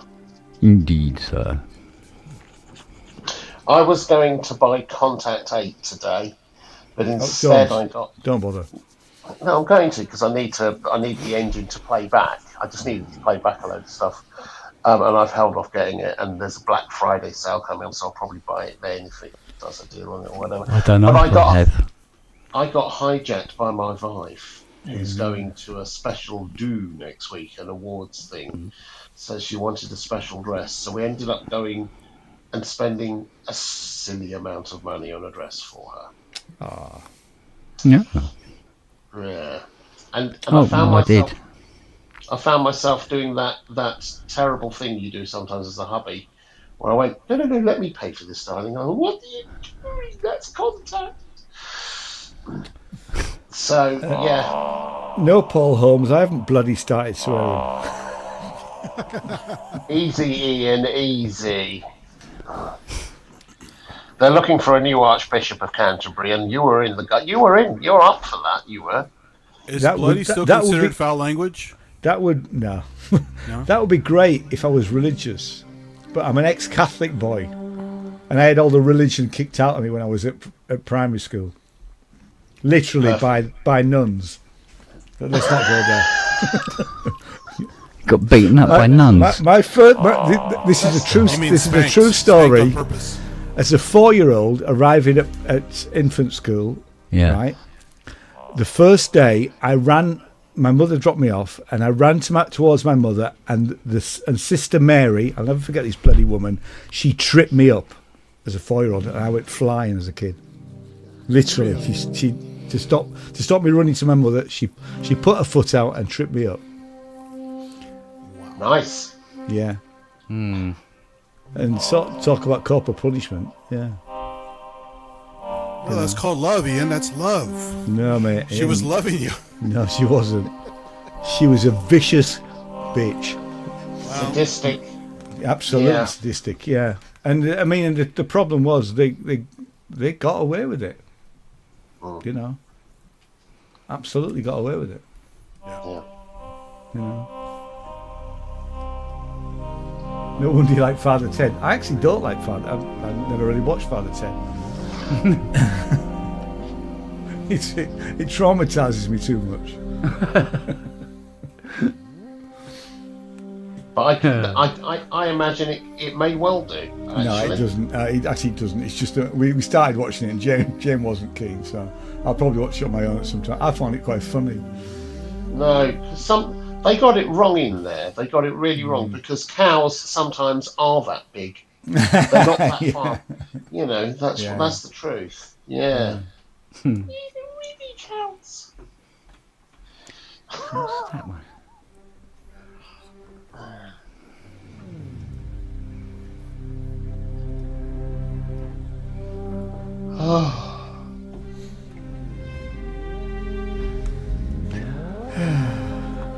I'm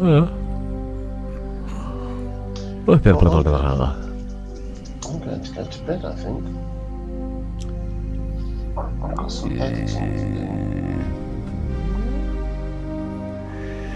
editing. Yes, and some new software to test and a whole bunch of other things.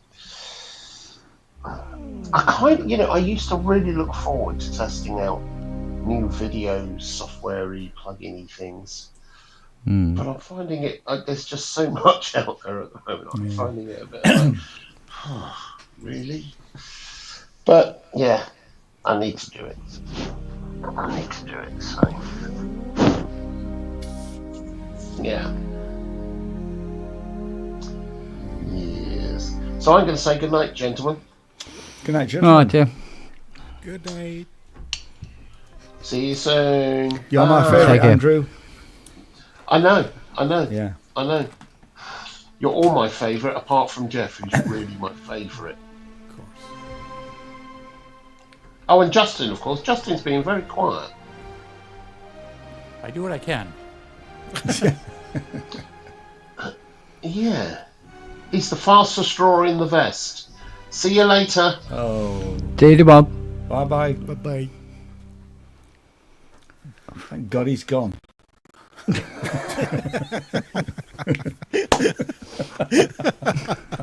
What a wanker.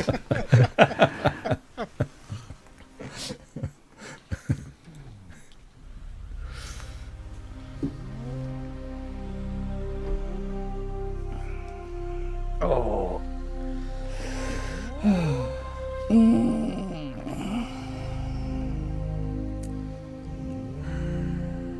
Been hunched over that fucking Vox all day. No, Neil, I haven't. What's it about?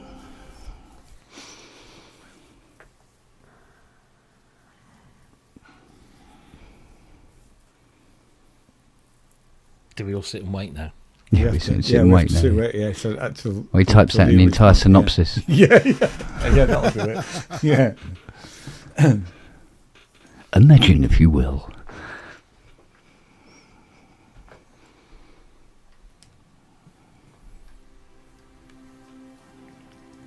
Well, it looks like he's typing the whole script. Oh. Yeah. I thought Oh, we sat here for that. We sat here waiting for that. No, but that's fine. That's fine. I mean, let's face it. We all type at different speeds.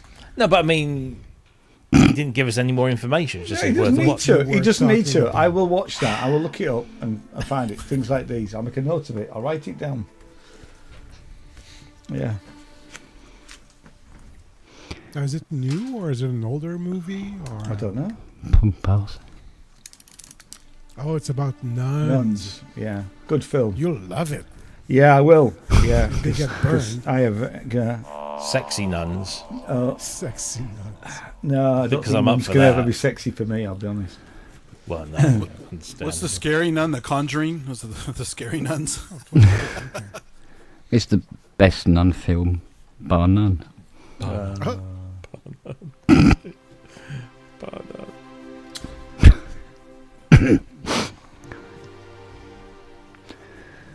You know, the Roman Catholic Nuns Church on a plane. is what's answer for,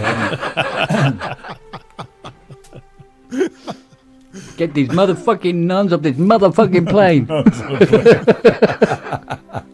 Remember those little walking, the sparking Godzilla toys? They had a Nunzilla one that would spark as well. Really? Brilliant. Oh, man. Oh, Keith, behave yourself. What's he done? Yeah, two nuns in the bath. Yeah, two nuns in the bath. One says, "Where's the soap?" Yeah, it does. It does, Yeah. doesn't it? Yeah. Start at the beginning.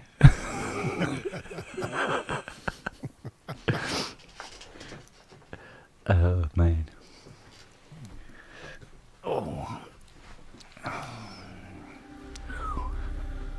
That's an itch and a half. This year, then, 2024. So, Kent, did everything Yamaha from this time period have a big metal toggle switch on it?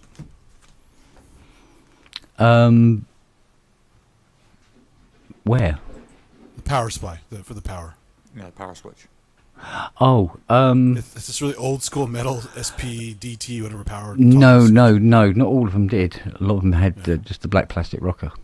switch. Okay. Yeah, isn't that what But, CS80 has? No, she has a little white. Well, she has the 110 volt have a long, thin black rocker Right. with the indicator light built into it, and the 240 volts have the little square white one and a separate LED. So you could tell if it was 110 or 240 just simply by looking at it. Well, Yeah, until I it's converted them. simple. So there's a lot of 110 switched ones that actually are 240 and so forth.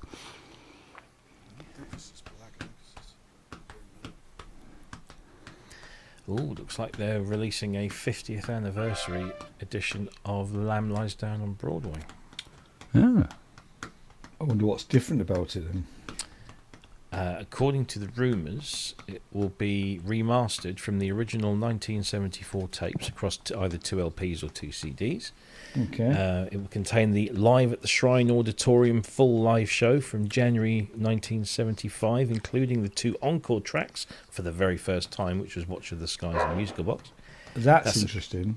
That's across 3 LPs and 2 CDs. Then there's the initial Blu-ray audio disc with the Dolby Atmos and high-res mixes. Select demos and outtakes from Headley Grange. A coffee table style book with Alexis Petridis liner notes telling the story from the writing sessions to the live performances, including band member commentary, with images from Armando Gallo and other noted photographers, memorabilia, and the 1975 tour program reproduction. Okay. Was that one of the famous concerts where he had the different headdresses, the flower, and all that stuff? Yeah. Okay. That's what that Nice Down on Broadway was. Yeah. Yeah. Yeah. Yeah. I've seen there's a group called the Musical Box. I think they're Australian. Yeah. And I saw them do the them. Nice Down years ago, and they had Peter Gabriel's costumes, Yeah. the original costumes. Yeah. It's really good. Actually. Really good. Mm. When I saw them, there was the keyboard player was a girl, and she was amazing. Yeah. Go on Can't in. remember. I Yeah, don't the normally Tony go Bates for keyboard sort is of great on that album. tribute acts, but I thought they were particularly exceptional. Oh yeah. You made it then.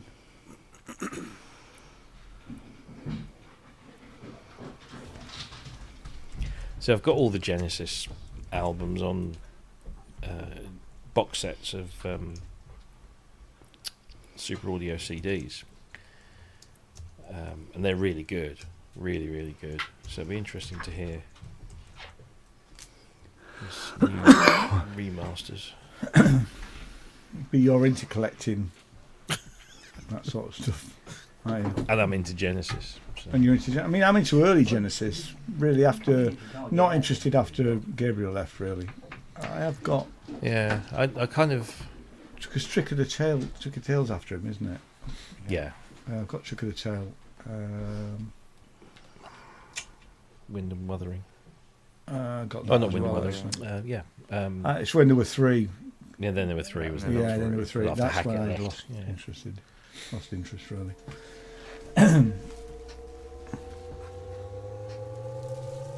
But Foxtrot was always my favourite album. Oh yeah.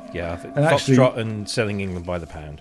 I was never into them until a girlfriend bought me Foxtrot, and I went, "Oh, thank you, darling," but actually, really got into it. Yeah, Foxtrot is just a Yeah, she masterpiece. bought the right album for me. Bless her. Absolute masterpiece. It wasn't Jane. Before Jane. There was a time before Jane. There was a time before Jane. We were just talking about exes tonight, actually.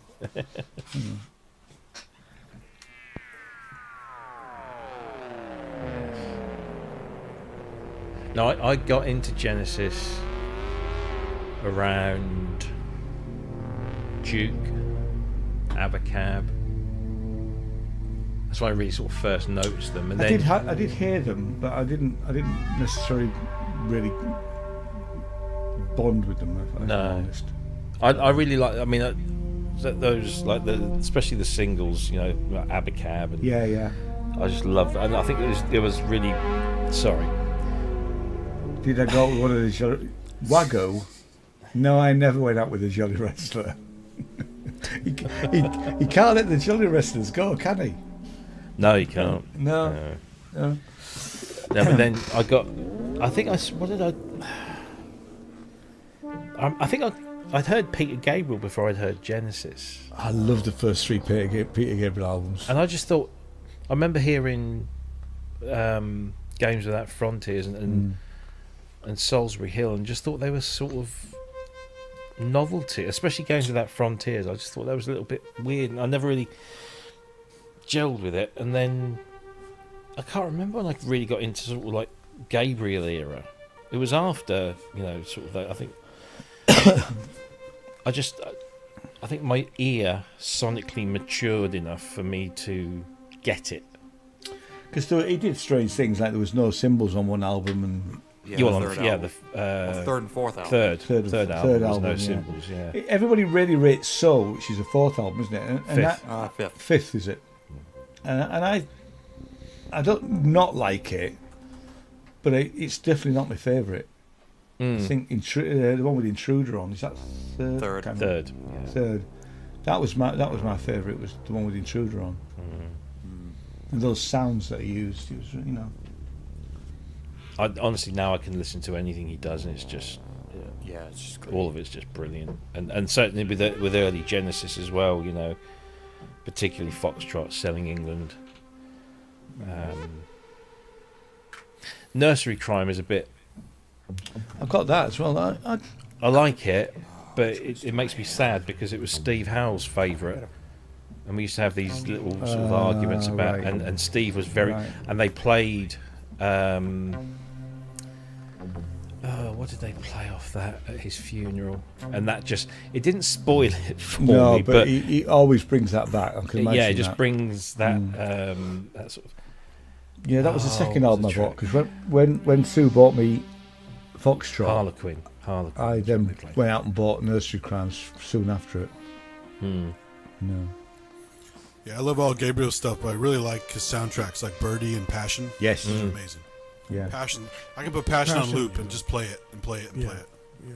But I mean, Birdie was essentially like a remix album. of Remixes, the yeah. Fourth, yeah. But he changed them enough that they Oh, were yeah, yeah. transformed. Yeah, and Passion, again, another Steve Howe connection is that Steve Howe did all the sampling on Passion. Really? Yeah. Wow. I mean, Steve's first encounter with Genesis was when he volunteered to move their Mellotron for them in some Cardiff University or something in 70, whatever it was. And that's when he fell in love with both the band and the Mellotron.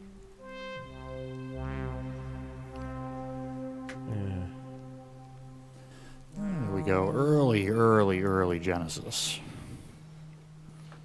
That's a Genesis of Genesis. What's that one? What In even the is beginning.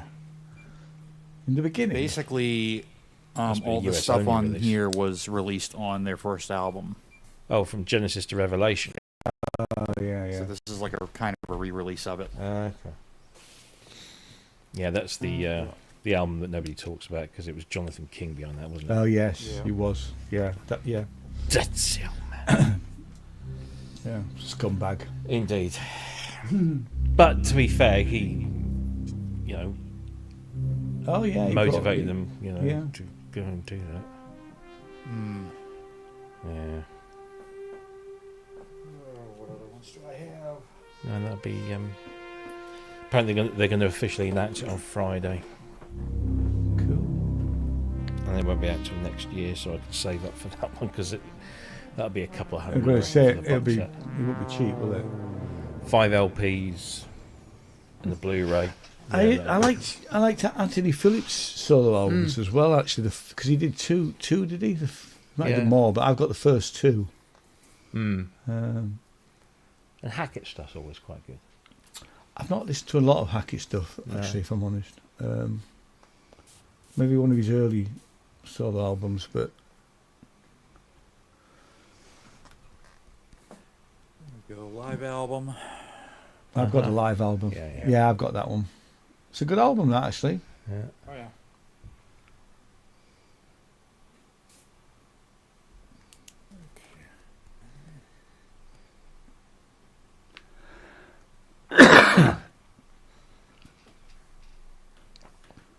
I've actually got some Genesis Super Audio CDs for sale if anybody's interested. Because when they brought those box sets out, I couldn't afford them. And So the Super Audio, is that the ones that are 24-bit? yeah, CDs? so they're Yeah, dual we have to layered have a- discs. Yeah. All right, Like, okay. There's a regular CD layer which will play in any CD player, but Yeah, then there's and then another layer This is 24-bit. which is 24-bit or You have to- hang on, it's DSD, so it's 1-bit. So I've got the 24-bit CD player, Mm. which as a format, it didn't last that long, really. Oh, right, yeah. I mean, obviously, I have got some. I mean, I have to say, I did buy some 24-bit CDs and couldn't tell the difference when I heard them. With Super Audio, you can. I mean, it's Right. the resolution is really good. Yeah. But then you could, with the Super Audio layer, you've got both the high res stereo mix, and then you've also got the 5.1 mix as well. And then in the UK, they only did it in the UK. In the US, they didn't bother with the Super Audio CDs, but they also included a DVD audio disc as well. I've got a couple of discs like that. They're not Super Audio, but well, yeah, I think they did a reissue campaign some years afterwards, but because I couldn't afford them at the time, I ended up sort of picking, because they sold them as boxes. There were like 3 era box sets, and I ended up sort of like picking up individual ones as and when I could. Yeah. And then they discontinued them, and that was it. They were gone. And it was only about a year or two ago that, for some reason, a whole bunch of these box sets appeared on eBay from different people in different places, all in really good condition, all at fairly reasonable prices. And so I was just like, "Fuck it! I've got to, click, buy." I ended up buying 2 of one of the box sets. So I kept the one that was in the most immaculate condition, and the other one is fine. It's not bad or anything, but it's surplus to requirements. And of course, all the individual discs that I bought originally, they're all now surplus to requirements. So yeah, I'm just looking at the Gabriel stuff. I've got most of the albums. The only one I don't like is "Scratch My Back." Yeah, those. It didn't really work for me. He had a long period of doing like the cover versions and all that kind of stuff. I've got the big. I haven't got version. Passion actually. I've got Ovo.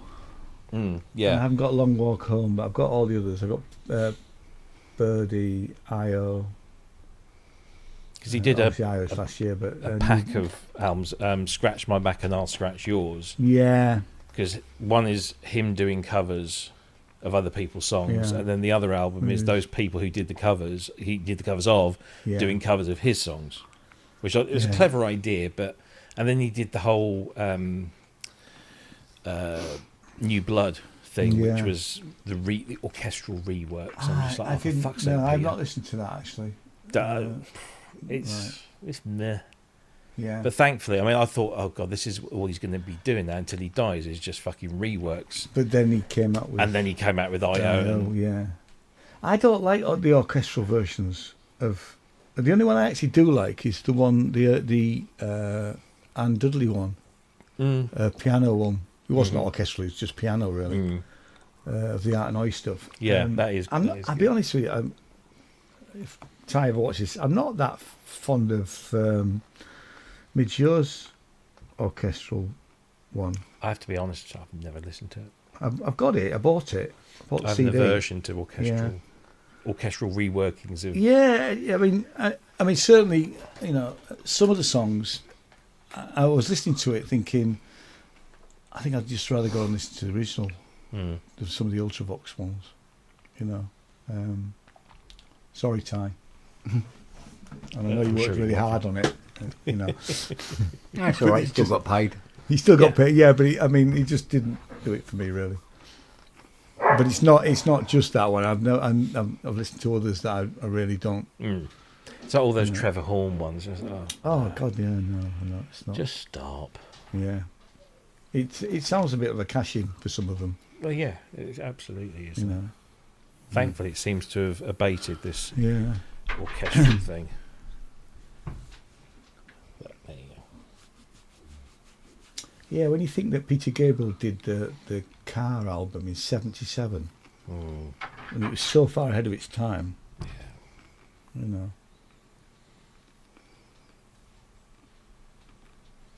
Yeah, I mean, songs like "Here Comes the Flood." Yeah, brilliant. Still, I watched the on YouTube. You can find him doing that live, on the Kate Bush Christmas special from 1979. All right. Yeah. Because he does that. He's just sat him in a CP70, I think it is. Yeah. And he's just playing that, and it's just him and the piano. It's really powerful. But then he does a duet with Kate. I forget the name of the song now. And they're both they're sort of playing the role of a couple that have fallen out, and they're just sat at the table singing their parts, and it's incredibly good. Security is one of my favorite albums by him. There's so much good shit on there. That's mine too, Andy. Yeah. Sound Rhythm stuff, just rhythm. Fairlight usage is really, really good. Yeah. No, absolutely. Oh, he's a clever bastard. I'm still hoping that I can get to go to Real World, because I'd like to. If you get to go, can I come with you? I'll pick you up on the way down. It's only down the road at Box, isn't it? So, well, one of the Fairlights that I've got here is due to go. It's got to go to Box, but there's a possibility it might have to go around the corner to Real World. So I'm hoping that might happen. But you need somebody to help you carry it, mate. Yeah, I do. Yeah, I'll come with you. I'll keep you informed. Thank you, sir. But it's been a while. I was a huge fan of this Explorer 1 CD-ROM. And then years later found out Nick Batt worked on it. It's hilarious. Right? Yeah.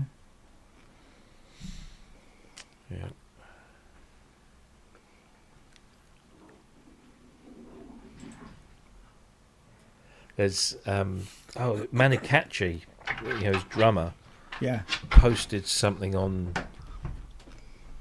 a social media or something saying, I can't remember what he actually wrote. It was very simple. It basically said, this Monday, Peter Gabriel Band meeting, Real World Studios. And then a friend of mine who works, he's the artist relations guy for Arturia in America, went to see the current King Crimson, is it Blast tour or whatever it is they're doing? Beat, that's it. Yeah, thank you. It's an amazing show if you can go. Because it's Levin, Ballou, Danny Carey on drums. That's it. Yeah. And because Fripp's Steve not involved. Vai. Yeah, that's it. Yeah, because Fripp's not involved, but he gave it his blessing or something. So yeah. But he went to that show last week, and because he's like AR, he always gets to go backstage. And apparently, he was talking to Tony Levin, and Tony Levin confirmed that there was this meeting taking place at Real World with basically Gabriel's band. So David Rhodes, Tony Levin, Manu. So who knows? Who knows?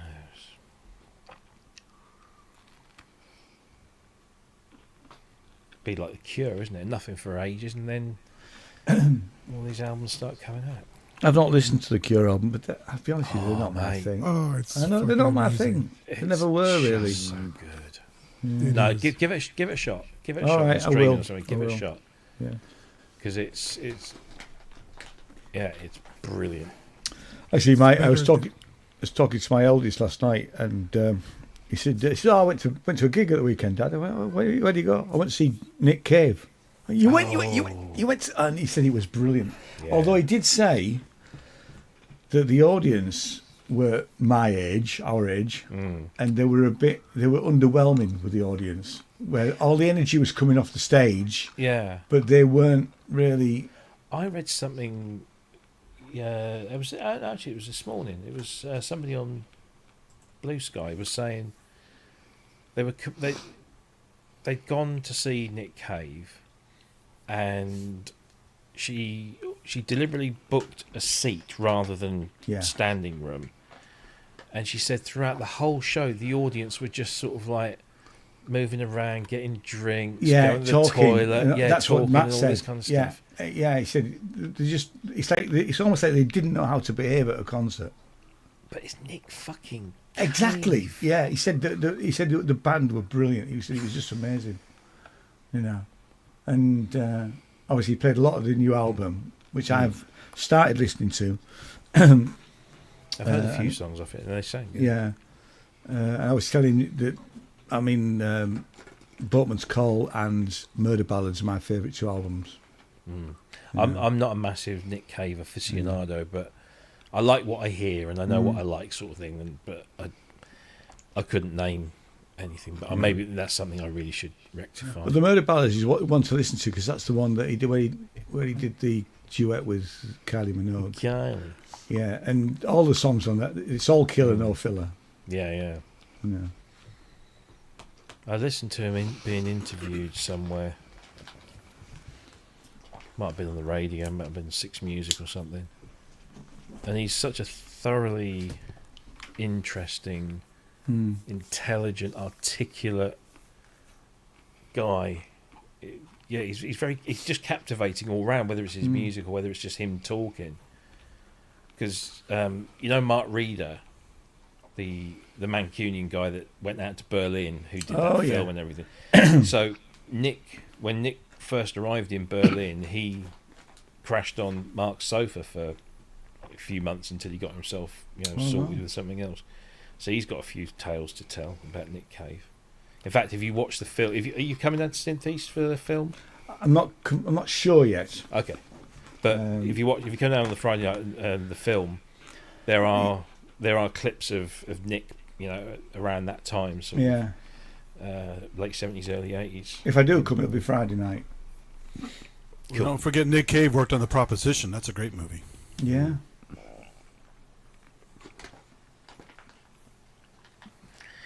Aye. Well, my friends are going to be having dinner, supper. Supper is ready. Is that bread and fishes? Bread and fishes, yes, that's it. And yeah. wine. Yeah. And wine. And may the nuns go right? go with you in peace. Yeah. Yes, you all. All right. All right, you guys. Cheers, Jeff. See you later, mate. Bye. All right, exit. Wait a minute. Okay, there we go. Bye-bye. He's just got a whole giant pile of host crackers he's going to eat. That's pretty yeah.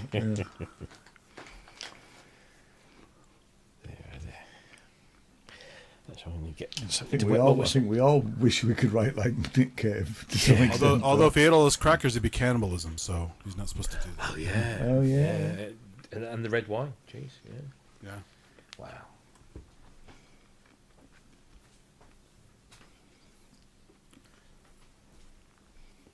I used to go to communions to get the horse crackers.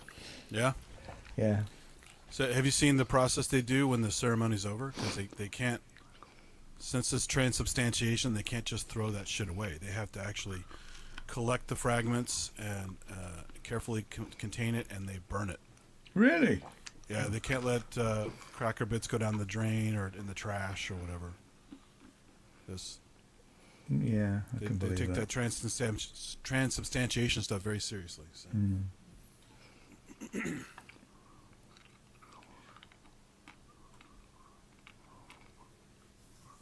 At least they're supposed to do that. I don't know. I've talked to a few people. Some people probably don't give a shit and just throw it out.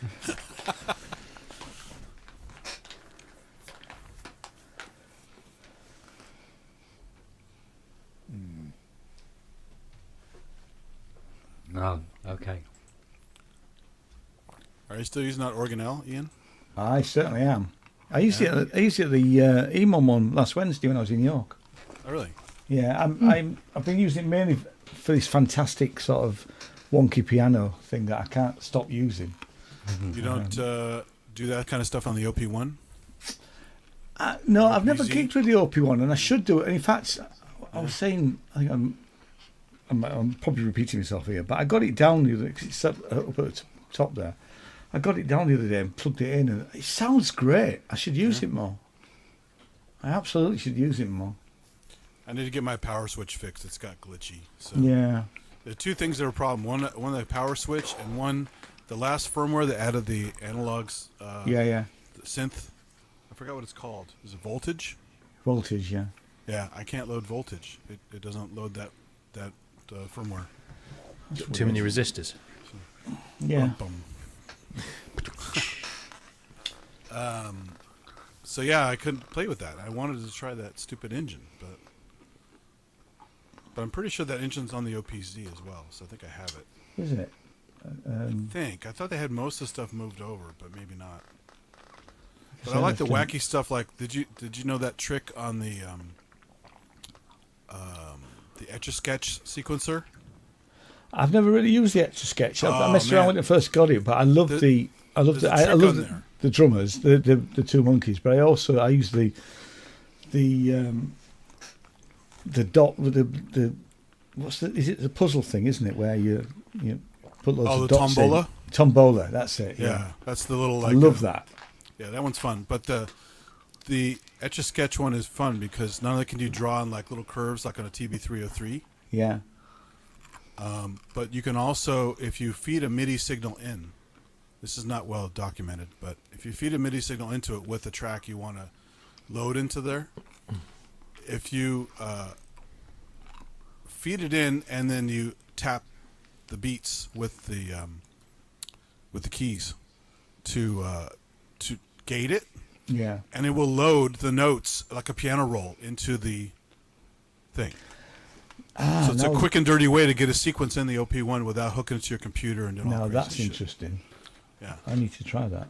So if you have any MIDI sequencer plugged in through the MIDI in, and run it in that sequence mode, and then use the little you tap it out, and it's very clever because it really does do a nice job of the stuff. And you can also, since you're gating it yourself, you can have longer notes and the shorter notes. And I mean, it's a phenomenal piece of kit. I know it's pricey. I mean, I do want to try the XY. Only the new one's pricey. The old one is not pricey. I mean, I think I bought mine fairly early on. I think I paid £700 for it. I got mine used for $700 in perfect condition, and it came with all the accessories. Oh wow, that's really so that good. should have been like $1,200 or something like that, and I got it for $700. So, and it's no problems with it for a good 10 years until I had this power switch issue. And they support it the whole goddamn time. What other companies support a synth for 10 years? So they get slagged off a lot just because of the stupid table and the beer, the tiny mixer. Yeah, the tiny mixer thing's just. I mean, the OP1, the OP1 stuff went up in price. The new one, the Field. But even then, if you didn't have one and you saw how cool they are, they're great for mobile fun. I mean, 300 cool though. 2300 cool. Well, it's unique though. It does, unless you buy an OPZ or some other thing like that. They are very unique, and people goof on the radio thing, right? So you don't have to sample off the radio. The radio comes in and actually does a radio-controlled LFO. Yeah, which is very clever. I get all that, but I've never heard anyone do. I've never heard a complete track by someone who's. Used there's a guy did the whole album. Tons, yeah. Even Jeremy, that everyone doesn't watch anymore. Quite a famous band did a whole album with just an OP1. Yeah. Yeah, and Cuckoo's done a ton of like live sets and songs on the OP1. It's all over. The OP1 is all over my stuff. Yeah. Even the last album, it starts. There's the drums at the beginning and things like that. The problem is people see it and they go, "Oh, it looks like chompy. It looks very toy-like, right?" And that was intentional. That's because wasn't it's fun. Yeah, it's supposed to be fun and color-coded and and I think the beauty of it is you don't need to think about synthesis when you're working with it. Look at the modulation routing on that thing, and look at the LFO section. That's not fucking lightweight. That's complicated shit. So the fancy little shape and the little body and the little build quality and stuff belies what's actually inside. The only reason I literally would take it everywhere with me, and the only reason I stopped taking it everywhere with me because I got the OPZ. Exactly. And that literally goes everywhere with me. I never go anywhere. Like that better because the sequencers are more fun. Yeah. It does a lot more crazy shit. You hook it to modular and forget about it. I know you don't like that, but if you do modular, the OPZ is outrageous. There you go, Rob. Even if you just do MIDI, even just as MIDI sequencers, it's also crazy. Right? Yeah, but at what price? I'm sorry. Yeah, $400? Yeah. OPZ is only $400. Yeah, Yeah, I mean, $450. I paid 200 for my OPZ. Yeah, I gave him used cheaper. Yeah, I I mean, I to be fair, he wanted 250 for it, but the buttons were a problem, which I have now fixed. yeah. I have a fix for that. But that's the thing. The whole line gets tossed in the trash because they have a few expensive items. Every company has expensive shit and cheap shit. So, you can get a KO2, a pocket operator, a OPZ, whatever. At some point, I am going to buy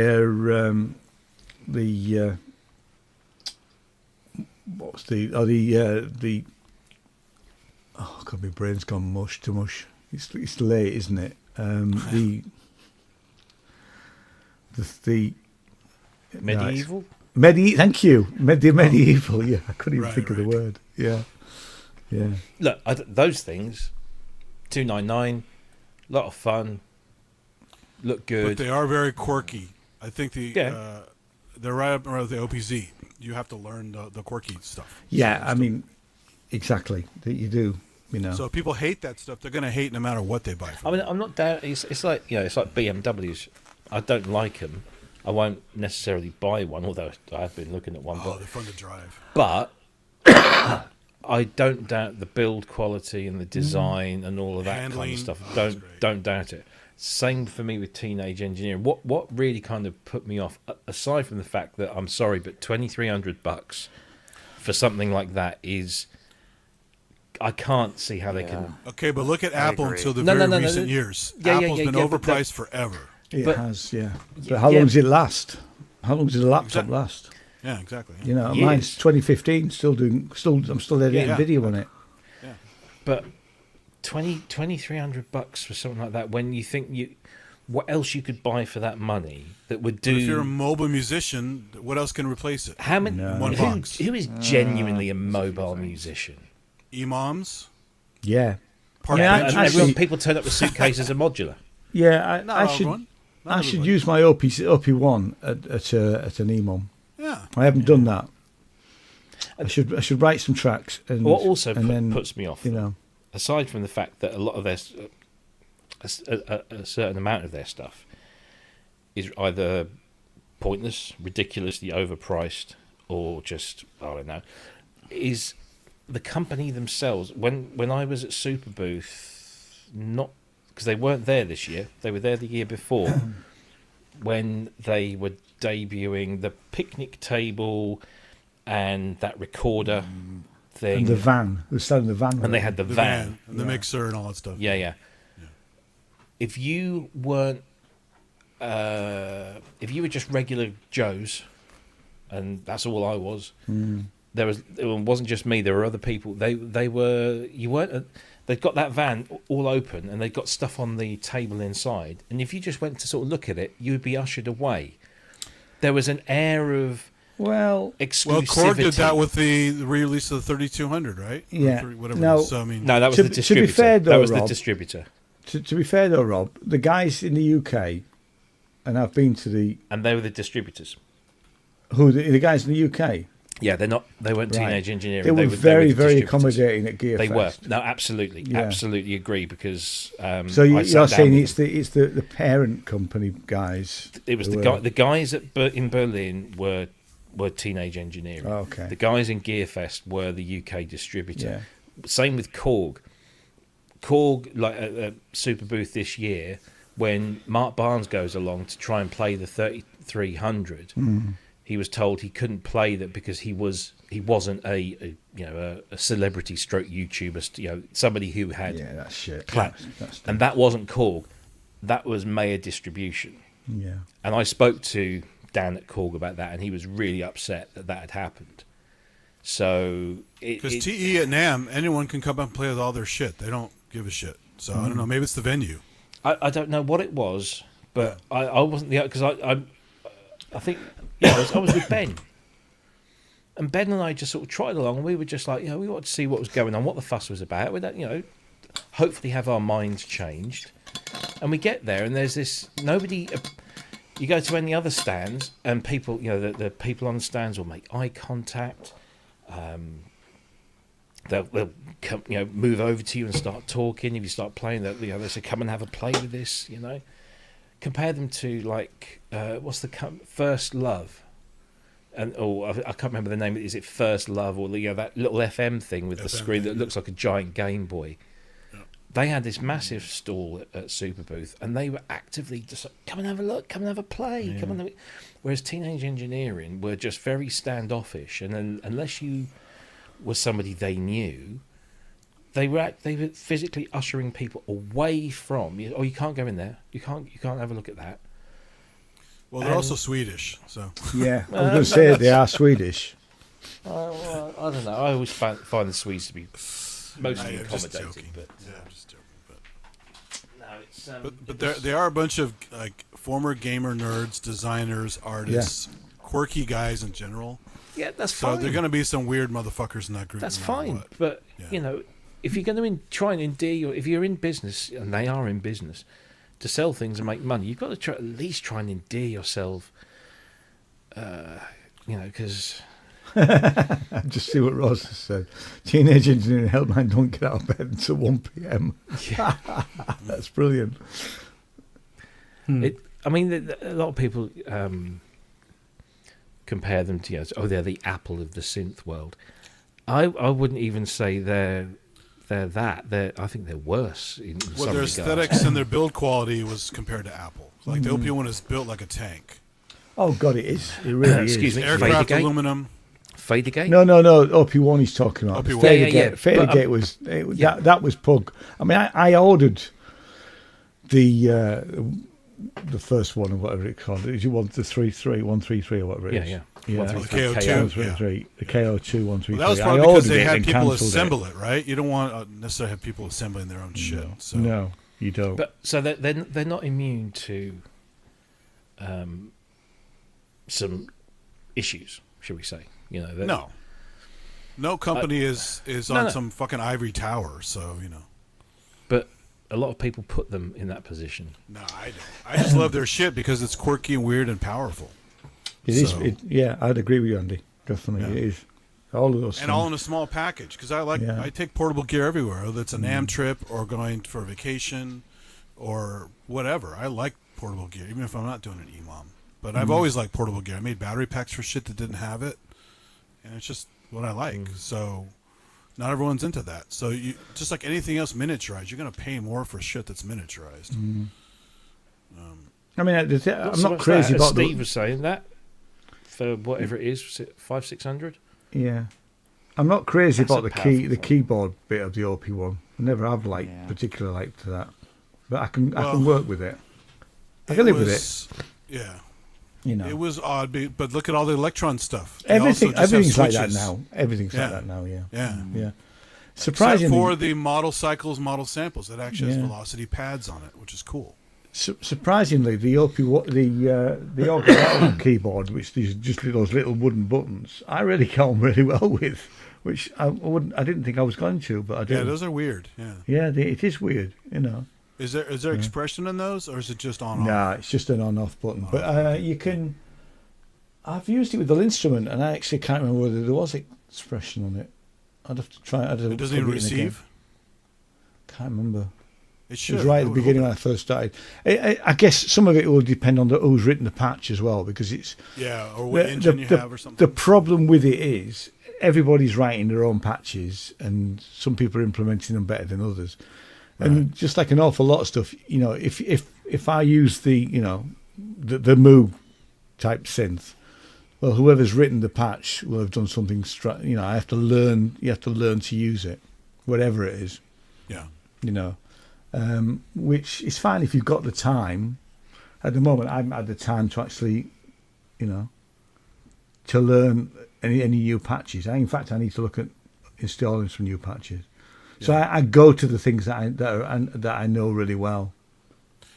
Also, when it comes to stuff like the OPZ and those add-on packs, so you can add CV gate sync. MIDI and all kinds of stuff to the existing box with just a little. I've got pre-made. I've got the line level one.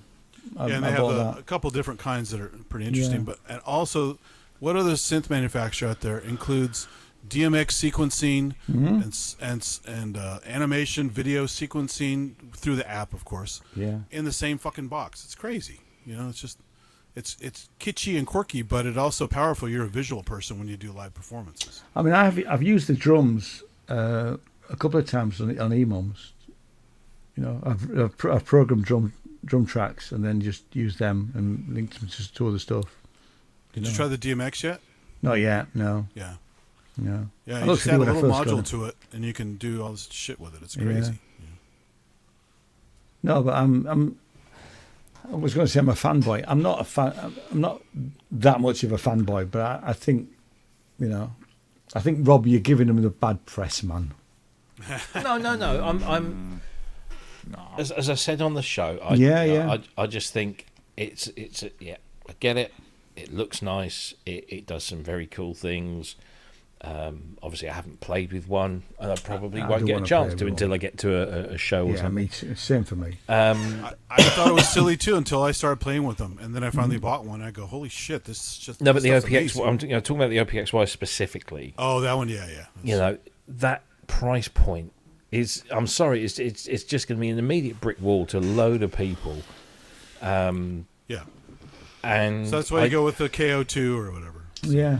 Well, yeah, do you though? I mean, there's plenty of other boxes that don't do as everything that the OPXY does, but lots of similar things. You know, you look at the Seek track, the Yamaha Seek track. You know, that's got synthesis and sampling on it, and it's what, 500 quid. The Seek track though, I was in the room with Gearfest with the Yamaha guys, and the Yamaha guys couldn't work it out.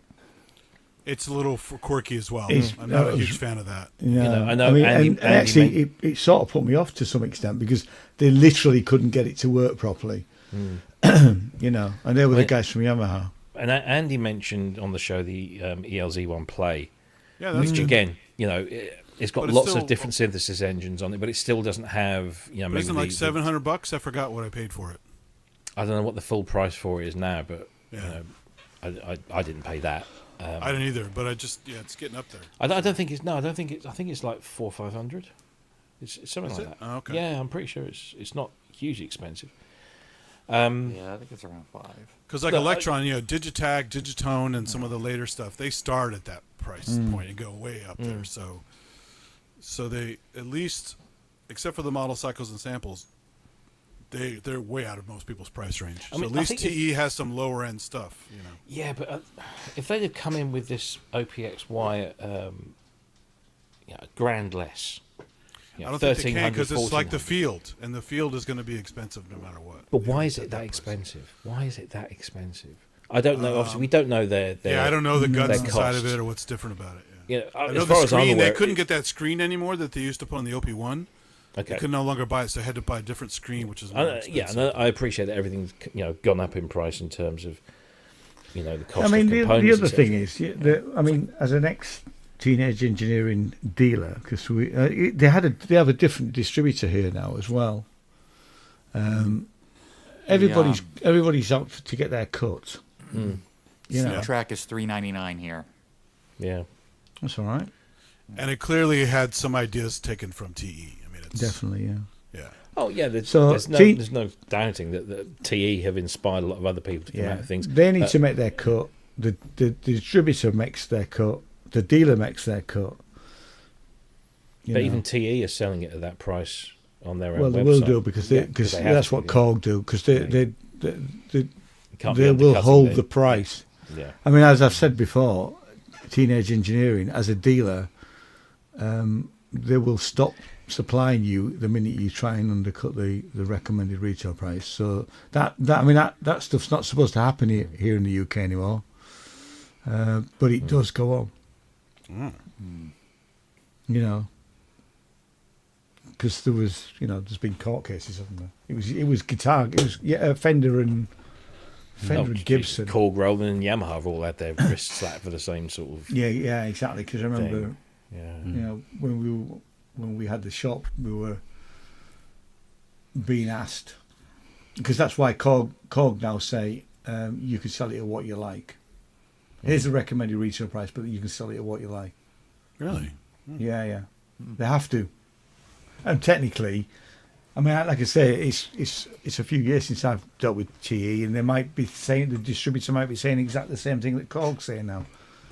But nobody's dropping the price of a TE No. item.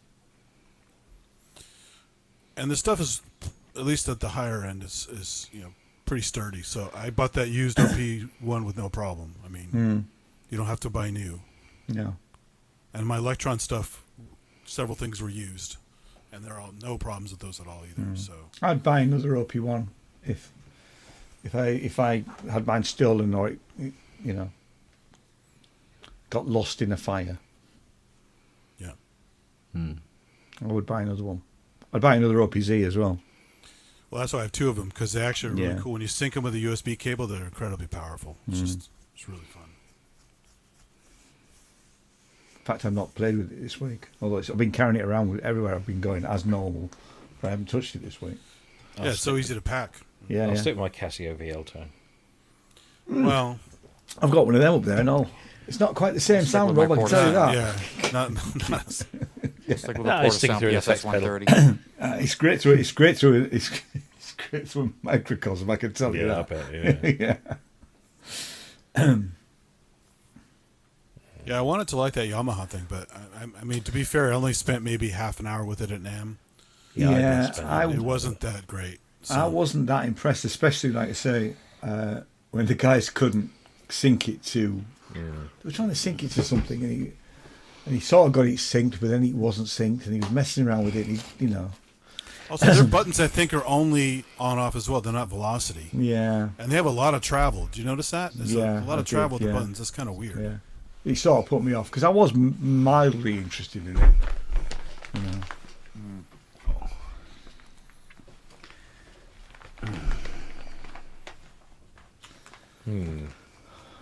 Live and Easy one, $600. Oh, the ELZ one. Yeah. Right.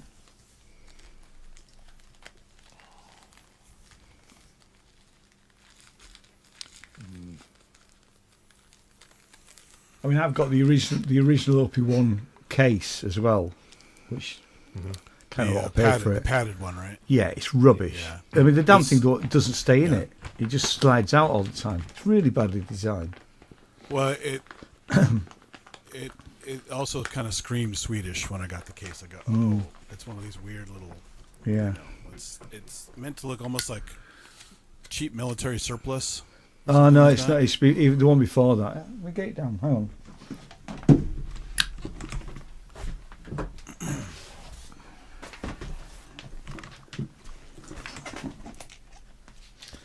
It's that one. So it's got a pocket at the front. Which, Oh yeah, which comes off. that's the one I'm talking about. I have. It is the one. Yeah. I have But the green one. It just falls out all the time.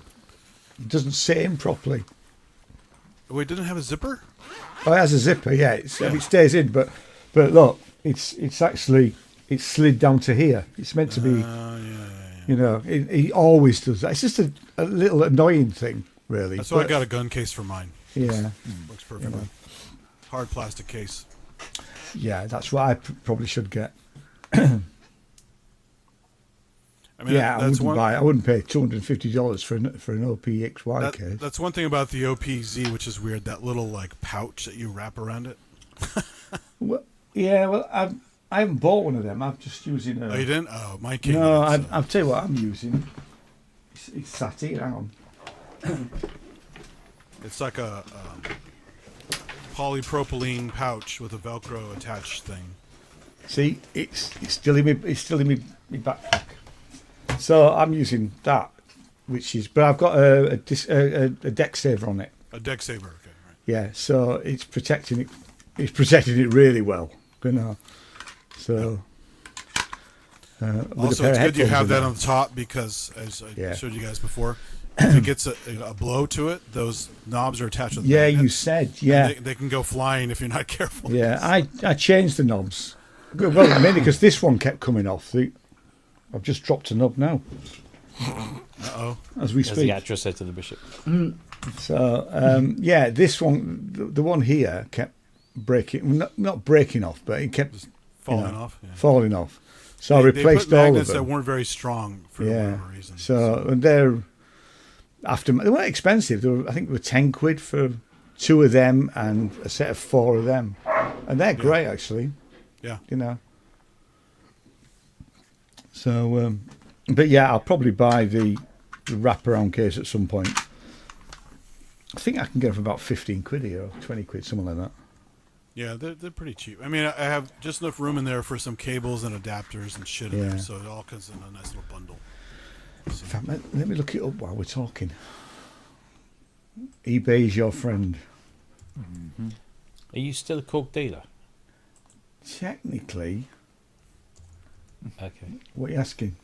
No, I'm just wondering if you had any press releases come through. No, I don't get press releases anymore. Okay. I am off their Christmas card list, obviously. Yeah, okay. I think I can still get. Let's do that. Let's go into the dealer portal. If I can go into the dealer portal, then I'm still a dealer. So I haven't been in for a while.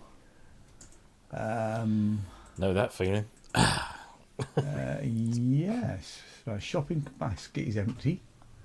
Can I buy anything? I can buy a drum lug. It's on back order. Yeah, I can. I can't buy everything. Okay. I was gonna say you didn't get the business equivalent of a Dear John letter, so that No. But they lost. My area rep went back into retail, and I'm still in contact with him. He's a good guy. I think he just had enough of what was going on from a politics point of view, but I can't speak from,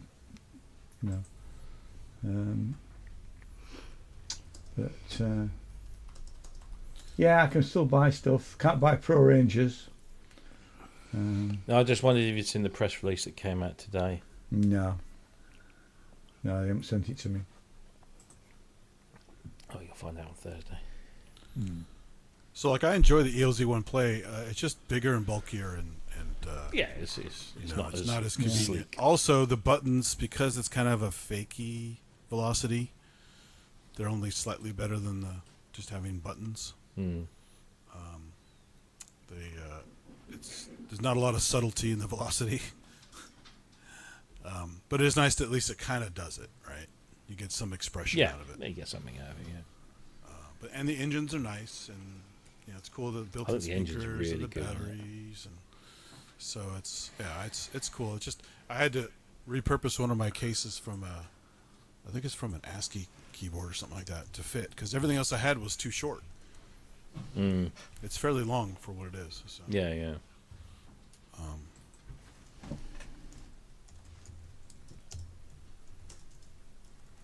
But yeah, more fun portable stuff. Oh, they never took the Livens anywhere, really. They're nicely portable, but I just don't take them anywhere. I was thinking for one of the shows this year that I'd take and set up every single Sonicware product on the table. Oh, wow. And then sync them all up. Yeah? Just for shits and giggles. I was just thinking, depending on how much space I get for Synth East, you don't get a lot of space there. I've done that with my Volcas. I have all the Volcas. So I just thought stupid mixer. line all the Livens up, synchronize those with sync cables across the whole lot, so they're all in time with each other, and then see what people can come up with. I've done that with pocket operators too. It's like 5 or 6 pocket operators together. It was fun.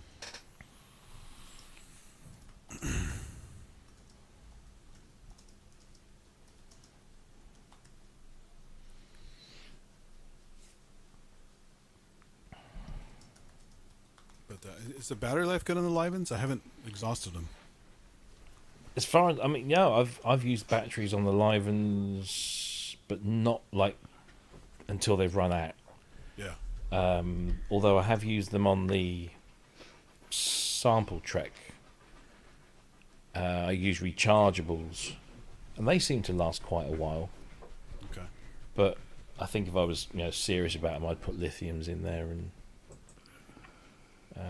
although they're not cheap, but because that Korg portable chaos oscillator, little mini, and the mini KP. Mm-hmm. Those eat batteries like crazy. Mm. It's like 2-3 hours or something like that. It's nuts. Oh, bugger. Ow. You right there? Yeah. Oh, God. That's my back sitting down there, I think. Oh. Oh, misses. Some of those devices you got to be careful too, because even when the device is off, they're still draining power from the batteries. Mm. So you have to put a blocker, piece of paper in there or something, so the circuit's broken. Mm-hmm. Otherwise, you turn it on and you go, "Well, it's working fine last time, and I barely used it. Now they're all dead." You know. The some of the Korg things like that, like the Chaos, not the Chaos. Yeah, the Chaos pad was like that. The first one, and the little ones. Yeah. The little red the mini. effects thing as well. The red and the yellow one. I had to keep the battery out, keep one battery out. Yeah, the minis. I just put the little piece of paper in there, and the circuit's broken. Yeah. To do the drain. Yeah, it's kind of. I mean, it's stupid, right? It's off. It is. It's not. It's not running a clock. It's not doing anything that needs to be. It's like they don't have isolation on the circuit.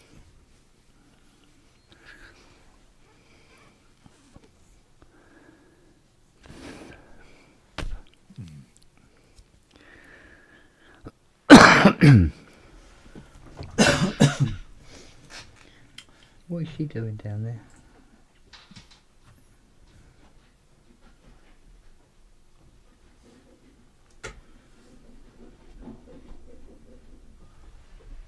What are you doing, dog? What is she doing down there? More stuff to chew on. Yeah. So she's come to go, Dad, she's got him behind there. She has, no, isn't she? Lily? Oh, for God's sake. Lily? Where are you? Lily?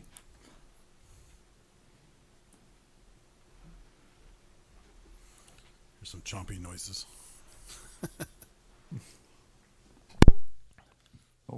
Nope. We lost something. Right there. Yeah. She messed up his extender again.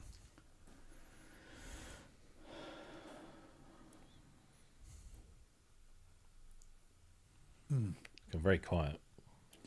Yeah.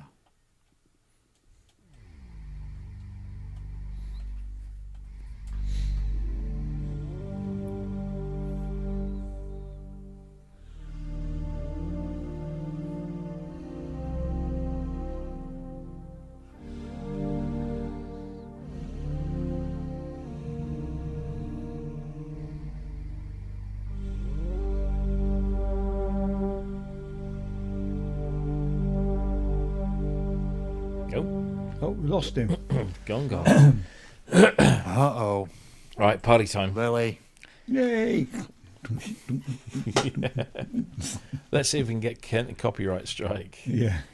Oh, God. Let's see. That wasn't a challenge. There's one. Let's see. There's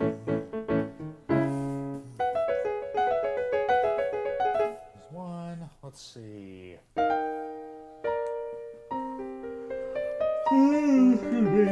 Must be late bedtime. There's three right there. Jesus, 5 to 1. I know. I said to Jen, I won't be late. I won't be long, It won't darling. be long. I'm just Yeah, going I to say go that all back the to the time. pub. And she went, oh, are you really? You spend more time with those guys than me. No, she didn't Okay. say that at all. Kent just posted.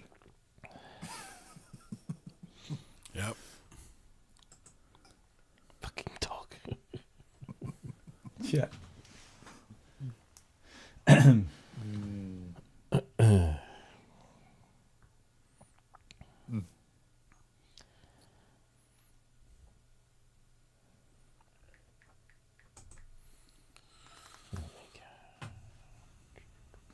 she's tripped the main conditioner.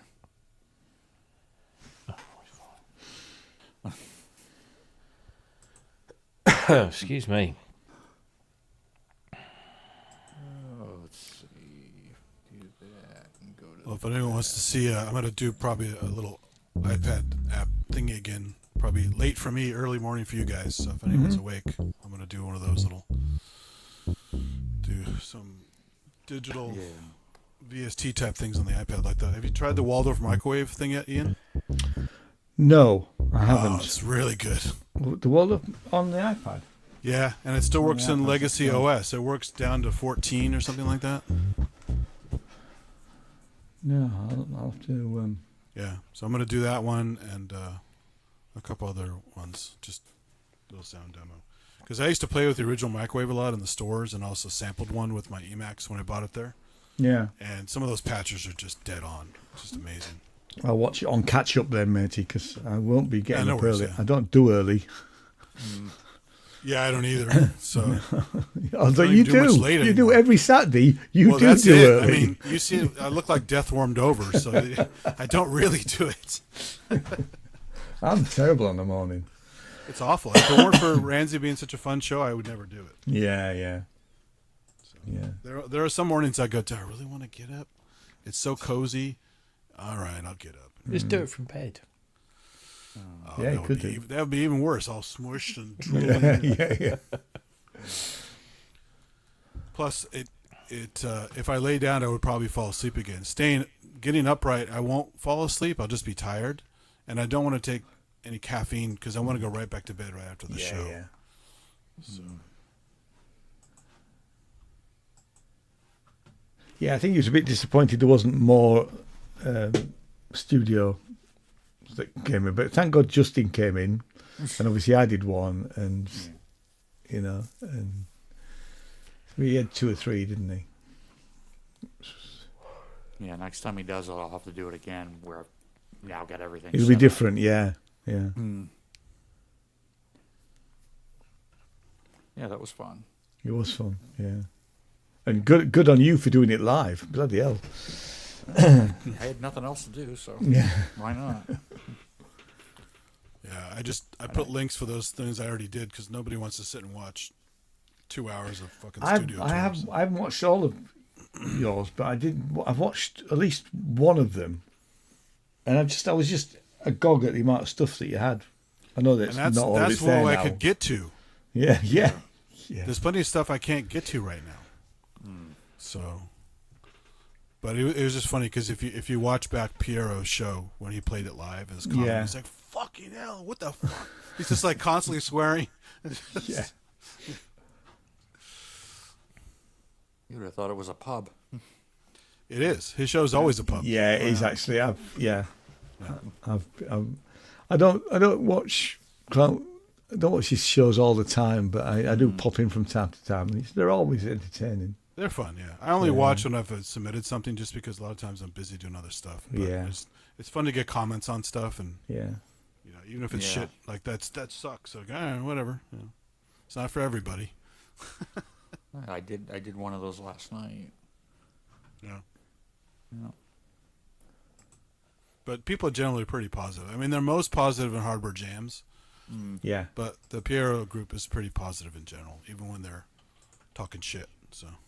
Did you say the hardware jams are positive? Everybody's very really positive. Yeah. Very positive. Because they want to be inclusive and have people try who are brand new, who are really horrible at playing, just to come and play and keep trying and get better and get feedback good. And it takes all kinds. All kinds of people are coming. I mean, people get better as well. Exactly. Well, some people don't care. Some people just have fun and just throw whatever up there, which is part of the fun. You never know what you're going to get. But the fact that they're trying and they're putting themselves out there and they handle the criticism, and even though it's not very bad, I occasionally get a random person in the chat who came out of nowhere who's like really rude. All right. Yeah. Says some random thing, and it's like, oh, whatever. I mean, and then you go look at their channel; they have no content. So they're fuck off! If you don't have any content, then get out of here. Yeah. Always the way. Yeah. Bunch of damn cowards.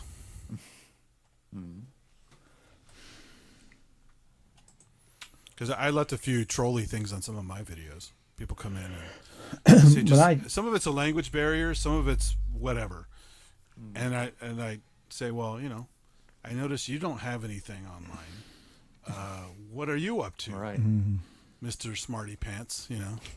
I mean, if I tend to leave trolley stuff on my videos now, but unless they're swearing, if they're swearing, then it gets deleted.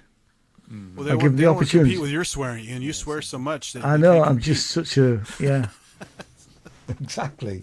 You foul-mouthed bastard. Exactly. Bleep. Oh damn. But no, it's fun to leave the trolls up there sometimes and just kind of goof on them back. Oh god. And then it's there for posterity. People get a laugh out of it. So. Yeah. But sometimes it is a language barrier. I've had some really weird comments that it looks like some predecessor of ChatGPT wrote it. Exactly. What did you just say? What is this?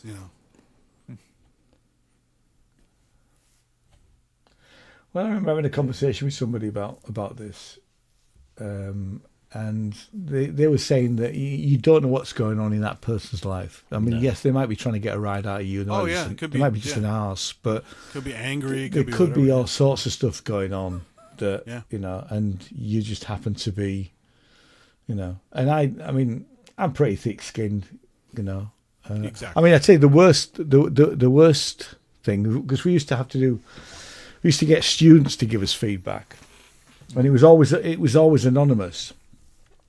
Now, I'll be honest with you, I always used to say that whatever comment you make, you should own it. Yeah. Really. So if you've got a comment you want to make about me as a lecturer, then you need to own it, not it be anonymous. And because it was anonymous, you'd get all sorts of. So you'd have 150, feedback forms. Keyboard tough guys. Yeah, and like I say, 99% of them would be, Ian's session was great. I learned a lot of it, and then you'd have less than 1% who said, I didn't like the way Ian walked around the room. I'm thinking, for God's sake. Been there, done that was. I've had that. Sauntered too much. Yeah, I mean, because I would, if I was in the front of a lecture theatre, I'd walk around a bit. Yeah. And I'd have a conversation with people. So I'd move around, Yeah. And so somebody didn't like the way I walked around. Wow. I'd be walking around with a microphone so they'd hear me. Yeah, as long as you have a mic, who gives a shit? Yeah, exactly. So you get things like that. And I mean, I had that for 18 years. So I mean, Steve Jobs walked around. All these guys walk around and doing their big presentations. Yeah. So. Yeah. So you're always going to get the odd one of them. And the troll universe is no different, really. There's just more of them, and I do think politicians and women in particular get it a lot worse than us guys. Yeah, usually. I mean, women get trolled terribly, just because of their gender. Oh, that's for sure. Yeah, I mean, there's some creator channels on YouTube, some famous ones actually got just. Yeah, nailed by some just misogyny. It's just it's not even a comment on their music or anything else. No. It's yeah, ridiculous. It's those stupid Andrew Tate spin-off guys, right? Oh God, yeah. Think they're ladies' men and think they're like so-called alpha males, which there's not even such thing as an alpha male anyway. It's all bullshit. Yeah. And the problem with people like Andrew Tate is there are lots of younger boys and men who will look up to dickheads like that. Yeah, there are teachers already getting all kinds of nasty stuff from these students. Yeah. So I learned it from this guy. This guy's cool. It's like, no, that guy's a loser. That's why he's trafficking women. Yeah. Paying them for sex, and also hopefully he'll get proper jail time. Yeah, he's pretty slippery though. That little bastard's pretty slippery. I don't know. Although I like the thing, I don't know if this is true or not, but they apparently busted him based on a pizza box he had in one of his videos. He was kind of hiding for a while. Really? And they didn't know where he was, and they say, "Oh, he's got that pizza box. We know where he is." And so the pizza box gave him away on the stream. It's pretty funny. It's very funny. Yeah. Most of these guys, they don't know how to talk to women. They're just cowards, and they think they're tough and cool, and it's just ridiculous. Exactly. So sad. There's a whole series of those guys well before him, the pickup artist guys, you know. Yeah. And yeah, there's a book. A friend of mine who was trying to follow one of these. I can't remember what the book was called. The one called The Game. The Game. That was it. He lent me the game, and I went. Yeah. Man, There's a bunch of guys in the LA area. I said, you can't. He went to a course on how to apply the game. I went, come on, this is just crap. Well, if you look at it, it's all psychological manipulation. Yeah. Catching people off guard. It's just pure manipulation, right? Yeah. It's not based on your proper status, your ability to converse, your looks. It's all these other things for these Weasley like incel guys. Yeah, I suppose if you talk to enough girls and you ask for phone numbers, eventually somebody's going to give you one. And a phone number. That is. A phone number, that is. Or a fake phone number. Yeah. Or a fake phone number, yeah, exactly. You know. I mean, I never read all of it. I gave him it back and said, this is just crap. It's destructive behavior. Yeah. And sadly, it can work. I've seen a lot of these people, these videos, these guys doing their little thing, and but it's sad psychological manipulation. Definitely. And basically victimizing people. So it's kind of pre-rape, basically, is the best way to put it. Pretty sad. Yeah. Very. Just get out there and learn to talk to people. What the fuck's wrong with people? Exactly, yeah. It's not that hard. You know. I mean, they may not like you, but at least you can have a conversation and maybe learn from it, And if you have female friends, ask them what to do. If you don't have a sister, you don't have female friends, ask somebody, ask a coworker, But, it's really sad out there. Uh-oh. Yeah, it looks like Kent's gone for good. He has. Yeah. He's down for the count. I think I'm going to go for good too. Or not go for good for today anyway. Yeah. Well, I think we should wrap it up. If the hostess with the mostess can't make it back in. Yeah. These dogs, Lily's killed the show. Oh, Lily. I tell you, that dog. I'm very nervous about going back to Kent's while Lily's there. Just don't have a stylus hanging out of your pocket. No, exactly. Yeah. Or anything for that matter. Or anything else. Yeah. Okey doke, everyone. Yeah. Okay, guys. Take care. Take care. See you around. See you soon. Bye. Bye. Bye. Bye.